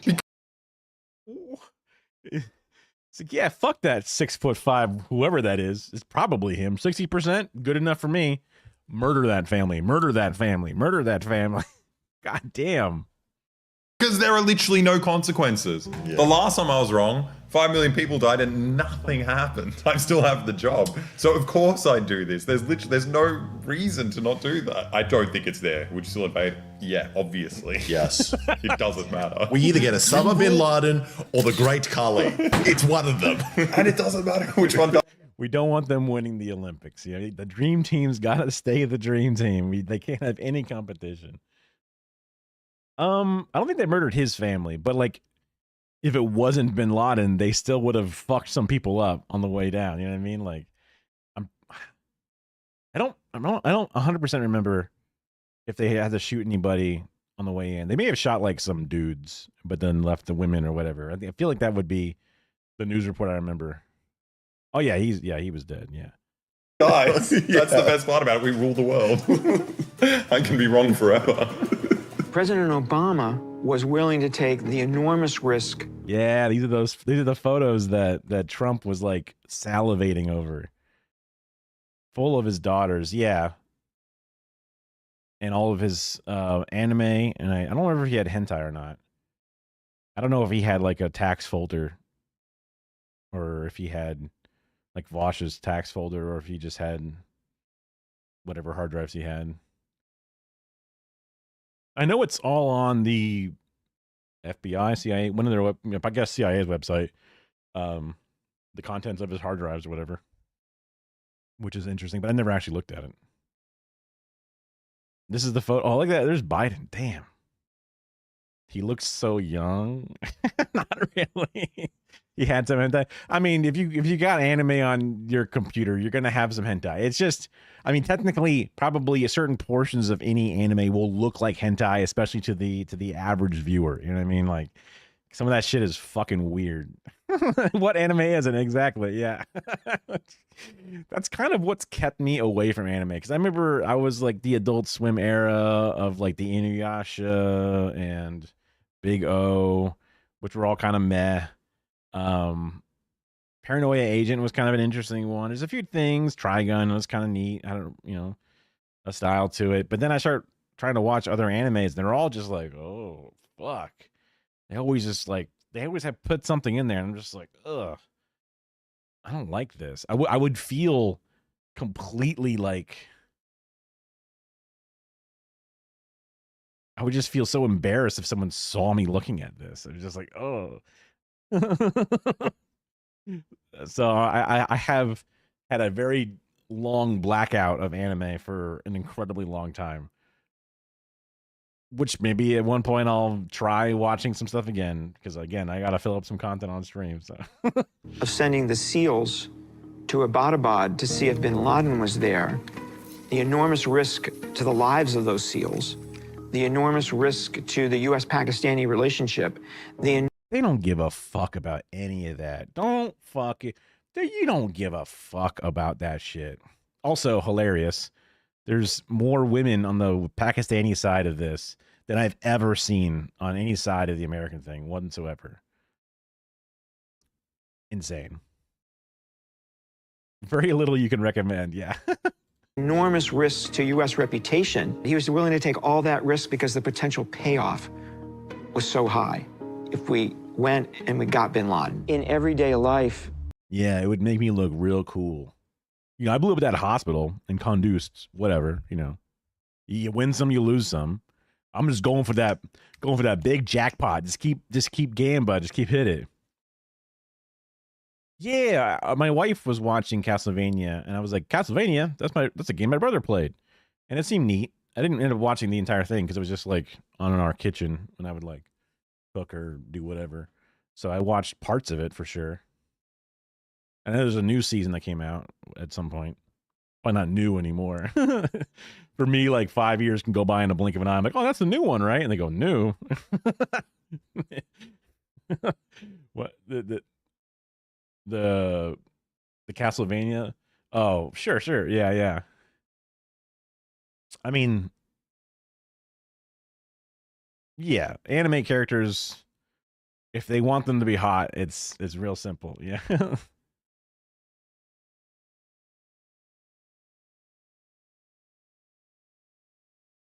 My wife drew, when she was an adolescent, she had certain anime characters she had crushes on. I was debating whether or not to share that factoid, but I was like, it's fine. It's, you know, she was a child. It's fine. It's all good. You know, it's healthy. It's part of growing up. People take hundreds of risks. What we're talking about here in terms of risk management is relevant to every person on. Not in the normal anime way. Okay. Well, yeah, because the normal anime way is like in a creepy way, right? It's like a disgusting, perverted old man kind of way. So that's nice that it's got like, and also it's Dracula, right? It's a story that everyone can kind of like pick up right away and then enjoy the action, enjoy the character development or whatever in a female gaze kind of way. Sure. I mean, I feel like a female gaze is definitely, because even dudes would be like, dude, that dude is jacked. Nice. You know what I mean? Even if a guy is pretty, you know? Sword Art Online. That's one I've definitely heard a lot about. That's the one that's like a MMO that they zone into or whatever, right? Is that the one that they jack into like the Matrix, or they like, you know, VR goggle their way into or whatever, or is it? It's very bad.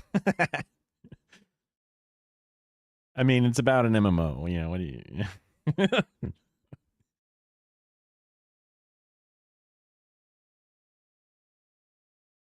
I hate to be the guy who's like, yeah, I watched Cowboy Bebop. It was pretty good. You know, like the classic, like these, I've only ever seen a specific area of the 2000s and that's it. Yeah. It just didn't click with me. He also fucks his sister. I hope you're talking about Sword Art Online, not Dracula at this point. I don't think Dracula has a sister, so I think it's fine, but maybe not. I don't know.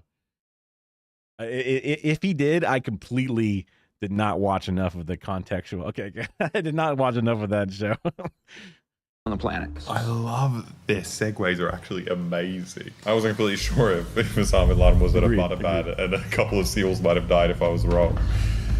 How are you going to do your shopping list today? Yeah, it's so funny. So what do we think of Masterclass? Terrifying. This is a first for me. Yeah. This is a first for me. Me too. Never thought I'd do something like this. Yeah. Just the number of parallels between what I never thought I'd do something like this, you know, like educate individuals on how to do something. Never thought I'd do that and fucking murder civilians or, you know, doom an entire nation. Yeah, easy peasy. The number of parallels. What we did in CIA and how that crosses over into what we're doing now and what people experience in their everyday lives. This is like textbook the shit we have to do for sponsorships, and it's so humiliating that the biggest intelligence organization in the world is like, yeah. That's why Odoo is very important to us. Actually, that is why Odoo is really important. Yeah, it to us. is. Yeah. He looked at that. Yeah. He looked so like wounded. Like, no, you fucked our sponsor. Anime is an art style, not a genre. I could see that. Damn, that's rough. Burn is the witch. I mean, that probably was not a part of the deal to start. So either way, it's a fucked up situation. But even if it was, like, listen, you can get this, but they're going to hate you for it, maybe even burn you. And she's like, I'll take that risk. And it's like, you know what?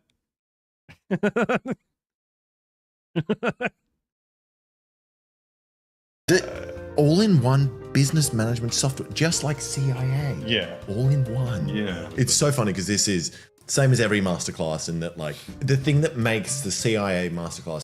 Does he always wear this shirt when he does the boy react stuff? I feel like I always see him wearing this shirt whenever he does this. Interesting is the fact that they have killed and done so many horrific things, but then they're not allowed to talk about it.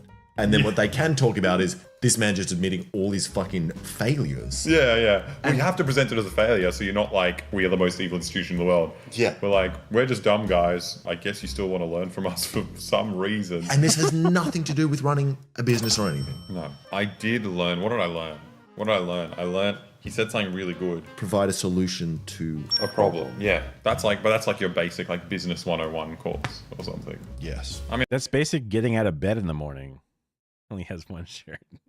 He's a true socialist. He's an impoverished individual. I should only ever wear my one shirt. That way I got the bona fides. Hey, I'm not, hey. I mean, I learned something. Yeah, that is good. It just makes me kind of confused about the CIA in general because, like, I'm looking at this guy and, like, I'm assuming he's just lying the whole time. But do they have just, like, just a front man, like a really dumb guy front man? Yeah, probably. A bit like George Bush. No shirt. It's public knowledge that they knew that there were no weapons. So he is lying. He is lying. Kind of funny that he's finished his job, he's retired, but he has to keep going around pretending to be like, I'm the dumbest guy in the world. I just keep getting it wrong. It's just like, bro, your job's over. Just chill out. Yeah. It's okay. Or I think he is just that dumb. He was the one guy that they didn't tell. Yeah. Yeah, remember those weapons, man? That's crazy. Yeah. I gotta tell the president. It's all up. That is not an entirely made up, like, plan in general to have, like, to just put somebody totally incompetent and a good fall guy, just put him at the top, and that way when anything goes wrong, everyone just go, oh, look at, he's the one that did it. Fuck, you gotta kick him out. It's a tried and true strategy. To me. Oh, Austin Ox edited this one. Nice. I guess he does more of the edits for them now. Is there a post-credit scene? This is so long. Trying to be funny? No, I don't think so. I mean, you have to spend a lot of money to get this car. Yeah, There's a lot of things go into this too. I don't think they bought the car for the video clip. I think people buy the car because they like the car. Yeah, that's what I'm saying. Like, some people rent the car because they're rentable. Either you're doing a parody and you spend a lot of money, or you're a real person. Probably more likely. I think she loves Elon Musk. SpaceX flies, Tesla self-drive, Starlink beams with laser dreams. He's got a master plan for our lives.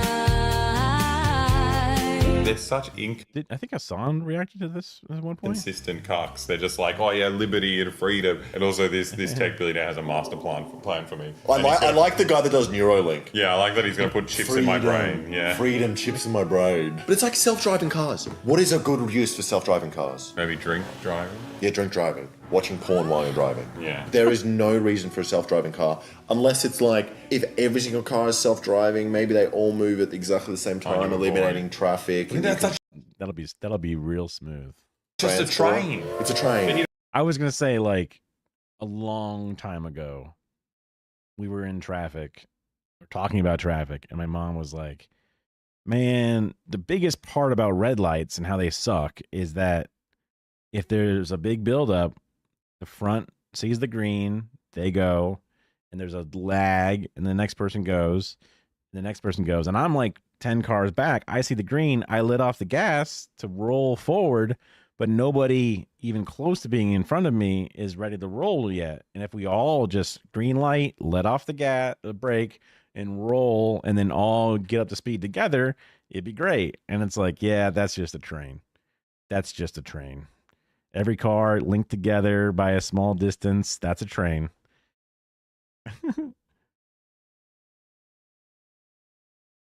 So the number of the beasts was going, oh yeah, like the vaccine is they're gonna microchip you, dog. All right, like, microchip me now, dog. Doge, microchip me. You know, it's like, huh? Wait, you're so inconsistent. Literally only a few years apart, not even like a long time. Yeah, they are. They are. They just don't want to give poor people money. They don't want to give black people money. They don't want to give, you know, even just quality of life improvements to the homeless or something. They just don't want to do that. I don't know if it's like I would feel real bad if we end up giving them something and I realized that they were people this whole time. So just never do that. Never do that. Alec Jones types it. Yeah. Okay, I got to feed the cats. I think they're bothering the shit out of my wife. So I'm going to put an Apollo video on because it's a good one. And he's our follow alert thing. So all right, let me be right back while I open up some cans for the kitties. You want to earn a pine nut? What's this called? Wretch. Yes, good job. One more, you get a pine nut. What's it made of? Metal. Yes, good job. Wretch. Okay, Apollo, you want to earn a pistachio? 4 questions. What's this called? This is a rag. Yes, rag. Good job. Can you do big bird?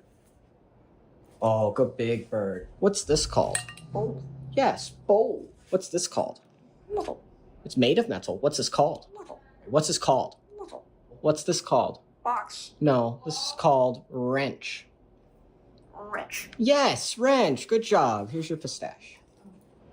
You want to earn a pine nut? What's this called? Wretch. Yes, good job. One more, you get a pine nut. What's it made of? Metal. Yes, good job. Wretch. Okay, Apollo, you want to earn a pistachio? 4 questions. What's this called? This is a rag. Yes, rag. Good job. Can you do big bird? Oh, good big bird. What's this called? Only one repeat. Yes, bowl. What's this called? Metal. It's made of metal. What's this called? Metal. What's this called? Metal. What's this This is called? so cute. Box. No, this is called wrench. Wretch. Yes. He's so silly. Alex Jones type shit, Conservative the Wild, yeah.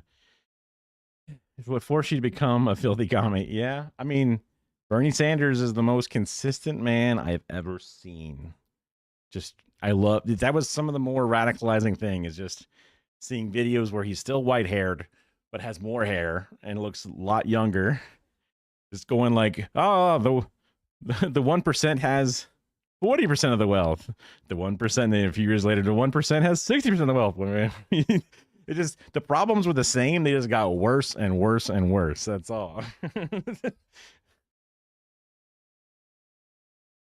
Hobby Brown.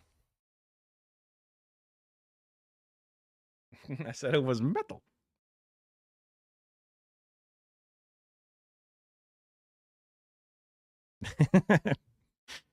Yeah. I mean, he gets it wrong sometimes. He's not like one of those like birds that's supposed to like get it always right. They don't edit it out, or sometimes they probably do, but whatever. He was hotter when I thought he was a woman.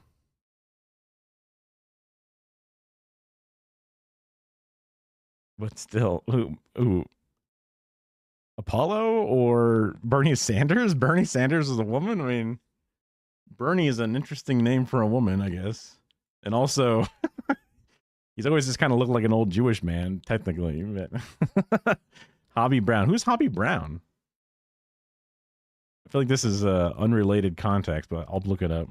Maybe I should look it up off screen just in case. They're so hot. It's a problem. I typed in God Hobby, not God Hobby Brown. I should just get rid of the word God there. Okay. Oh, it's like a. You know what? From the first photo I saw, I also thought it was a woman without even really looking at it, that knowing what you had just said to me. Then I'm like, oh wait, of course, okay, right.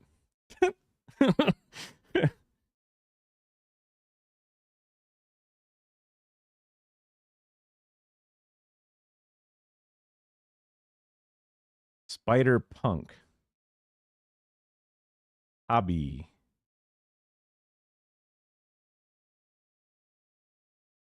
Just because it's a black punk person with large dreadlocks, it reminds me of that punk guy who was on the Kneecap show. Just because that's all the only three pieces that line up. But it's like, oh yeah, there's also another punk black person with dreadlocks recently that came up. Otherwise, facial features look nothing alike or whatever it is. But it's like, okay, yeah. Is it not dreadlocks? Well, I guess this one is more like, yeah, I guess it's not like, I mean, I guess it's not dreadlocks, right? I mean, it's a comic book, so I wasn't sure exactly, but you're right. It's puffs. There's probably a name for what that you would call that. Probably. I barely know white people hair, let alone black people hair. So it's like, oh, locks, but not dreads. Oh, right. Because they're not dreaded, which I guess means I don't know how people can handle dreadlocks, because there's also white people that have dreadlocks. I don't know how people can handle it. It looks uncomfortable. I wash my hair every single day. Again, the conditioner I probably won't do so much because it makes it seem really heavy and greasy. So I don't like that part of it. But I wash it every day. It gets greasy. My forehead gets greasy. My ears become like dripping with grease if I don't shower or I don't shampoo my hair in the shower every day. Like within that 24-hour, 30-hour time period, it's like it just begins to just leak. And I've always assumed that it's because I shampoo it every day is my body naturally now overproduces, because it's like, our hair is dry, give it oil. And then because I've set it up into this rhythm, if I ever break it, I'll have to have like 6 months of just the greasiest head ever. And then I got to do what, every other day? I don't know. They're wicks and get them mixed up. Not dreads. Right. Got it. I think I've heard of wicks before too. Okay. Well, we've made a pretty good,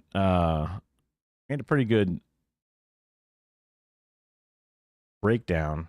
Okay. This is kind of a bit more of a fun thing. I've never seen this channel before other than just seeing the thing show up.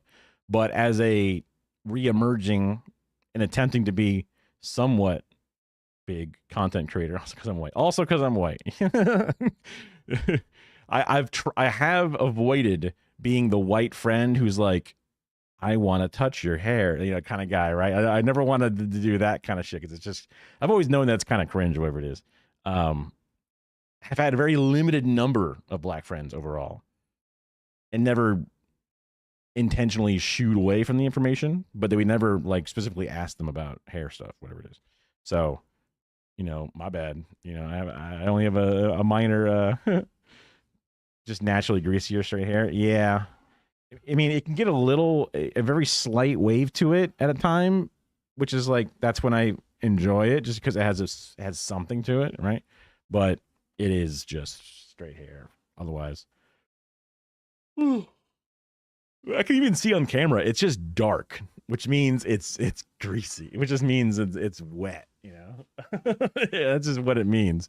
And I can touch it. Probably because I'm touching it too much, but when it feels greasy, I feel like the need to touch it, which just makes it greasier, which is just a downward spiral. Yeah.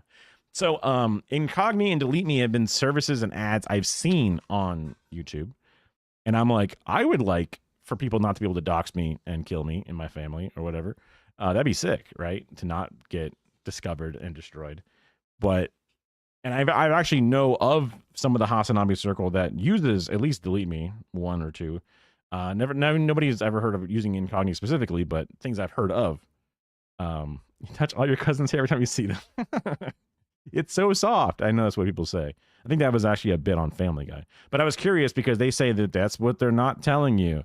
You know, a classic YouTube clickbait title to make you think that there's something else deeper that you need to know. And if you don't understand it, you're going to be at a loss. So this is a thing that, like a service I was one day thinking I might get. Know some people that have it, but I want to know more about it. And this would be a great video. Oh my god. Such orchestra. I don't know. Delete Me, the simple service that takes control of your personal data back to you. They intercept the data brokers on your behalf, requesting your data's removal and handle any resistance. I'm still trying to get the hang of balancing the audio because obviously I have speakers out here. I could put an earphone in, which also changes the whole volume as well. But I never want the speakers to come through the mic, obviously. And I think I've avoided that for the most part. Maybe once or twice it's gotten a little loud. But sometimes what seems too loud to me is just fine for you. And I can also manage my own volume versus stream volume. It's just a lot more tedium to do. But your data could leak again. Your address, employment history, social media accounts, telephone numbers, and much more. Instead of you reaching out to data brokers one by one, Incogni does it automatically on your behalf. See 60% off for the annual plan. So take back control of your personal data today. Ooh, it's looking evil. It's looking bad. All these guys are repping it, but there's like eerie music and they're getting compiled like they're in some kind of damn it. Sinclair Broadcasting supercut. They had deleted my personal information from 678 pages. Why would a data broker delete your information? He looks like Noodle. It's crazy that he looks like a 3D art Noodle. Is this supposed to be Noodle? Like, is this Noodle's channel? This is not Noodle. It just looks like Noodle. It just looks like the guy from Noodle. But, well, not these noodles. But the little art animation dude of Noodle that has this little guy talking. Yeah, I'll see it in here somewhere. That's an ad. Yeah, now he does a lot of like popsicle stick art, but it just because it's the same like V-neck and like brown hair. I'm just like, this has got to be that guy, right? Gotta go. All right. Isn't the entire point of a data broker to collect and retain your information? Like, isn't that their whole business model? When I requested Office Depot to delete my personal information that they had collected about me, like my name and purchase history, they refused to do so because of where I live. If I were nicely to ask General Motors to delete my data regarding what medications I take, yes, that is a real thing, they will also refuse for the same reason. Neither of these companies are considered data brokers, but what, they care more about retaining my data than an actual data broker? That doesn't make any sense to me. Is it because they're legally required to comply? Or do they simply comply out of the goodness of their own hearts? In this video, we're going to find out what a data broker is, how they collect your data, who they share it with, and whether companies like Incogni and Delete Me are a scam or not. This video is not sponsored by anyone. For full transparency, Delete Me has tried to sponsor this channel in the past, but I rejected their offer. That said, I don't know that I would have actually looked into making this video had they not emailed me, so you can thank them for that. This guy's a major selling point of services clearly. like Incogni and Delete Me is that these creepy data brokers collect your data and sell it off to the highest bidder. In fact, their entire business relies on data brokers existing, so let's find out what a data broker really is. It turns out, like with most things, it's more complicated than you'd probably expect. The term data broker itself is a pretty loose expression, covering all kinds of different companies. I actually suspect the reason Incogni and Delete Me use the terminology data brokers is intentional, as it's almost too broad to actually describe what's really going on. Okay. There are 5 major categories of data brokers. I'll quickly give you an idea of what they are and what they're collecting, and then we will dive deeper into each category. I mean, yeah, because if I was going to pay for a Delete Me type service or whatever it is, I would not be like, all right, I've got to pay this monthly fee or whatever it is to keep Best Buy, to not have my, browsing history on their account page website. Like that would not be my concern. My concern is my home address somehow viewable via my Best Buy reward points or something, and I would like that to be expunged. It would be more the critical pieces of data that, because that's what that shit I don't give a fuck about. They say it's worth stuff, I guess, probably in a mass scale, but on an individual basis, it doesn't fucking matter. The most common type of data broker that data deletion services work with are people search services. These are companies that act like modern-day phone books, but online. Much like a physical phone book, they're available to pretty much anyone, and often I've Googled around because it was like I was doing a project for the DSA where we were looking up people in like different like little like it's so weird, like the Tampa Bay, Florida area, and I think a lot of the South is like this incredibly atomized base of municipalities where every county has the unincorporated pile of everything in between, but like there's just like 5, 6, 7 little mini cities in what would normally be considered just one small like borough of New York or something. That's pretty good, actually, because even if they get something, they're getting inconsistent information and they can't trust any of it. Even if they find the real one, they don't know they found it. And it's like, because I'm looking up there what Zoran's doing, and I'm like, dang, that's awesome. But like every borough is all voting for one mayor, and like they all work and they have this like common purpose and they can organize together. And then I look at like any of the things in this area, and it's not like that at all. Like the entire Tampa Bay area should almost be one city if you're going off of the New York model or whatever it is, but we don't operate that way at all. And it just atomizes, separates, creates this impossible to get anything done. And even if you get something done, it's only done for one small pile of people. Sucks.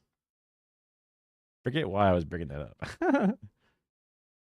have a majority of the important information posted for free. Then there are marketing data brokers.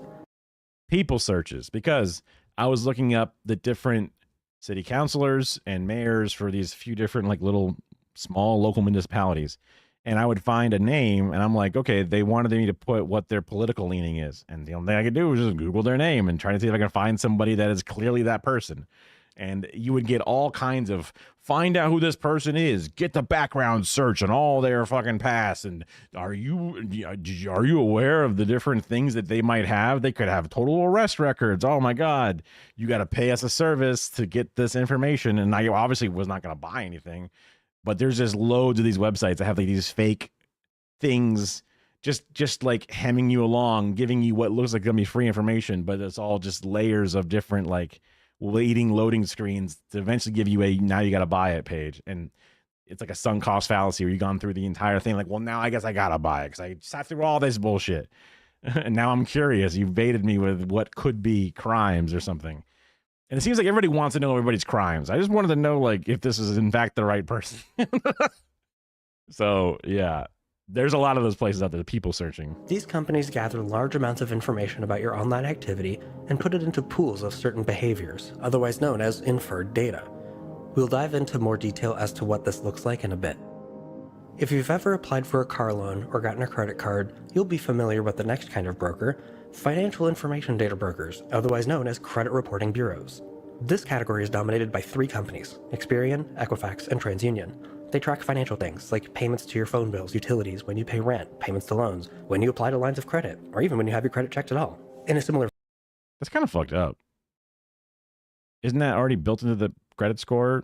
I mean, the credit score itself is also fucked up, but like they have to give that information to the credit scores. Like if that information is not already automatically given, then the credit score is already kind of flawed and they're only based off how good this other one is, which is not useful. Nice. For vein, there are risk mitigation data brokers. These are companies that track your identity, often for preventing fraud. When you apply for a job, or even apply for an apartment, this is how they do background checks. They work with risk mitigation data brokers. The last on our list is personal health data brokers, by far the creepiest in my opinion. These companies track health-related data, like when you purchase an over-the-counter medication, or even your search history of a health-related topic. None of this data is protected under HIPAA, so these companies go nuts in collecting and selling this data to pharmaceutical companies. Before we start diving into these categories, I want to call wow, people in this area buy Robitussin. So either they're getting really sick or they're getting really high. We're not sure which, but they're doing it a lot. Well, the last 4 on this list are a vast majority of the data brokers that make up the term data brokers. Services like Incognito and Delete Me really only scratch the surface when it comes to deleting your data. You know what? I want to mix it up today. We're going to start with a category that just gives me the creeps. Personal health data brokers are, in my opinion, the worst kind of data broker.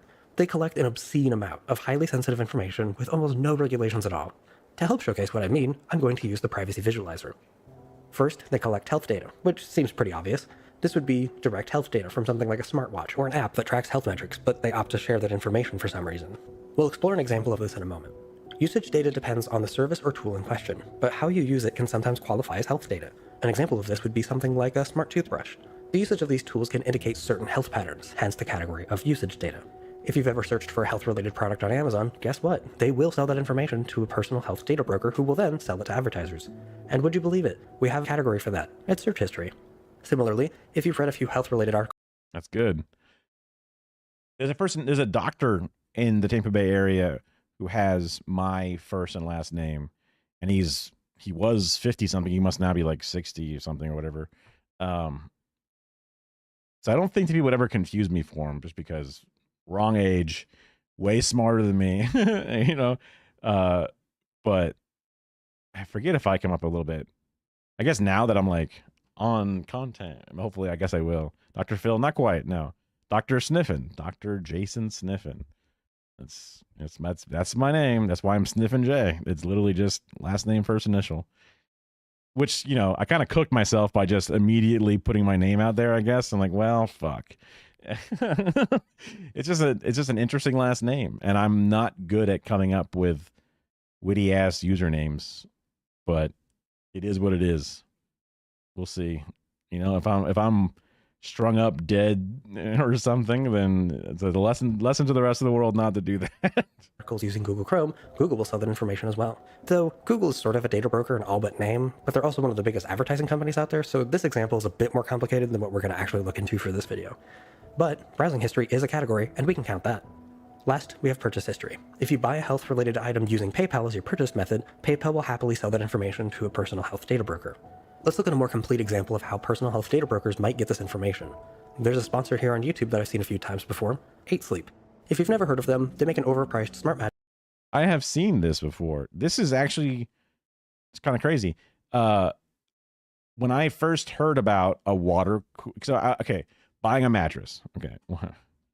Buying a mattress was like, all right, before I was sleeping on a free motel mattress because the motel would change its mattresses out every year. My aunt worked there as like a cleaning person or a management person, and was like, hey, do you want a mattress? And I was like, yeah, I'll take a free mattress. It's only lightly used, and it's been used for a year, but whatever. I can give a fuck. So it's kind of gross, right? But by the time we had stopped using that mattress, there was more of our human filth in that thing, just natural dust and oils or whatever it is.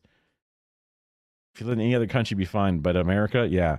Also, Florida is very specific about public records being opened no matter what, which is where the Florida man phenomenon happens, because not only are arrest records, but just all kinds of records are considered public records. So you get all kinds of the weird, wacky stories because they have to put all the information up. And that's where you get faces, names, all that shit. So what are you going to do? There's certain things you can do, like by putting everything you own into a trust, and that trust has a different name, but then like the history of you right before the trust is right there. So it's like, how useful is that even? I don't know. Yeah, Florida's crazy. Yeah. Anyway, so we had this really old mattress. Finally time to get rid of it. Even China doesn't do that. That's right. Yeah. And I was looking into mattresses, and they're like, okay, I'm a hot sleeper. I would like a cooling mattress. And I'm asking the guy that sells mattresses, like, is there any cooling mattress that actually cools? Because it's like every cooling gel, every cooling thing, like thermodynamically, it's just going to collect the heat until it has no more, like a heat sink. It can collect the heat until it just is full of heat, and then it's not useful for anything anymore. And he's like, yeah, without any kind of active system that can move the heat away, you're just going to have something that feels cold for a little bit. And then boom, back to just body temperature. And then I saw 8 Sleep on YouTube where it's like, look, it's a water cooled mattress pad. And like, oh, water cooled, like a CPU, POG, you know? And then I find out that it's $3,000. And I'm like, oh, well, fuck me. Okay, I'm never going to buy this shit. It costs more than a mattress. I thought it was literally a mattress, but it's actually just a mattress pad that goes over a mattress. It's not even a mattress. Like, it's not even, you know, it's like, fuck. And then years go by, still expensive. And I randomly just bring it up to my wife, and I'm like, yo, Kara, this thing. And he's like, she's like, why don't you just look on Amazon if there's a cheaper one? I'm like, there's no way. Boom. There are way cheaper ones. There are like anywhere from like $100 to $150-ish for different sized little cooling pads. And they're not as nice looking as this, but they are actually really good at their job. It's just kind of gross because you have to fill it with water. It makes your room slightly more humid because technically it's a swamp cooler, or it's a personal AC, as they sometimes call them. Basically, it just pours water over a fabricy, papery kind of material, has a fan blowing over it. That water gets evaporated, creating slight humidity increase in your room. But then that act of evaporation needs energy to change state from liquid to vapor, and that change of state steals heat energy away from the remaining water. So it makes the water colder, not only because the fan's blowing, but also because of the evaporation process. So then that water that's colder pumps through the mattress pad, and it's chilling, and it's really fucking cold and nice. Hey, Mango. So water-cooled mattress pad is sick. But it's annoying because you got to refill it with water all the time because it's slowly evaporating out. And then you got to like clean out the tubes and shit because it'll get kind of gunky because it's just what it is. And that's annoying as fuck. But if you're a hot sleeper in a hot state, it is fucking nice. Basically, yeah. I mean, like, let's see. Like right now, I'm in an air-conditioned room. So we're rocking a 79. We're rocking 79 at 35% humidity. And I go anywhere between 77 degrees and 79 and 39% and 35% humidity. You know, the air conditioner's job is to remove water, but it does its best. Hopefully your house is sealed up enough to not let in that humidity, but you let the cat outside, the humidity just pours in, and that's just more work for your air conditioner to pump out. We run the house a little warmer, and then I have like an overhead fan that blows air on me, which can be annoying because then little hairs will get in my face, and I'm like, get out of there. But it's way more efficient to run a fan nearby than to get your house 72 degrees because your AC will never stop running. It'll fucking break down faster. It'll use an insane amount of electricity. So you just say, fuck that, you know. So Mango, we're watching this thing on the different apps that like Delete Me and Incogni that remove your data publicly. They're usually services that are advertised on YouTube. This guy's kind of looking into what they do and what they don't do. 93 humidity today. That's a lot of humidity. I mean, if I look at what the humidity is outside, I should be smart and open this up and like woof. Woof. Woof. Does it even say the humidity? That's precipitation. Shit. I opened this window with the thing new to open. Sort of a bitch. Weather. Humidity will be 91%. I was gonna do like an image screenshot, but fuck it. It's not. Humidity 91%. So even though it's 76 degrees outside right now, it feels like 79 degrees. The high of today, now with the Weather Channel, looks like it'll only get up to about, I don't know, 84-ish. There's a lot of rain though, so that's how to keep it cool. Yeah, I mean, if your humidity is in the 90s, that's, I don't know if that's like cloud moisture and shit. I don't know what it is, But it sucks. It sucks ass. It sucks ass. Mattress that tracks your sleeping patterns and keeps you cool while you sleep. Great, that all sounds cool. How do they fit into this picture of personal health data brokers? Well, they clearly state in the privacy policy that they sell usage data to advertisers. This means that your usage of the mattress and the attached services are sold to companies who can use that information to show you health-related. Oh, he sleeps every night. Interesting. Interesting. Thank you for the data.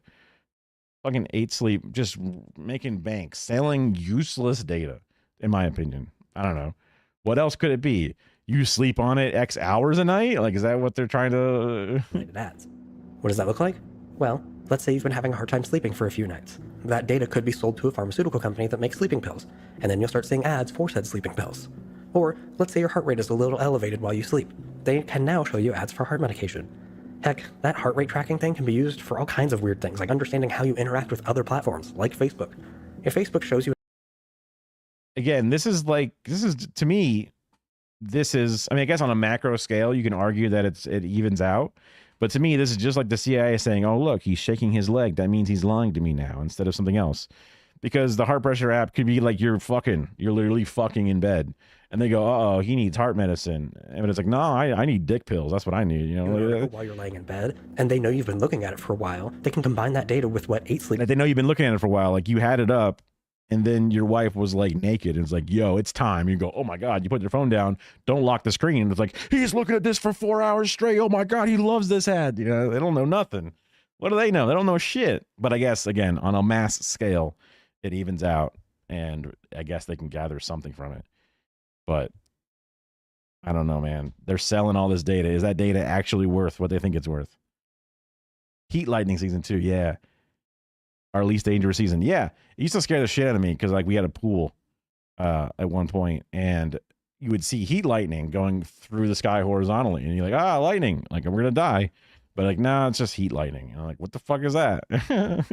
Collects, and bammy wham, they now know that you had an elevated heart rate while reading it, implying that you were angry. They can use that data to show you more of those articles since it keeps you on the platform for longer. I know, it sounds crazy, but it's clearly spelled out in their privacy policy that they share a lot of this information with Facebook. And we all know how Facebook is with data. True. Yeah, I mean, it's lightning, right? None of this is regulated and doesn't fall under HIPAA guidelines at all. So to them, it's all fair game. Also... I mean, it doesn't fall under HIPAA because it's not like, Joe Smith specifically has this problem. It's just one male between this age range has this problem, right? It's disembodied from who you are. 8 Sleep charges you a monthly fee to see your health data and cooling and whatever, and if you stop paying, you can't use those features, but they still track all that precious data. Please do not buy one of these. They are a privacy nightmare. Let's move on to the next kind of data broker. Okay, the ones that I use, they're dumb as fuck. There's no app. It's just a CPU fan and one of those super tiny little pump motors that you might see in like a cat fountain or something. That's literally all it is. And then just tubes. You're paying mostly just for the infrastructure of a giant pad with tubing routed through it and then the plastic frame that holds all this. So like charging $100 or $150 for these things is kind of a scam, honestly, considering it's just a few pieces of plastic and a mat, but it is a big mattress pad that has watertight seals all through it or whatever. So it's like, okay, I guess. I don't know. Risk mitigation data brokers are probably one of the most overlooked kinds of data brokers out there. They are most commonly used in scenarios where your identity needs to be validated for, believe it or not, mitigating risk. Like I mentioned earlier, if you've ever applied for a job or sent in an application for an apartment, they often use risk mitigation data brokers to make sure you are who you say you are, and you don't have a history of doing quote-unquote unfavorable things. I don't think sleeping at work would be considered unfavorable. I don't know. Maybe they're just finding funny job stuff. 75 feet in the air would definitely make it more dangerous, I suppose, with heat lighting. Is it possible to buy your own data? Maybe they don't have it individualized, again, for that same reason. Yeah, imagine if I looked at the data that's supposed to be for me, I'd be like, hilarious, this is all wrong. Because, I mean, how often do I get ads for things I already own? And I'm like, you fucking idiot. You spent money on an ad to the guy who already fucking bought that thing. You've tracked me buying it. I've got Gmail with the fucking thing and the order receipt in the you should fucking know, you fucking idiot. You're wasting your money. So I'm always like, they're dumb. but I don't want to like overly like assume that there's nothing nefarious going on or whatever. Things. With a job application, that can be things like changing jobs rapidly, or in some instances, working multiple jobs. With an apartment, it can contain things like rental. It's getting late enough where it's like, I feel like I need to floss. Probably gross to watch me floss here. Totally not flossing. History, late payments, and other similar items. If we plug this into the privacy visualizer, here's what we get. First, they collect contact info, which would be things like your name, current and previous addresses, phone numbers, and email addresses. This doesn't seem to be collected in all cases, but identifiers are still pretty common from what I found. This comes up when the data is aggregated to identify you under one unique identifier, rather than your name. Though this normally does come in addition to your name and other contact information, but it still counts. Next is location. No, they aren't tracking where you are all of the time, just things like your address and addresses related to you, like your work address. Lastly, there's financial information. This can sometimes contain things that would show up on a credit report, such as a list of debts, payment history, and other similar information, which leads us perfectly into our next data broker type. You may recognize this category by another name, credit reporting bureaus. If you live in the United States, this is data that you cannot opt out of or have deleted at all. This is all of the information that makes up your credit score, which is captured by the major companies, Equifax, Experian, and TransUnion. The information they have is used most often when dealing with creditors. If you want to get a loan for a house or a car, that's all tracked. If you get a credit card and pay it off every month, that information is reported to these companies. If you get a dozen credit cards and they're all maxed out and you're always late on payments, guess what? They track that too. This data is considered highly sensitive, as if it gets breached, you're at much higher risk of identity theft. What's that? Equifax had a data breach a while ago? 15 million users, you say? Oh, and what's that you say? They're not only still a wildly successful company, they have also wedged themselves so deeply into our economic system that you're not allowed to opt out of this data collection, despite their very traceable history of mishandling it? Dang, that's pretty darn annoying. Anyways, here's what these look like on the visualizer. Financial information contains things like your credit score, the debt you're in, the creditors you've applied to, any late payments, and even how much money you make. Purchase history is generally limited to major purchases, but it still counts as purchase history. Location, once again, is mostly just your address. They don't really care where you currently are. Identifiers, as they have sort of a profile on you that can have an ID associated with it. Also, your social security number is technically an identifier. Contact info, including your name, address, phone number, and email address. And sensitive info, including things like your birth date, social security number, and I mean, your credit score is something I'd consider to be pretty sensitive information. Next up is marketing data brokers. This one is fun, I promise. The goal of a marketing data broker is to acquire vast amounts of indirect user data to sell to companies looking to advertise their products.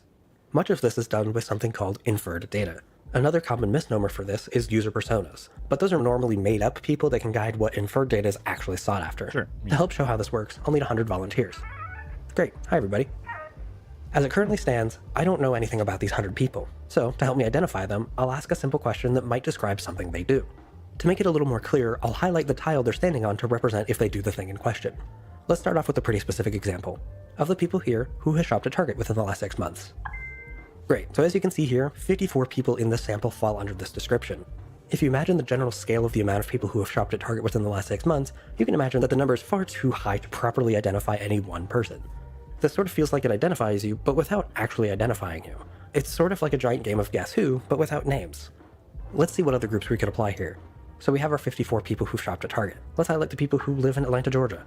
Okay, that's 20 people in our sample. What about people who drink coffee? People who listen to punk rock music? People who have a commute between 10 and 15 miles to work? Who here owns a PlayStation? Anyone here love dogs? Who here has recently watched an educational video on YouTube? What about the people who are concerned about privacy? These groupings by themselves can't identify any one person, but if we add it all up, with people who shop at Target that live in Atlanta, Georgia, who also drink coffee, listen to punk rock, have a 5 to 10 mile commute, owns a PlayStation, loves dogs, and watched an educational video about privacy on YouTube, well, that describes just one person from this sample. But here's the thing. I still can't identify who this person is. I certainly have enough details to know what I could advertise to this person, but I don't know their name, address, or any personally identifiable information. I can infer a lot about them without actually knowing them. These inferences are just aggregated groups of hundreds or thousands of people. Yeah, I mean, like, again, any one of those individual things that you would want to advertise to, you couldn't know if that one person would have it, but if through all those different funnels, there's 1,000 people there, chances are you might be pretty close on a certain number of them, whatever the percentage of is, whether it's half of those or even like 75, 85% or whatever.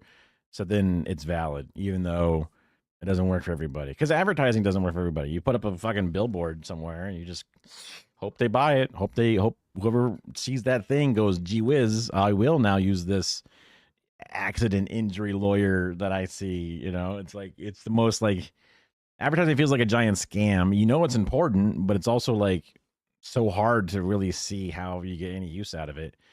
So like data brokers selling this data to then give you what is now somewhat of a percentage of a thing.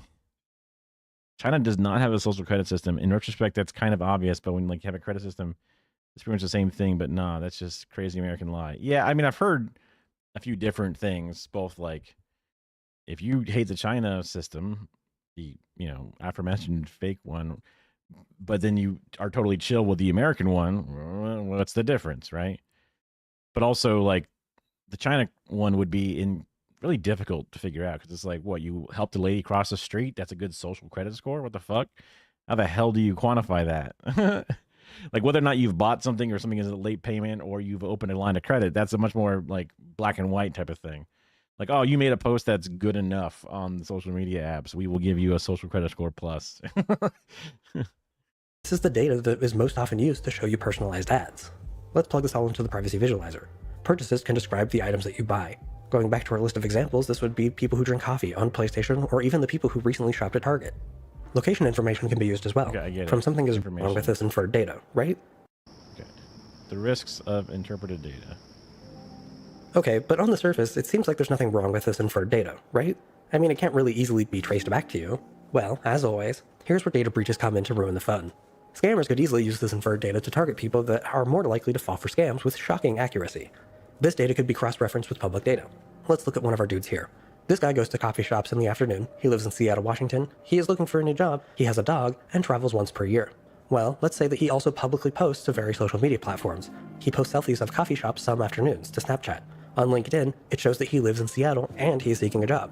On top of that, he shows photos of his dogs and even his once per year travel event on Instagram. Sure, cross-referencing that data could take a lot of time, but this is where spear phishing campaigns could come in. Scammers could just send out a bunch of automated texts and calls to a massive list of phone numbers that were in a data breach. If the data is attached to any inferred data, like companies like Toyota or Facebook would have, they could make a very targeted kind of attack without knowing who they're hitting. The goal isn't to trick everyone, the goal is to effectively trick just a small group of people. Since they know what city he lives in, and they know that he's looking for a job, they'll send out texts to all the leaked numbers in that city, and they'll say something like, "Hi, we were informed that you were looking for a job with 50% travel. We can offer such a position. If interested, please apply here. Shady link." Now, a majority of people would probably ignore this. But someone who is seeking a job who also loves to travel, well, it seems like a dream come true. Remember, the more data that scammers have, the easier it is for them to target you. I mean, I feel like everybody has gotten those texts specifically because I've gotten texts like that, not looking for a job. I see these things saying, "Oh, we're responding to your call about asking for a mortgage." I'm like, you fucking piece of shit. You goddamn liar. You're just lying. Sometimes even when they call you, I used to pick up and talk to the people, and they'd be like, "Yeah, I'm just returning your, inquiry about this." I'm like, I didn't make an inquiry. You, like, if you actually think I made an inquiry and you're working for this company, you need to know this company is a scam company because I did not make an inquiry. You are starting this entire thing off of a lie, and you're hoping to rope somebody who may have made inquiries in places who just forgot how many places they put it out at, and then you're hoping to catch them because they would have only applied for places that are safe.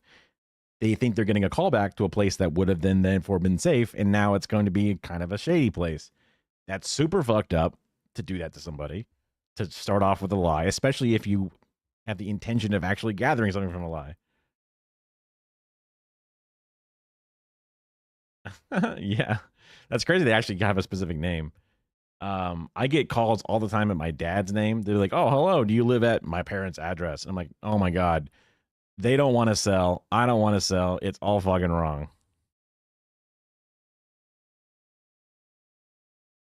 When you the St. Pete Pride entered into the raffles, yeah, because all that information is going to get put into a pool or whatever it is. It's just one of those things, yeah. So you're gonna get some of those callback ones. We get a lot of spam either way, honestly. So sure, I guess now we might have a higher percentage of it. I just ignore it. I'm happy to waste their efforts if they try to hit me with spam because I'm just like, And then that's a small cost that they're now losing out on. It makes it more inefficient. It's fine. It's fine. Not best practice, but it's fine. It's fine. That's Kara, my wife. Okay, so, yeah. Not sure. You in a very specific way. This perfectly leads us into our last data broker category, people search services.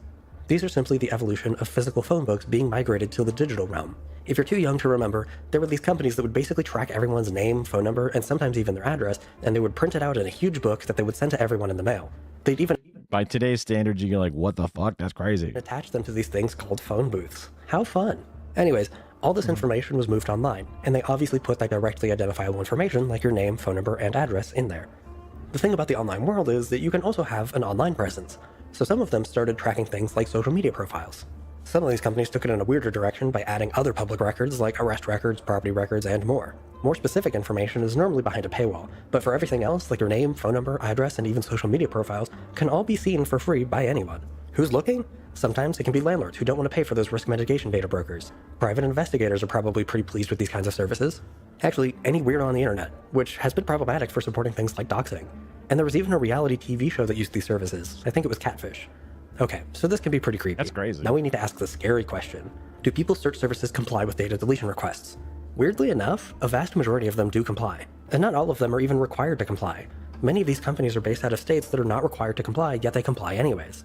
From what I understand, they do this to avoid future regulation, legal pressure, and just bad press. Well, that's a good thing. You can delete information using the forms on the websites normally linked at the bottom. In the description, I've linked an amazing guide on how to delete your information from a bunch of these services for free. Actually, these are the most common types of data brokers that services like Incogni and Delete Me work with, so things are starting to make more sense. In fact, let's finally talk about data deletion services. Well, if you're a minor, they're supposed to auto-expunge, right, at a certain date. And then sometimes there's like a cost of, or not a cost, there's like a, not a, like a time period where they're supposed to do it naturally. Yeah, there you go. Yeah. These are companies like we've been talking about, Incogni and Delete Me. Some other examples would be Mozilla Monitor, Aura, Opry, OneRep, and Atlas Privacy. I mean, if you're out of jail or prison or whatever, you've served your debt to society, it shouldn't fucking matter, right? Basically, technically. At least if it's not one of those ones where it's like, oh, pedophilia, like, oh, one of those ones that we don't think we can actually figure out a way to cure that one yet or whatever. So like, oh, you stole a candy bar. Who gives a fuck? Problem solved. You know, you served you did your time. Why should that fucking matter? Theoretically, literally, as the system is supposed to do, it's supposed to not matter. So why do they fucking keep track of it like that? Gotcha. I forget. So is jail jail the one that you're convicted in, or jail the one that you wait to see in a court date or whatever? Or is prison the one that they put you in and when they're holding and you get bail out of it? I forget. I know that there's jail and prison. I know they're two different things, and a lot of times people just use the two words synonymously. I always forget. I can just look it up, but literally just wanted to lock you in the prison system. Yeah. Well, then it makes sense to get that shit expunged then. Jail is pre-prison. Gotcha. Okay. Never went to either. Perfect. Yeah. Well, again, I guess you didn't rehabilitate them. But also, if you never went to one, then that means that you weren't even, like, arrested for a crime that you then needed to prove your innocence of. So, like, then you're good. Should be. Unless they've, like, arrested you and you were in the cop car, but then they let you go before they took you into the precinct or whatever. Yeah. All I know is what I've seen from, like, fucking cop shows growing up and, like, movies. So I was a goody two-shoes boy in what eventually became, by the time I was like of age to even be arrested for anything, in like suburbia. So you'll never rehabilitate over my dead body. I'm certain there are more than that, but they all work in the same way. They offer to delete data that's been collected about you for mostly people search data brokers. Most of them use automated systems to make this possible. However, in the case of Delete Me, it doesn't really seem like it's that much faster than doing it yourself.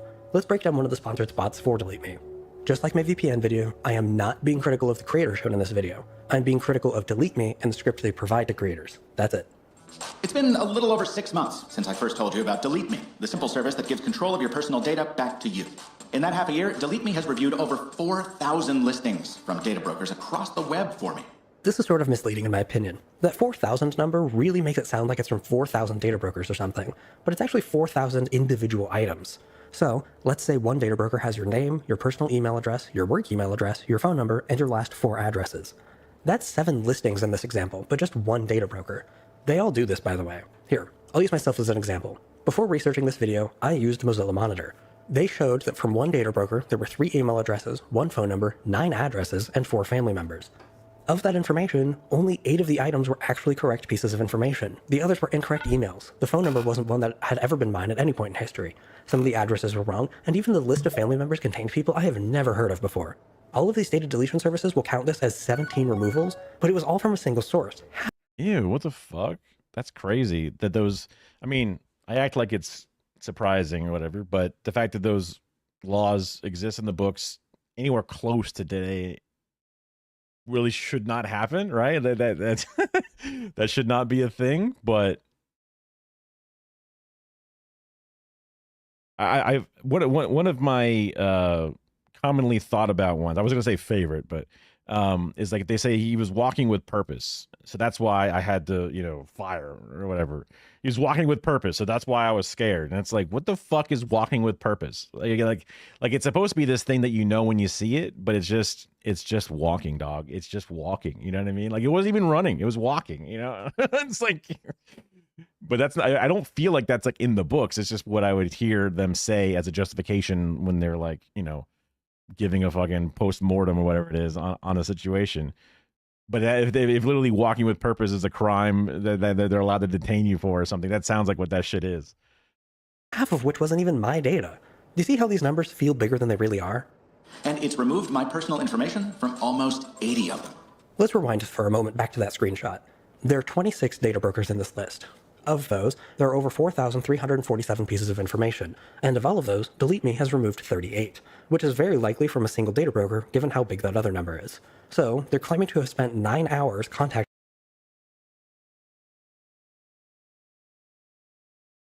You wouldn't want to say the thing, which makes sense, but put it in as any of them, it doesn't change anything. True, yeah. Fucked up. acting one data broker. Additionally, according to the voiceover I'm itself, glad you in the got first able to part, get that this shit is 6 not entirely expunged, but at least you weren't actually, put into the system, whatever it was. Yeah, jaywalking, some shit like that. Yeah. Like in Florida, it's illegal to ride your bicycle on the sidewalk, which I guess in theory makes sense because the sidewalk is not where vehicles go, and a bike is considered a vehicle, and also it's more efficient to just bike on the side of the road, and you're supposed to follow the traffic laws and all that stuff. But ain't nobody walks on the fucking sidewalk because it's too fucking hot outside, right? So the sidewalk's usually completely unused. And also, people die all the time in bike accidents because bikes just get fucking squished in Florida because we have really bad bike lanes, very small, if they exist at all. They don't do well with like the turn lanes merging into bike lanes, and then bike lanes that need to turn left, but you're stuck on the far right side of the road. So you're like, how the fuck am I supposed to turn left at an intersection? Makes no sense. So it's just like, just go on the fucking sidewalk, It's safe. It's basically open entirely, and it's better for the drivers so they don't get stressed out. They're going to kill somebody. So it's technically illegal. I've never seen them do it, but one of those like, it's technically illegal. We never arrest a white person for it, but if we see some person who's giving us eyes or whatever it is, right? Or they're biking with purpose. You guys have sidewalks in the suburban sprawl, mini mall infested Main Street, absolutely. But like even like around the neighborhood we live in, like there's maybe like for one half of it, there's a sidewalk on one side of the street, other side has got nothing, and then at a certain point it ends and there's no sidewalk on either side, right? Yeah, sometimes, yeah.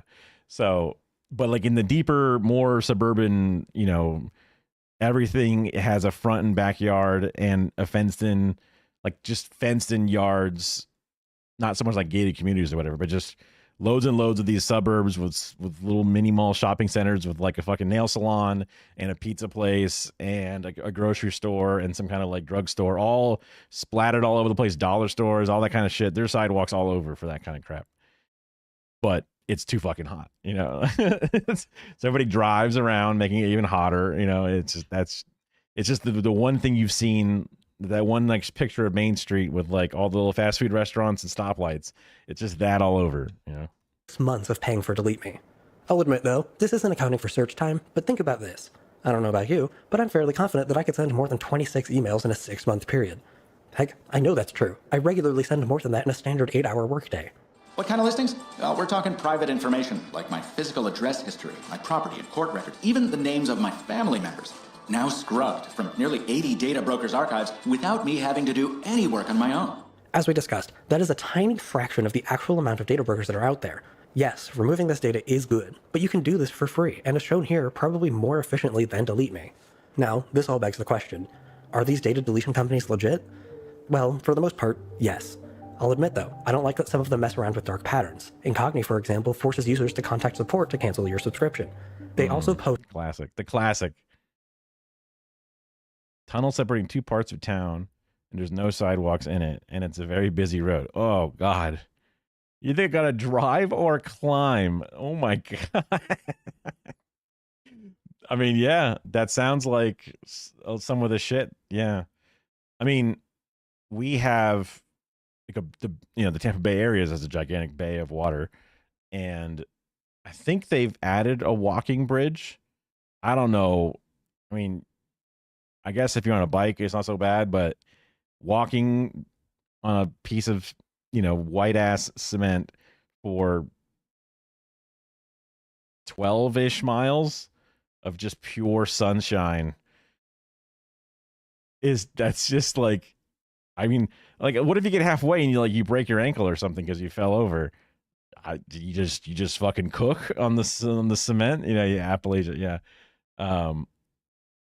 American infrastructure, could it kill us to get a fucking train through that tunnel? Could it kill us to get some public transit? Hell, even a fucking ski lift thing just to have it be like pretty as fuck, and even though it'd be slow, at least it's better than fucking climbing, right?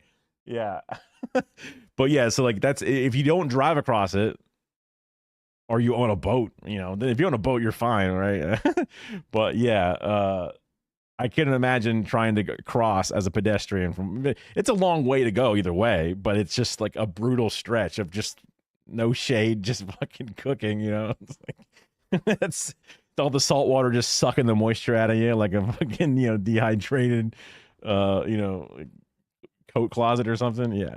There's a train on top of the tunnel, but that's a coal train. Yeah, that doesn't sound like a good train. And it is flat. It is flat. It is flat as hell. You don't get to have the fun going downhill, but you also don't have the pain of going uphill. So you get, I guess you could say it's. But I think I would take the flatness over, having to do it and don't get hit by the train. Yeah. You would probably, I don't know. Probably not. I was thinking that maybe your body would derail the train, so at least you're both down for the count, but probably not. You probably just get squished.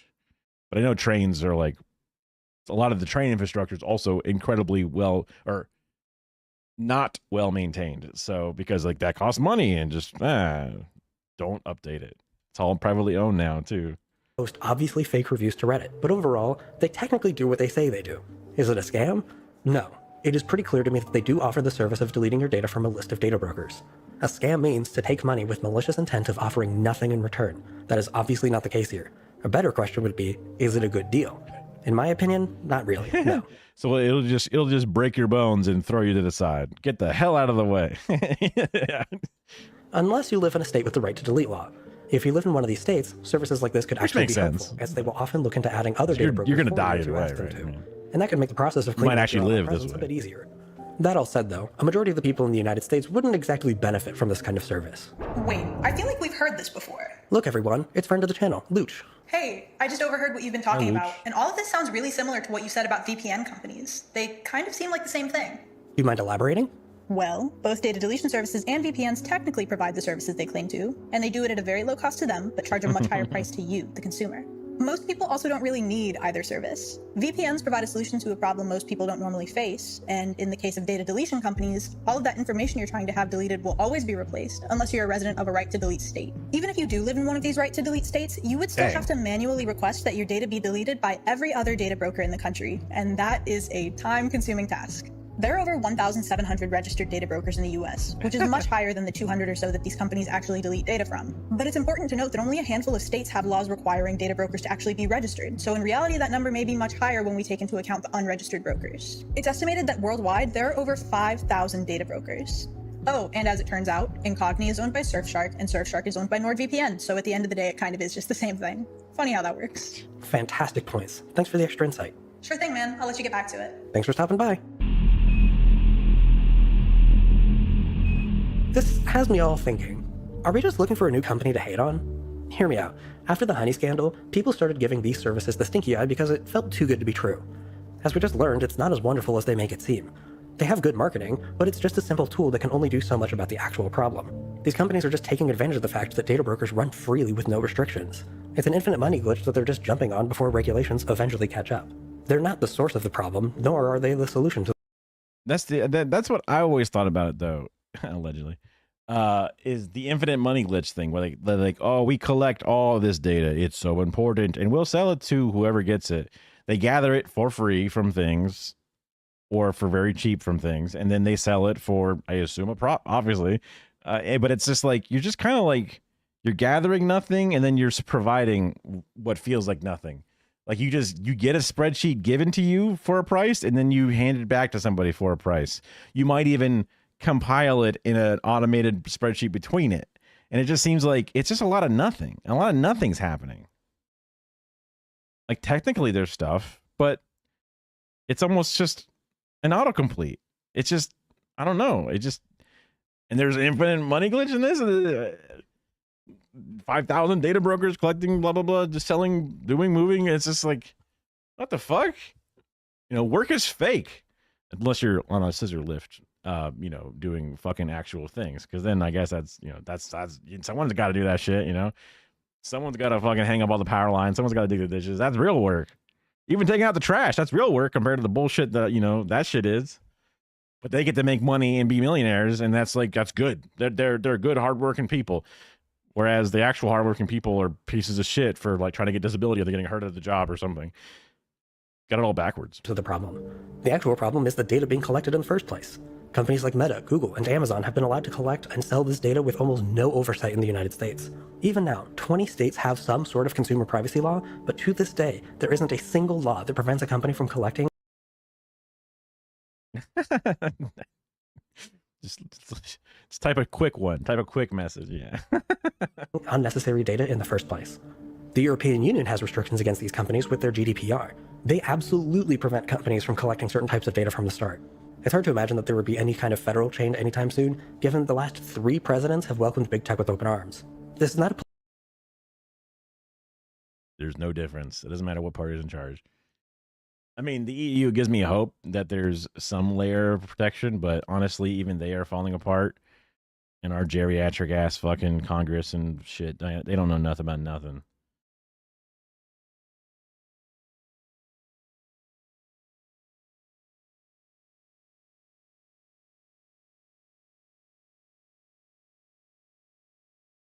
Is that, you mean one that you typed, or was that one from the video? political jab at either side, but instead at both. I have not noticed a typo. But I'm so illiterate, I can't, I probably... I'm rereading the message like 4 times. Oh. Yeah, I would never notice that. Oh, schizophrenic. I literally just start reading the long word and go, I know what that is. I'm not even going to bother. It's too many letters. Both Democrats and Republicans have enabled companies to have this kind of power. Both Democrats and Republicans have failed to protect the people they're supposed to represent.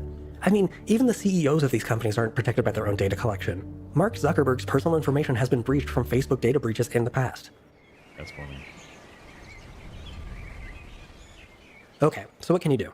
It might feel a little counterintuitive to what I just said, but call your local representative and demand for better privacy laws. Even the states that have good privacy laws can be greatly improved. Be loud, be annoying.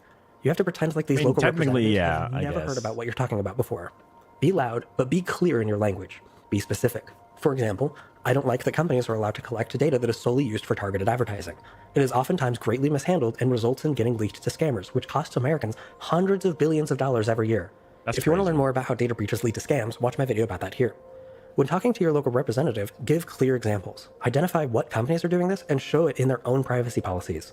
Here's an example. Spotify shares data with these 94 companies by default, and I think it's unnecessary for a company that streams music to have all of this inferred data.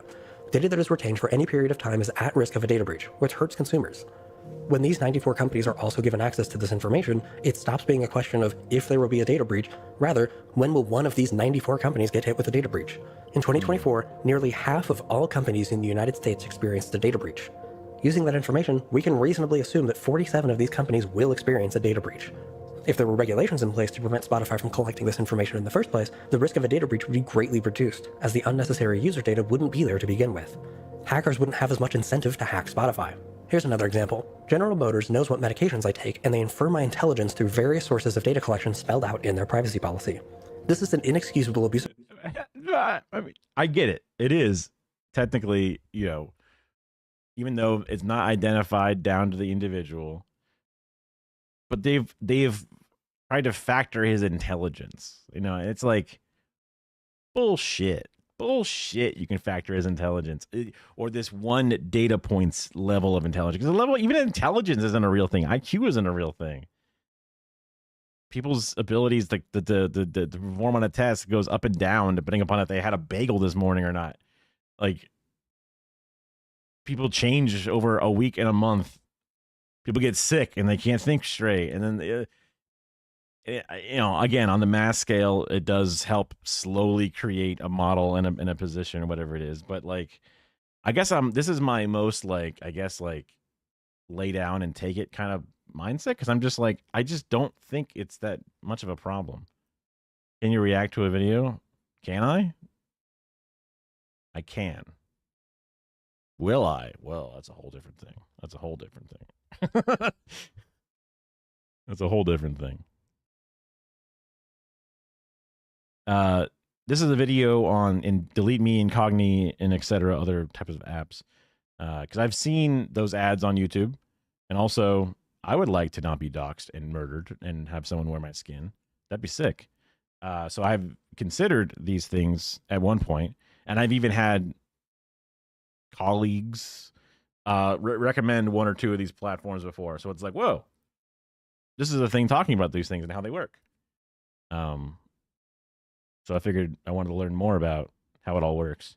And then I'm pontificating about how much can the data really matter? Because GM has his medical purchases, and they've tried to infer his intelligence based off of certain points. And I'm just like, what feels like useless data to me? And they're buying and selling it, acting like it's a big fucking deal. And the company is buying and selling it, acting like it's a big fucking deal. But I'm pretty sure they're both just they're trading nothing.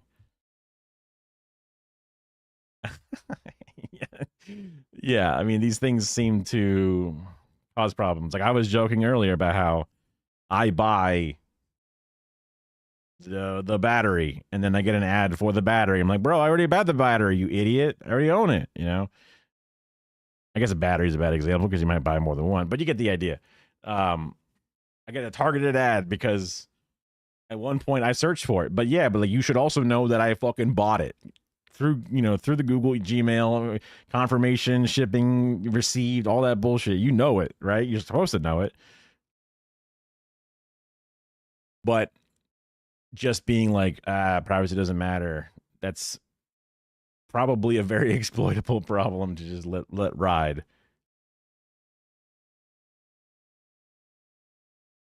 Of power, and they do not need to know any of that for me to be able to drive my car. In the European Union, General Motors sells vehicles that work exactly like they do here in the United States. But EU does have better restrictions. Protect their citizens, and this kind of data isn't collected at all. Here's the EU. But that also applies like for everything, right? Like consumer protections, health protections, food protections, just the whole list, right? You could call it woke and lib or whatever it is, but like they don't get the same fucking cancer. They don't live next to the coal mining, town where the well water gets infested and has a sheen to it. And they go, wow, what are you gonna do? They don't have the brominated vegetable oil in their fucking Mountain Dew alternatives like we do. It's just like, I would like to have these protections, even though I don't even think the data thing is as big of a deal. And I think it's kind of a waste of money and it's just a big fad that they're all buying into. Even still, I'll take the better regulations to prevent these things because fuck you. Get a real job. What the fuck? Version of the privacy policy for General Motors, and here's the US version. It's clear why they collect as much as they do here. There are no regulations to protect consumers. If you want something more actionable on your end, fight back with your wallet if you're able to. For example, stop using Gmail. For years now, they've read every single email that you get, which means that every purchase you make is now valuable data that they can sell to advertisers. I'll note that this can take a very long time to fully transition away though. It took me an entire year to move from Gmail to StartMail, and even then, I faced minor inconveniences with services that I forgot to move over. It takes time, so be patient. Another thing I'll always advocate for is to block all the ads. A big point of this data being collected is to sell to advertisers, so start blocking them from making their money. Show that we don't want to be tracked like this. I've heard other creators compare this to piracy, but I disagree. Blocking ads is not piracy. I understand. The carnies are in town. Watch your wallets, folks. The carny. Come here, little girl. I want to pick you up. Come on. There you go. Little one. Oh, okay. On the desk she is. Want to sit down? You want to sit down on the pillow? She likes the pillow. Oh, no. Here she does. Here she goes. Here you go, little girl.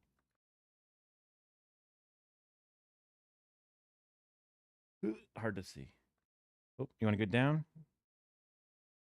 If you're going to get down, I'm not going to put the webcam on you. Okay. No worries. Understand that it can hurt small creators in the crossfire, so if you're able to, support your favorite creators directly. Another thing that can help prevent cross-referencing your data can be to avoid public-facing social media, at least where your name is shown. This can range from things like Facebook, LinkedIn, and even Steam. Be cautious about where you publicly show your name. I had no doubt. Most platforms have a privacy setting. Question to the chatters. I was wondering if when you tuned into the channel, if you got a pre-roll, because I stream. Oh, let's say I fucked it up. I'm supposed to stream under the politics tag, so I turned off the auto ad timer thing. But I forget if I need to set that stupid politics thing for every stream or if it's naturally put on. Let's see. I don't even remember where I would have fucking done it, honestly. Oh, here it is. Under the sensitive content label. Yeah, that's already turned on. So I'm wondering if when you, because like the only time you're supposed to get ads, because I don't have ads running on my channel, but you're at risk of getting a pre-roll when you first tune in. So that's one of those things where I'm like, I wonder if people are getting pre-rolls or if the political tag, because it has so few ads in the pool or whatever it is, or it's just so few times actually pings people. I wonder if people are getting it when they come in, because that would prevent people from coming in, which would suck. I don't think I would turn on the 3 minutes of ads per hour, because that would just be all. When somebody finally comes through, then they're going to get like a shit ton of ads throughout the entire experience, which blows. So, I mean, obviously one ad or whatever the pre-roll amount is better than having to go through consistent every hour ads. But also the way the human brain works is pre-roll, gross, click something else instead. I'm in, And then when you're already sunk cost, I've already been watching for a while, I want to keep watching, you'll sit through an ad. But like if I'm reacting to a video and an ad comes on, you're fucking cooked. You got no way to keep up with it. So I would prefer if there's just no ads whatsoever. And then I would eventually trick people into subscribing. Honestly, yeah. I mean, I'm a Canadian. Oh, we got a follower or a subscriber. Care subscribed, right? Because that's the 40K stuff. That's a Tau, aka the Canadians. Tier 1 for 26 months. That's funny. I guess it counts the previous months, obviously. Thanks, Kara. I'm getting my points up. That's right. Now you got the emotes. I got the ZZ emote for seeing ZZ on the lab. that you can use to hide some of this information. If you want more information on what you can do about feeling powerless to data collection, I highly suggest you watch my video on that here. Believe me, there is always an option. They did. It As was over always, here. Thank you for watching. Please. It was in the far left corner. But there, that away. The little thing was there, and it said "care," and it also showed up in chat as well. So 2 places. Just fast. Please be kind and patient with each other. I want to give a special thanks to everyone supporting this channel through memberships and Patreon. Considering that a lot of my channel is about showing the truth behind a lot of common sponsors, it doesn't feel right for me to start taking them on like most growing YouTubers do. However, I would love to make these videos for you all full time, so if you have some money to spare and want to help make that dream become a reality, consider either becoming a member or subscribing to my Patreon page. By doing so, you'll get early access to videos, exclusive access to a supporters-only Discord server, It's not a and good more. sign if The link this to Patreon is in the description, 1.4 million account patreon.com/ridiculous. is not able to be monetized enough to live on their own, because I'm trying to do that. Spider-Man's headed your way. Excellent. Look at him go. This time, Spider-Man. Doc Ock, you're looking more menacing than usual. Do something with your hair. Get over here, you pest. Oof. Ooh, he's having fun with it. He's having fun with it. Okay. I mean, a lot of that was just, what is data? And there was like the first, like, a long period of time. But either way, it's still very helpful. Oh, bouncing across the screen? Yeah. I see what you're saying. Yeah, I know that given the situation, they would rather do the 3-month, the 3-minute ad thing to avoid pre-roll, because pre-roll does stop new people from coming in.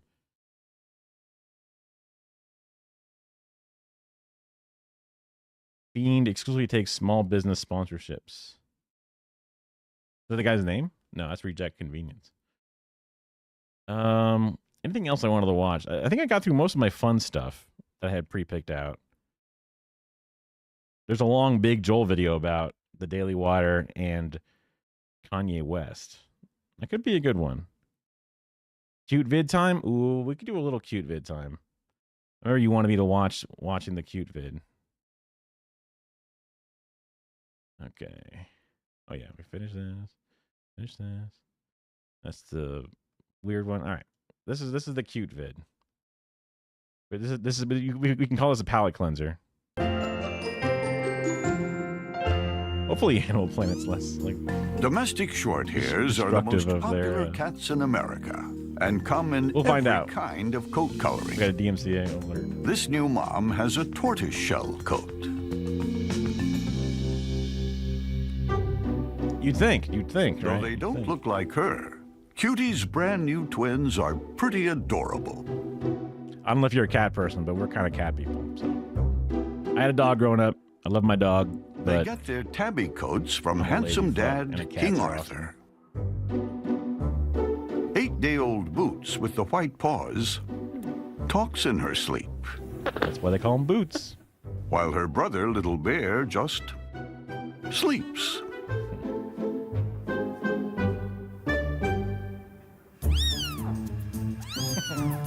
They might not have mom's coloring, but Boots is showing a touch of the basically. famous tortoiseshell personality, known as Tortitude.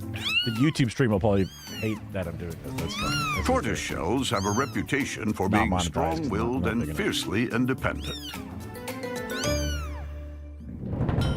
So far, Little Bear isn't fierce about anything. He hasn't even opened his eyes yet. Unlike Sister Boots. Little Bear does make an effort to try a few steps.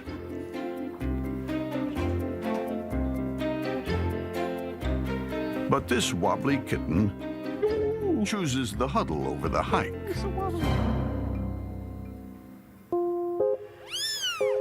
This is Cutie's first litter, and though her 2 kittens are less than the average of 4 to 5, having just a pair allows her to get...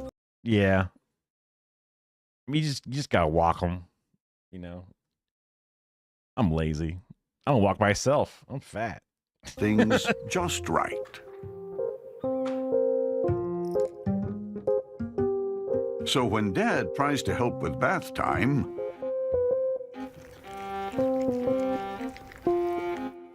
Cutie shows her tortitude and ushers her little ones out of the room. It's so funny the way they just pick him up. While Mom is giving Little Bear a lift, Feisty Boots gets impatient with her driver. What's taking her so long? But Mom soon shows up and resettles her family under a cozy bed. The perfect safe hideout for her precious new family. All these damn dudes with cameras up in here just trying to hide them. A new family has just moved here with a pair of Maine Coons named Wilhelmina and Fred. Similar to the idea of dogs, I love big cats. And our cats are kind of big. Oh, she's got up. Sometimes I see cats and like they're just so goddamn small. Too small. Like a kitten obviously is cute because it's small. But when a cat, like a full-size cat, is just kind of like a little thin nothing, I want to own a big chonker. Fred's a little unsettled with all the change. Obviously, that's Zizi. She's nowhere near the size. She's literally half the size of Philco. I'm hoping Philco shows up at some point so we can see the large lad that he is. And it's tough to find any place that feels stable. But the new house isn't even the biggest change this pair is facing. Just one day after the move, Wilhelmina gave birth to 6 kittens. And right now, even they're a little scattered. The litter is made up of 5 girls and 1 boy named Maurice. Wilhelmina likes order, so she calls everyone to lunch. He just looks so stupid.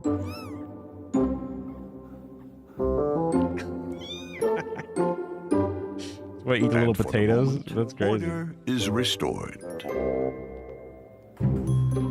They said that she had 6 kittens. That's like the perfect number for like all the little the boobies, the titties. Meanwhile, Fred watches from above.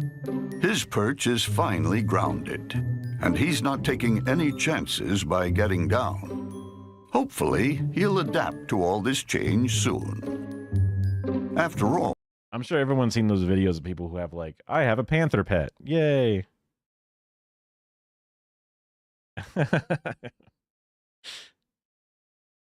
And it's just like whenever or like someone's like, oh look, this is a tiger, and they just start like scratching the neck of the tiger or petting the tiger's face, whatever. And it's just like, oh my god, I just want to a cat that's like bigger than me, obviously incredibly deadly and will fuck you up, and you got no shot. And the people that do those things are like, they're missing like the amygdala or something, and there's like, how the fuck are you just chill is standing next to this monster people?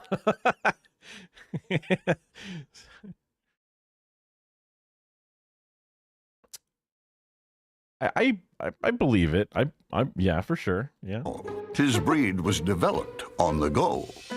This little girl named Gertrude is already showing her intrepid spirit. Do they not want this cat to ever get adopted? What the fuck? Odyssey. At least as far as one can set off with 2-inch legs.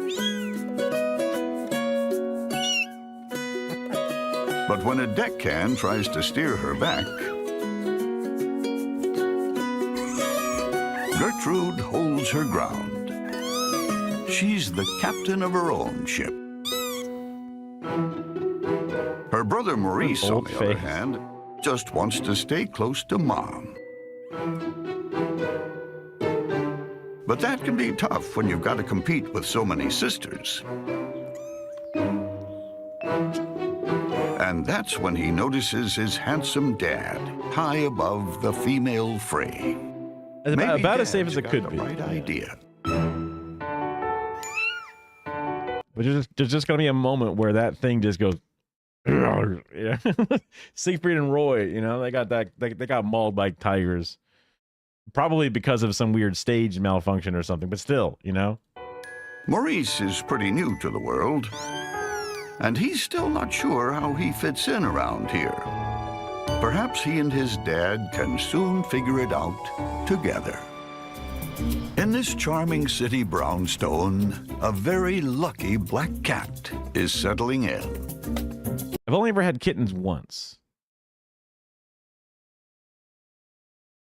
And that was when I had like my meat, because I grew up with some cats that were there before I was. And then I had some kittens that grew all the way up and I was in college. And then these cats, we kind of like, one we inherited and one we adopted when it was already kind of like not a kitten. So I was like a child when I had kittens, so I didn't have to deal with all the bullshit, right? I got to just have all the good stuff. Ooh, interesting. Interesting. They got too comfortable with it. They were like, we know what we're doing. We can take advantage of it. Oh, I mean, circus performing kind of is basically abuse, right? Where it's just like, do the trick, jump through the flaming hoop, you know, whip. I don't think they were doing the whips, but you get the idea. Yeah. Like all that kind of shit sucks for them. Like, and also, like where dogs want a job, I don't think cats want a job. I don't think that's the case, right? Now that is 100% safe. Yeah. True. Right. Yeah. I mean, I'm just imagining like you have like these hand-raised tigers and you're like, yay. And then like, oh, wow, an earthquake happened. That's rare and unusual. Ah! The animal just goes beast mode, right? It's just like, I'm afraid. I do one thing. I attack, you know? And like, even if it snaps out of it, like your intestines are already exposed, right? It's already kind of fucked. Like you're nothing to them, you know. The power, the guy that did the bears, right? He didn't grow up with them, but he like hung out with them a lot. Not Bear Grylls, but the bear dude. I forget his name. Anyway, not Grizzly Adams. It was some guy who got eaten by bears after doing a bunch of bear documentaries. Everyone's like, wow. Didn't see that one going. Only a few days ago, Juno was a stray who'd just given birth to 3 boys with no home to call their own. Goodness. Until Juno and her brood were found and brought here. They're a little scruffy from their rough start on the street, but they've landed in a warm, happy spot. Damn, that's rough. Legends and myths often present black cats as bad luck to anyone whose path they cross. Especially at Halloween. Yeah, I've heard that like black cats get like abused or like killed and shit on Halloween, which was like, this is super fucked up. Because I don't think the fucking teenagers are like believing old wives' tales. They're just being dickheads, you know what I mean? Because of their spooky associations, many rescue shelters have a hard time placing black cats. And even that's fucking insane. 2 of Juno's boys, Trick and... I guess I'm like a Reddit atheist in comparison to this shit, though, where it's like, yeah, that's dumb, right? You know, my dad believes in ancient aliens. He's like, you know, those pyramids, they must have had something. And, you know, we are so special as a race that we are brought down by aliens. And it's like, no. You don't think it's teenagers? You think it's like fucking adults killing these cats on a Halloween? It's like a child's holiday. It's like, it's not even like, I can't, unless it's like a religious kooks, but even then, like, what the fuck? Treat fucked up. Are settling into their new surroundings with... Unless you're Trump, and it's the Haitian migrants. That's the ones who are doing it. Only on Halloween, though. They're waiting for the trick or treat, and they go, ooh, boy, a treat, right? Yeah. Though they can't see yet, they have no trouble making their way over to Mom for lunch. But someone's having a slightly harder time getting his bearings. This is Boo, the smallest and scrappiest of the litter. He's just as hungry as his brothers, but he takes a wrong turn. And while Trick and Treat are feasting away... Damn. I'll take your word for it, because... Yeah, I mean, It makes sense based off what I was phrasing it as. Was like, why would yeah. They're so Boo's edible? They're so lunchtime fate seems to be they're like the poplars from Futurama, the little babies that are like popcorn chicken, basically. hanging in the balance.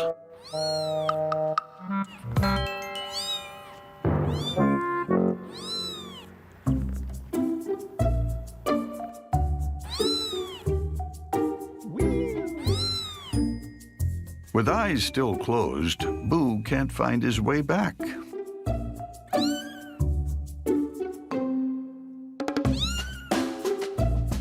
Right now, the little guy's feeling pretty down on his luck. It does suck to be like, because like humans, because of the nutrients required for our brain or whatever, right? Is what I've been told. Obviously, I don't fucking really know, but we suck when we're born. We're basically still a larva, and we have to go through 12 years of child rearing before we can actually fucking function. We don't even know how to walk. We don't know how to fucking shit. We don't know how to breathe, right? We're so fucked. Mom's like, nah, that one sucks. Yeah. I mean, sometimes those moms make those cold decisions and they go, you know what?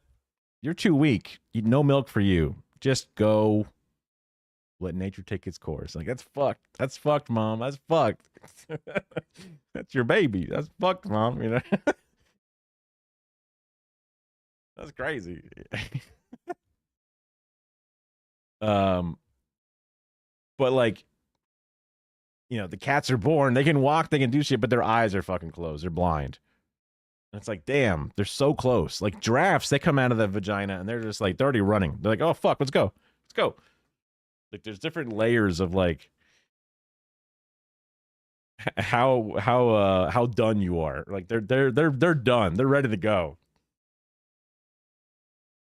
Cats and dogs, they're blind, but otherwise pretty okay. Humans, we're fucking nothing. We're just completely useless. Baby birds, pretty fucking useless.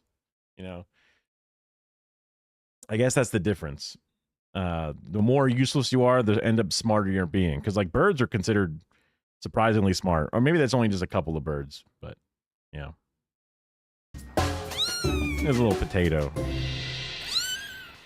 Until finally, the tides turn. The fact that they and someone Boo may turns have it. lost out on the lunch shift, but he's found his way to Mom Juno's arms. Aww. These little black rescues aren't aware of their spooky reputation.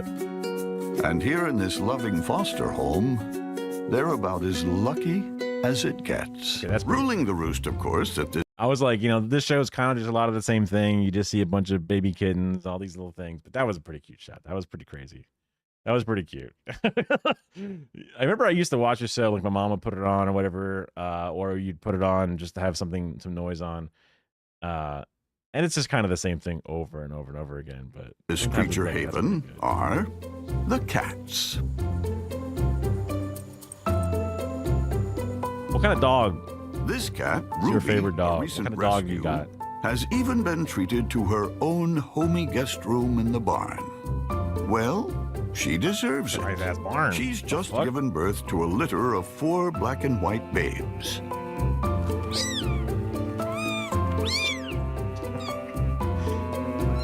That's crazy. It is yelling at you. Little Moo, the with fuck are only you? a few Who the black spots, is the whitest kitten.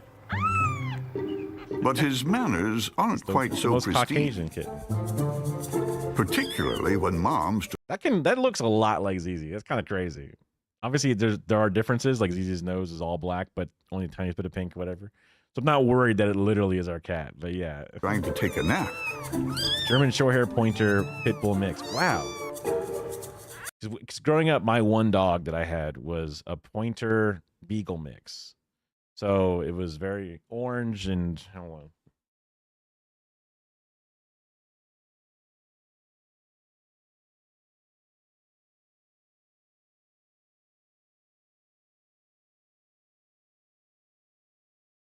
But a bulldog mix with a pointer is kind of crazy.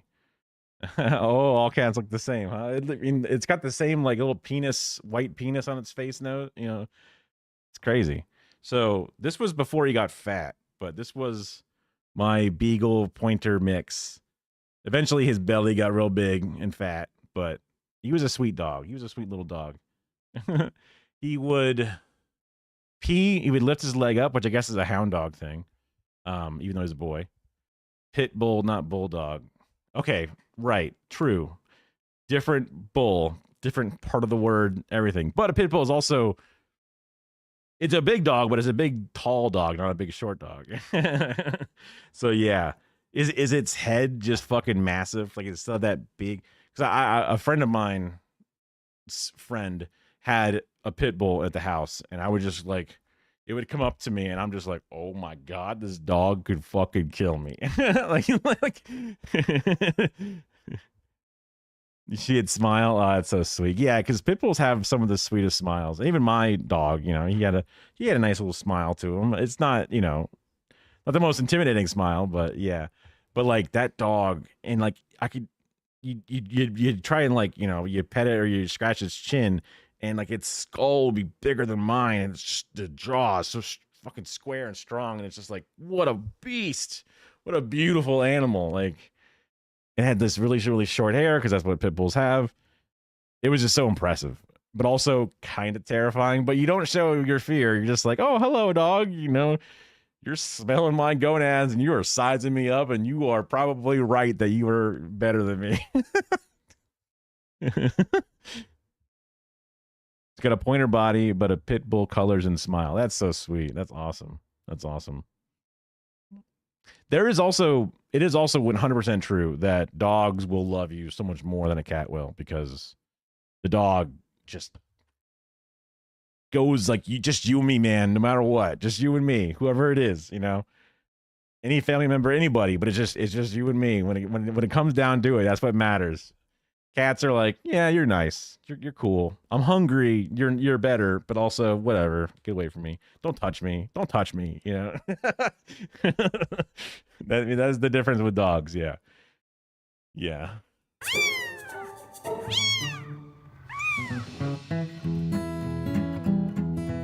But in this rescue home, with its eclectic menagerie, these kittens aren't the only ones wearing black and white.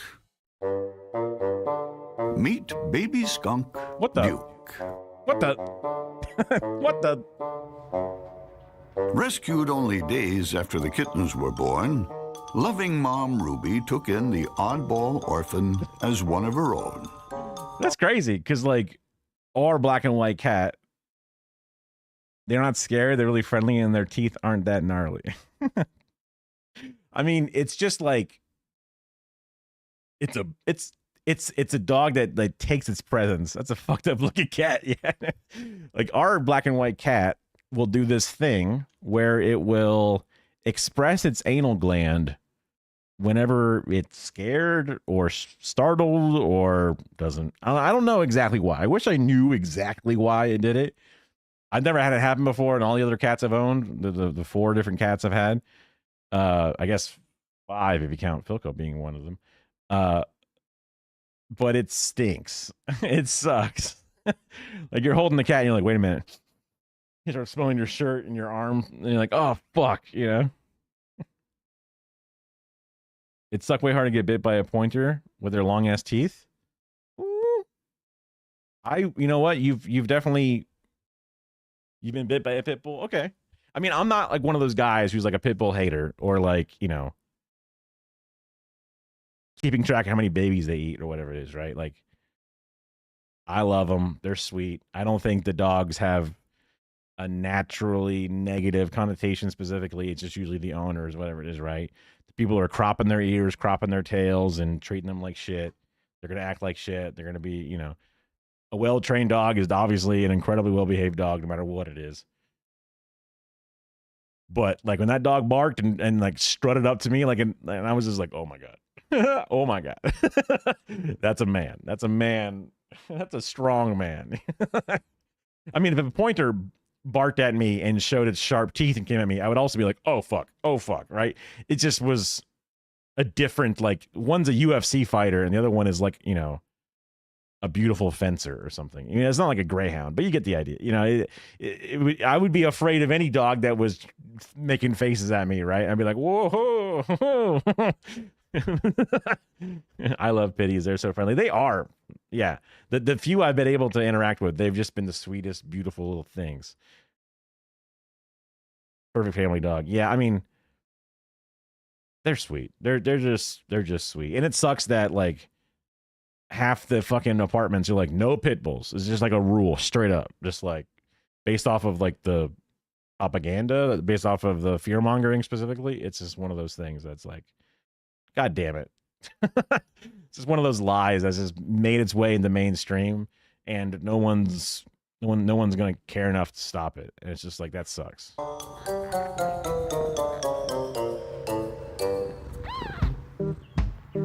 But one of Ruby's kittens isn't quite so quick to welcome the newcomer. And sometimes, like that's a cute face. Sometimes those little kitten faces, like, they're small, but that's a fucked up looking face. This is a cuter face than some of those kitten faces.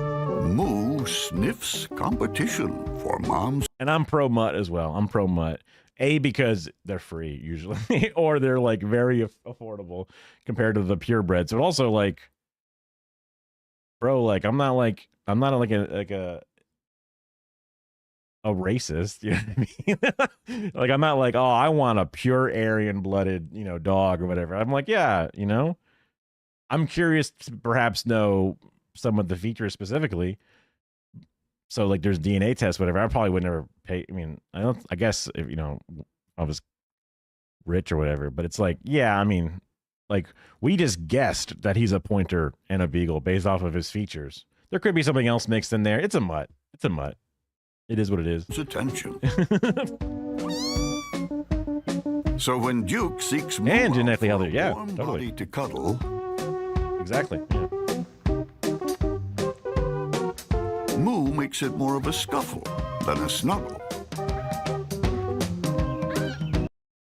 Is it fucked up to take out the scent glands of a skunk? Is that like declawing a cat? I guess technically so. It's a defense mechanism. But also, it smells like shit. Really bad. And you can't just... Like, if I remember the episode of, like, the Rugrats, you gotta, like, sit in a bath of, like, tomato juice or something. And even that doesn't work, right?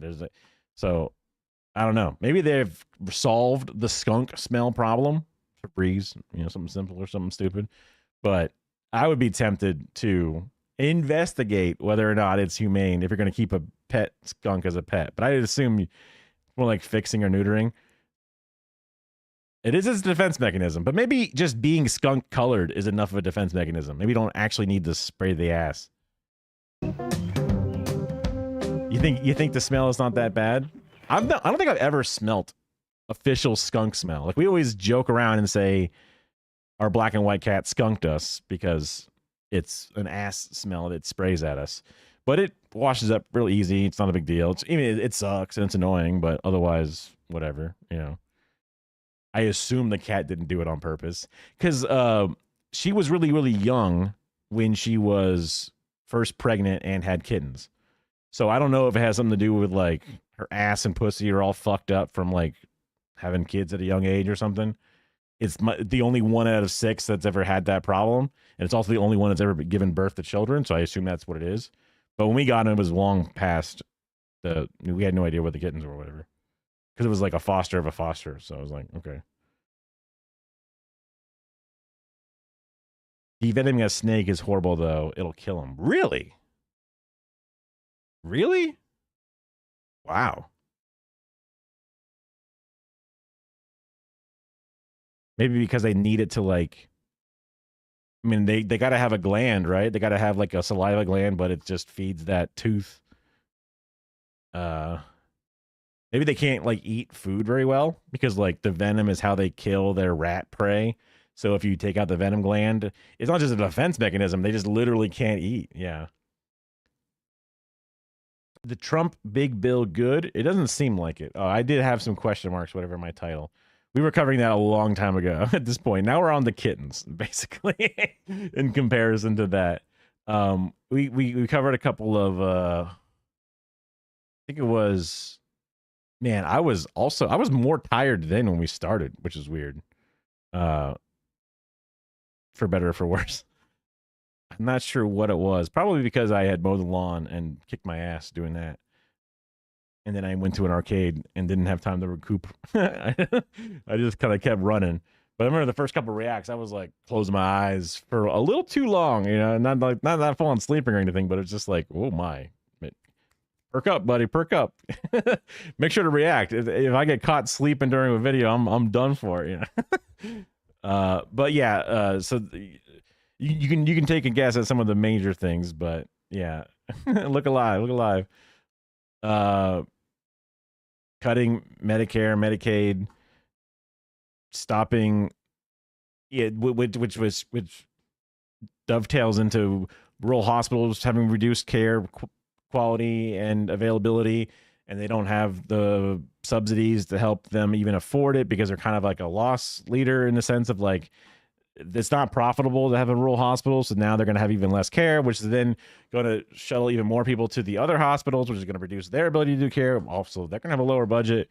It just seems like it's going to suck for everybody, whether you have Medicare, Medicaid, or not, because they're all cascading, because it's all the same health service. It's just going to get worse for specific people, and then impacts downstream even worse for other people as well, or continue to be worse for other people. It's close to all the important shit, and it doesn't actually stop the production. It just makes it so they can't use it. Oh, you mean the venom gland stuff? Yeah. Yeah, it's closer to declawing for sure. Yeah, but like, unless you're gonna feed the snake dead rats or something, it wouldn't be able to kill a rat because it can't constrict it. They seem okay and happy. Yeah.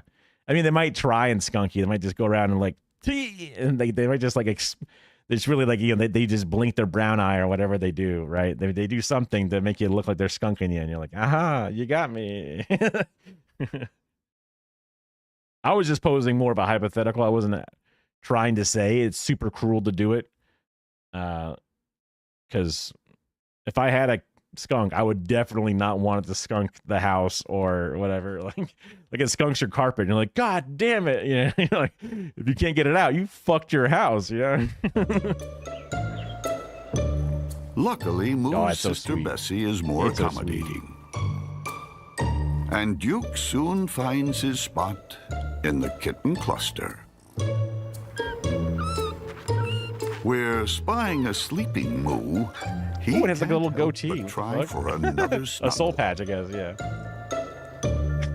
That's an evil kitten. Yeah. Based on its facial hair. Moo's not really in a position to turn him away. Yeah, does skunk drink cat milk? Is that like this typical suburban house lives a rather atypical house cat?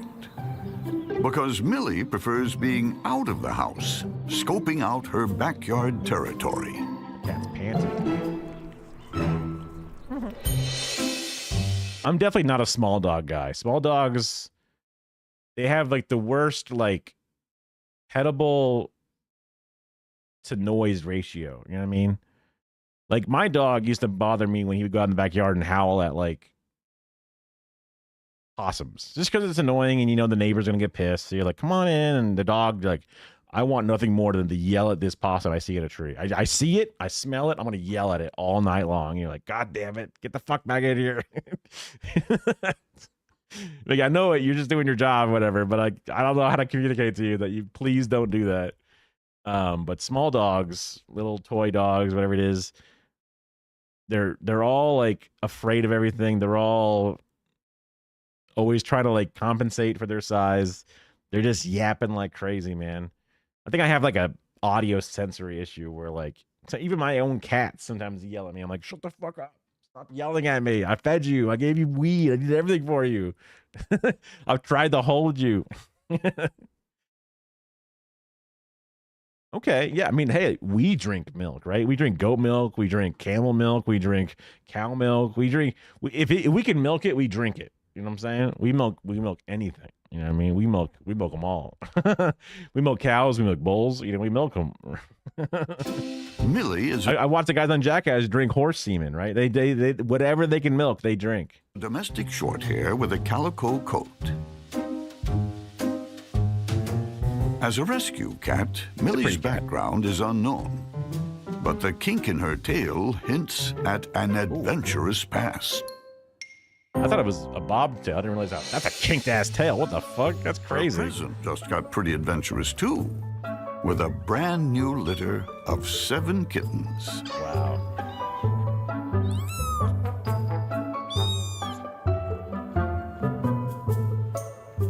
By the looks of things, their mystery dad didn't look much. Huh. Yeah, I mean, like, when I was growing up, apparently I did not like my mom's breast milk because I would be like,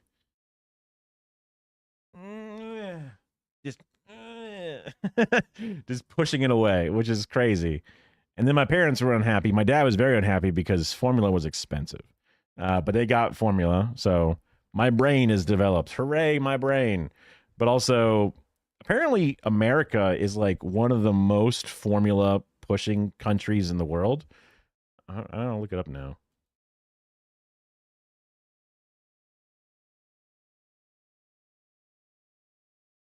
Let's see.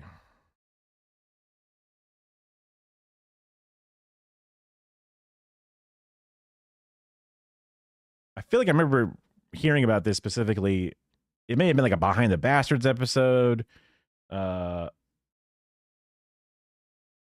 guess it's hard to tell because it's a lot of these things are a lot of these statistics are on like yeah, my mom was sad. She thought she wasn't worthy or something. I'm like, I was just a picky eater. What do you want? Because it's also like I'm not sure if it's by capita or not. Some of these graphs I'm seeing. But it was something wild. At least at one point, it was like some massive percent difference. Baby food and formula market size insights. This is more of like everything. This is like real business shit. I just want like a graph that tells me exactly the point that I want to make.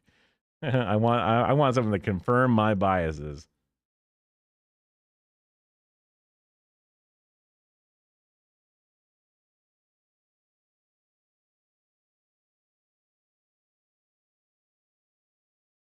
But it was basically something to do with like, get back to work, mom.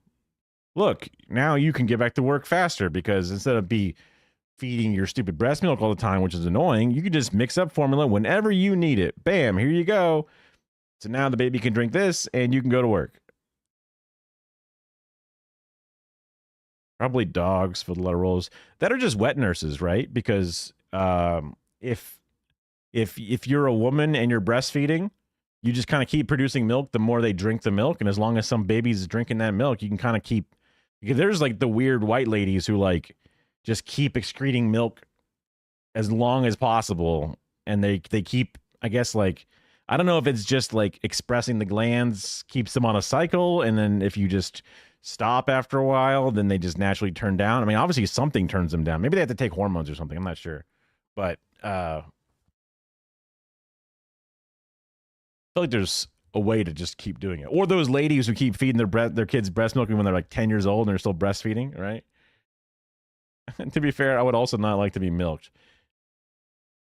Yeah, I mean, I feel like it's kind of like one of those caffeine headaches or like nicotine dependencies where like getting milked might feel good if you're in pain from not being milked, but the option to just never be milked is probably a better overall situation because you're like, oh my God, I'm gonna pop. I gotta take a piss, right? You're like, I'd rather never piss. But when you need the piss, you're like, oh God, you know, you're like leaning on the wall of the urinal. It just feels so good, but only because it fucking hurt before you had to pee, you know? So like, it's just this, if I never had to pee, then I wouldn't feel the relief of peeing. I assume that's what being milked is like, but I don't know. You can stimulate milk production in a variety of ways. Male breasts can also be milked sometimes. I've heard of this. It was a joke on King of the Hill that Hank Hill was somehow as a baby excreting milk from his breasts, and that was like a natural thing that can happen, but he did not like it one bit. As you would imagine.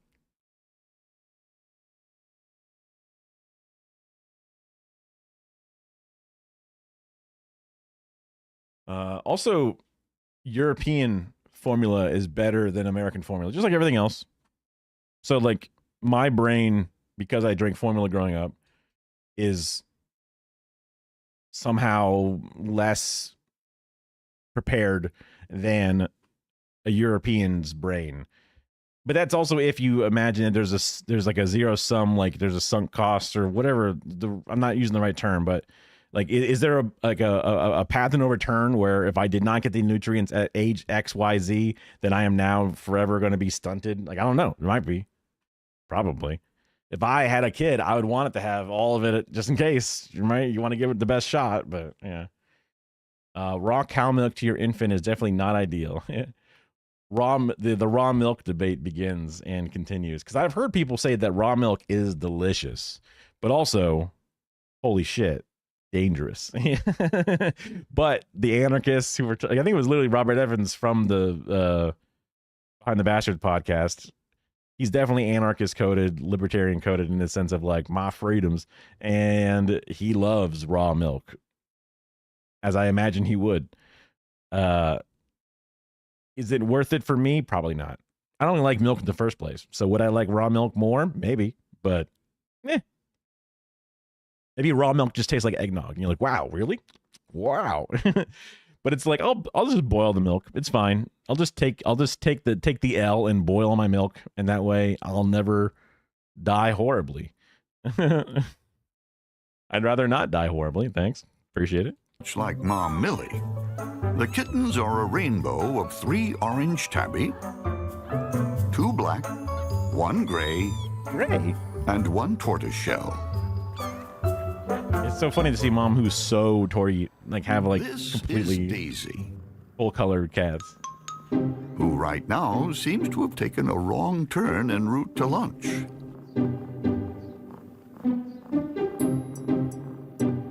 True. Yeah, for adults, I don't. Or for the children angle, I don't know.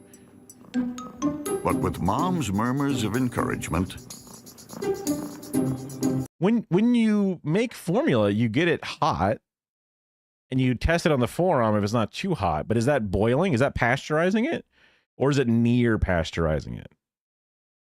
I have to assume the temperature is because, what do they want, like 100 degrees or something? So that way it's like body temperature. That way it's similar to a mom's breast. Or do they want it to be a temperature to kill germs, or maybe for both reasons? I'm not sure. But I feel like you have to like boil water when you to start the process. I've never had a kid, so fucking I don't know. Like my parents had me when they were like 24, 26. So I should be like fucking 10 or 11 years old, right? Just, yo, what up? But like, nope, I got nobody. I got cats. You know, I'm what JD Vance hates about our generation. little Daisy finally makes it to the table.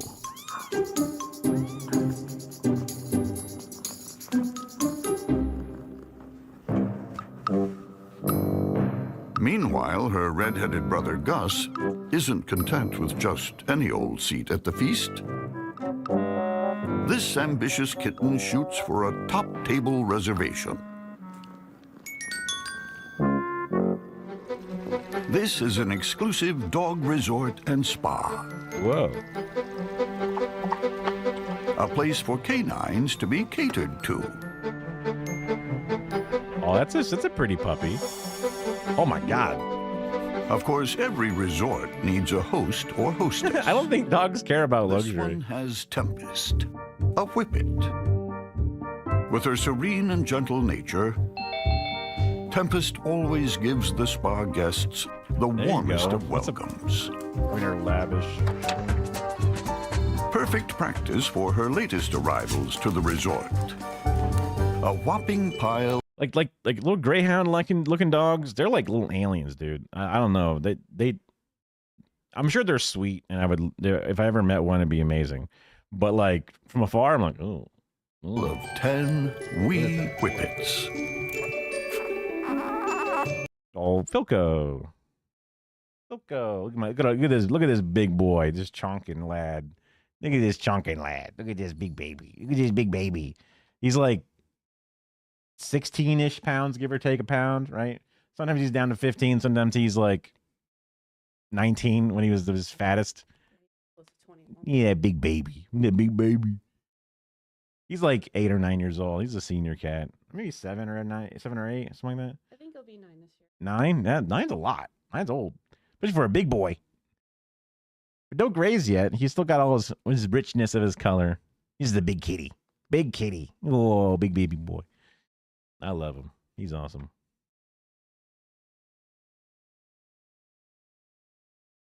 He was rather polite. He's much more polite when she picks him up. Just because, I don't know. North American dogs that had first almost like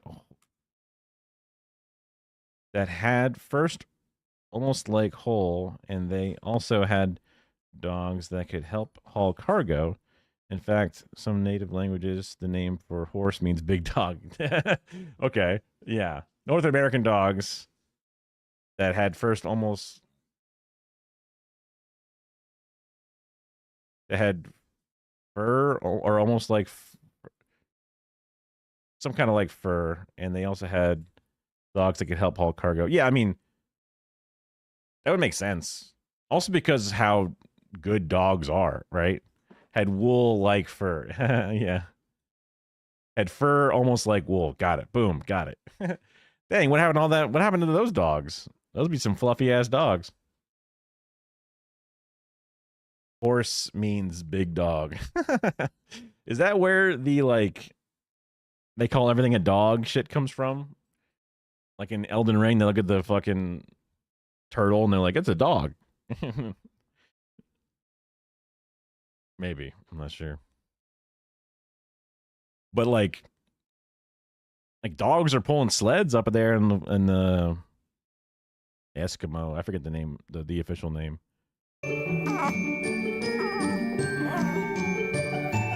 They're a mixture of fawn-patched and brindle-patched coats. Dang. Dang, man. I would love to meet those dogs. Poor things. With so many to keep track of. But I guess they all got mixed. There were no like purebred breeders. So maybe that's a good thing that they're mutts. They're mudded out, but sucks that some of their traits are lost, I guess. It's pretty fast. That's a pretty fast turnover to completely eliminate a type of body or whatever, type of hair. Strength to pull those sled dogs would have been way better if they could, they were the ones that were the big horse. Dang.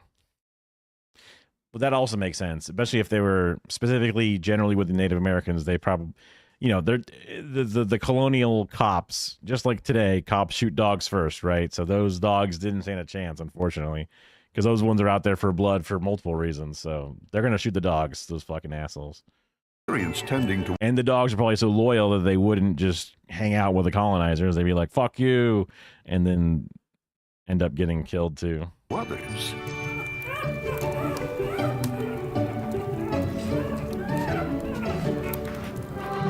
Whippets are the fastest. Inuit. Thank you.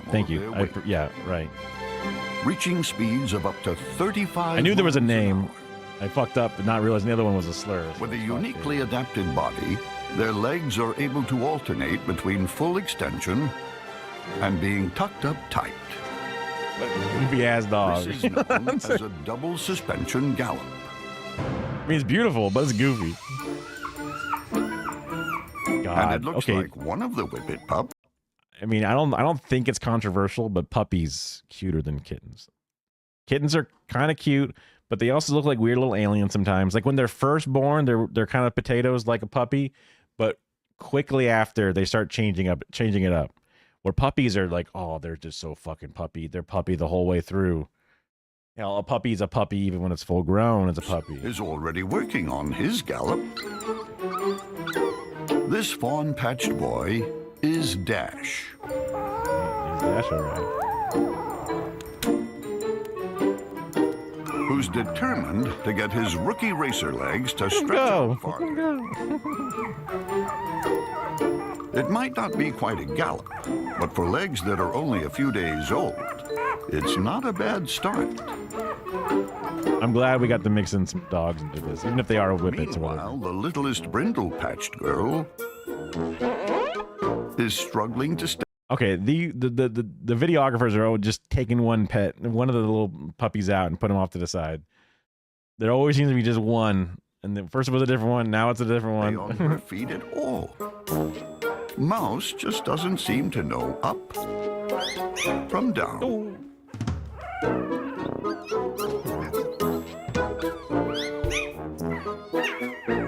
And once she's back with the pack,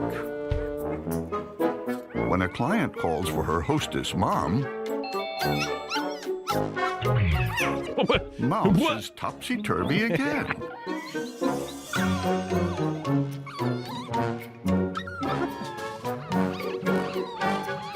Damn, she just sits on him. And again. Oh no. Make that once more. Oh, that poor little thing. It's gonna get CTE. No. Finally got her bearings in the cozy pile, right where Mom can see her. In a garden cottage deep in the countryside, Fuzzy pups. Oh, hell lives yeah. a pair of bull mastiff sisters, Annie and Belle. And out of this sisterly duo, Belle lives up to her ancestry, guarding her domain with vigilance. It's a drooly dog. And keeping in shape with daily... Native Americans actually won most armed conflicts. It was weaponization of disease and the environmental distraction that actually messing up the environment that actually killed so many. Yeah.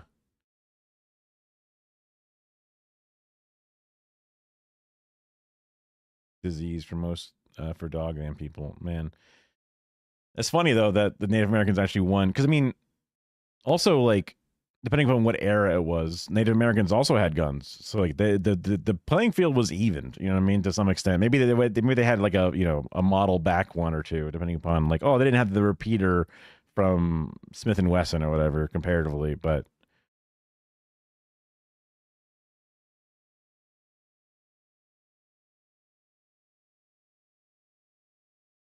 Yeah, environmental destruction that actually killed so many. Yeah. I mean, I've seen the images of like, what was it? Like,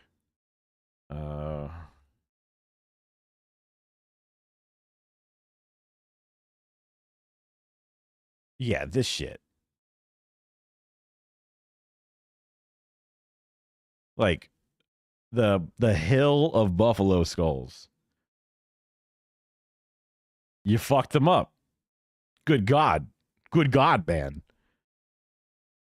Good God, man. You've destroyed the natural order of things and how that shit fucking... like, yeah, no wonder like their society did not work anymore. What the fuck did you do? How the fuck did you do this? I get like, it's evil, but I'm honestly impressed, but it's evil. What the fuck? That's crazy. That's crazy. That's crazy. People were shorter back then, but goddamn, goddamn, what the fuck? Agility training. I love all dogs, but the drooly dogs are not my favorite. Meanwhile, I don't like slime. I don't like that stuff, but he's just sweet dogs. Look at that, it's a sweet dog. Athletic. It seems she'd rather sample the garden than guard it. Oh, the little spear, like the it's like a stick that then holds the thing and then you whip it, like, yeah, the ladle. For other duties.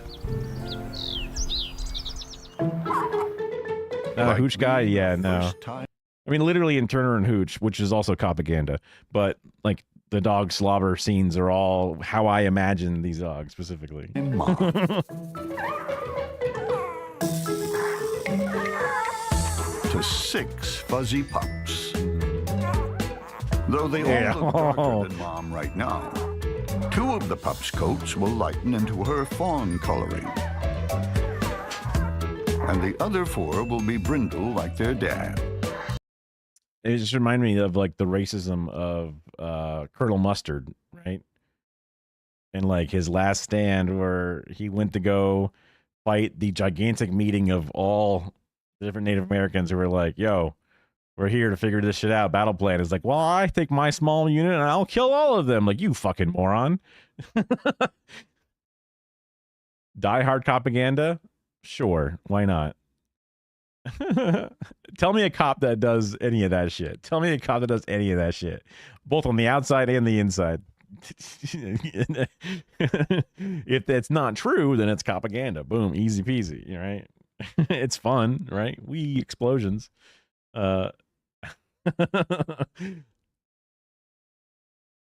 Completely annihilated before a single European ever saw them. Which makes sense, yeah, based off of the disease, which, you know, you had no shot against. It should be exploded with dynamite. Yeah, I mean, I don't know. I mean, I assume he just got the old-fashioned way through guns and hatchets and all the other types of edge weapons, and then you know what they did. You know how alive he was through most of it. I don't know if he was lucky and got taken out instantly or whatever. But I mean, I could imagine them knowing who he is and not liking him. 80 films are, sadly, for sure, yeah. I dynamite up his ass. About this bull mastiff troop is that all 6 pups are just a half stick, not enough to completely do the job, right? You want to like, you want to let it linger a bit. I don't know. Lethal Weapon, Police Academy. Police Academy is a weird one, but I agree. Lethal Weapon for sure. Yeah. Also, it's like Mel Gibson aganda. Like, he's not racist. Come on. I don't believe that shit. Holy fuck it. Goddamn, Florida. All right, we'll finish this video and we'll wrap it up. And that happens only long fuse. Of the time. And with boys growing bigger than girls, Mom better relax now. Because in just a few months, she'll have more than 500 My God, terrifying. pups on her paws. What that was. Yeah. Fortunately, while Mom chills out, there's Aunt Belle to keep watch. And keeping watch is what she does best, ensuring every lad is in line. No. Yeah. Of course, some boys are harder to contain than others. Brindle-coated Scotty seems to be keeping Aunt Belle on her toes. Scotty's not on their toes. They're on their back. But when she finally encourages Scotty back to where he belongs, she gets a little help holding him there from fawn-coated pup Troy, who seems to already be showing off a streak of his aunt's vigilance. By keeping those little Scotty fat little butt bodies. That's so cute. And his little tummies. Is pleased with her tiny guard pup in training.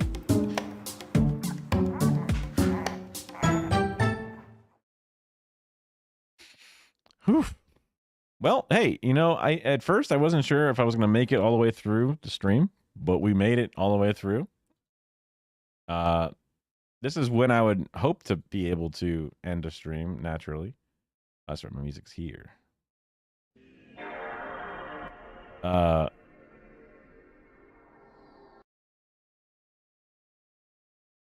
mean, I will take the video, even if I don't obviously watch it right this second, but I'll watch it next time for sure. Also, I thought somebody else sent a message at one point, but I forget. I think I watched or looked at the videos that people sent in.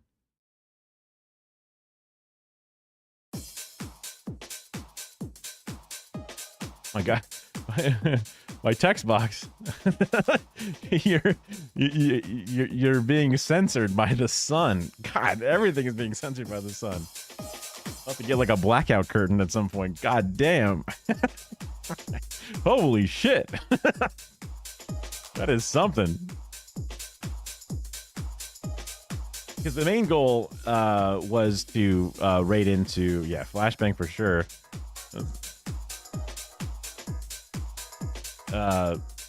Here we go. Awesome. hold on to this for later. Oh, it's Minuteman. I love Minuteman. I've seen his TikToks like crazy, and then he does awesome shit overall. So, hell yeah. Wait, is this about the one from Louisiana?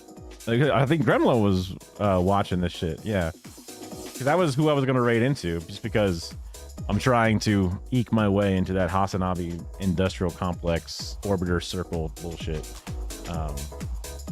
The goal was to start sometime early enough so that way Carter and/or Milo, right? Carter and/or Cinemarxism, Andre, all these different people could sort of end their streams into mine, and then I'll be able to end into the morning streams of like Mike from PA or Grimlow. And then when I actually make my own videos, I can have them react to it if they're willing, and then I would be a name that matters more. I have 6 months to make it from one side to the other, and I've already edited a video or two for Cinemarxism, so yeah. We'll do more tomorrow for sure. I'll make another TikTok between now and today's stream. I might not stay at 1 a.m. forever. Just trying out different stuff. Yeah, Louisiana. Yeah. Okay. Ever seeing?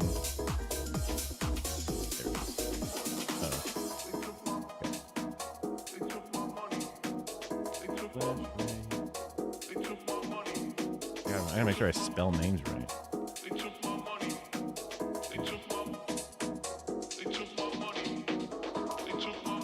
Okay, I'll probably get to bed at some point soon. I probably should be better at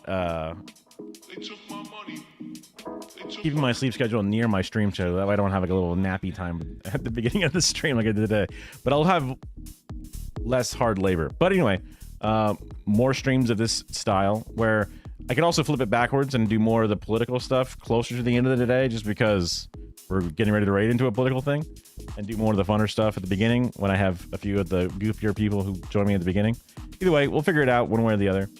Thanks for coming by. Thanks for all the follows, and see you next time. Bye-bye.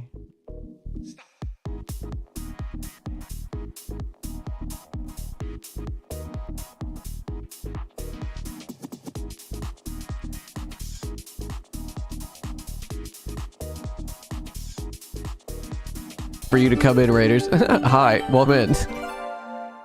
Welcome in, everybody. Sniffing, thank you for the raid. He has just declared war on the Jews. Oh, I should end my stream, actually. Look. Oh, man. Wait, has Farad said anything? Stop listening to all that demonic ass music. Let me see. I'm sure that Farad has said something about Zoran. Let's see.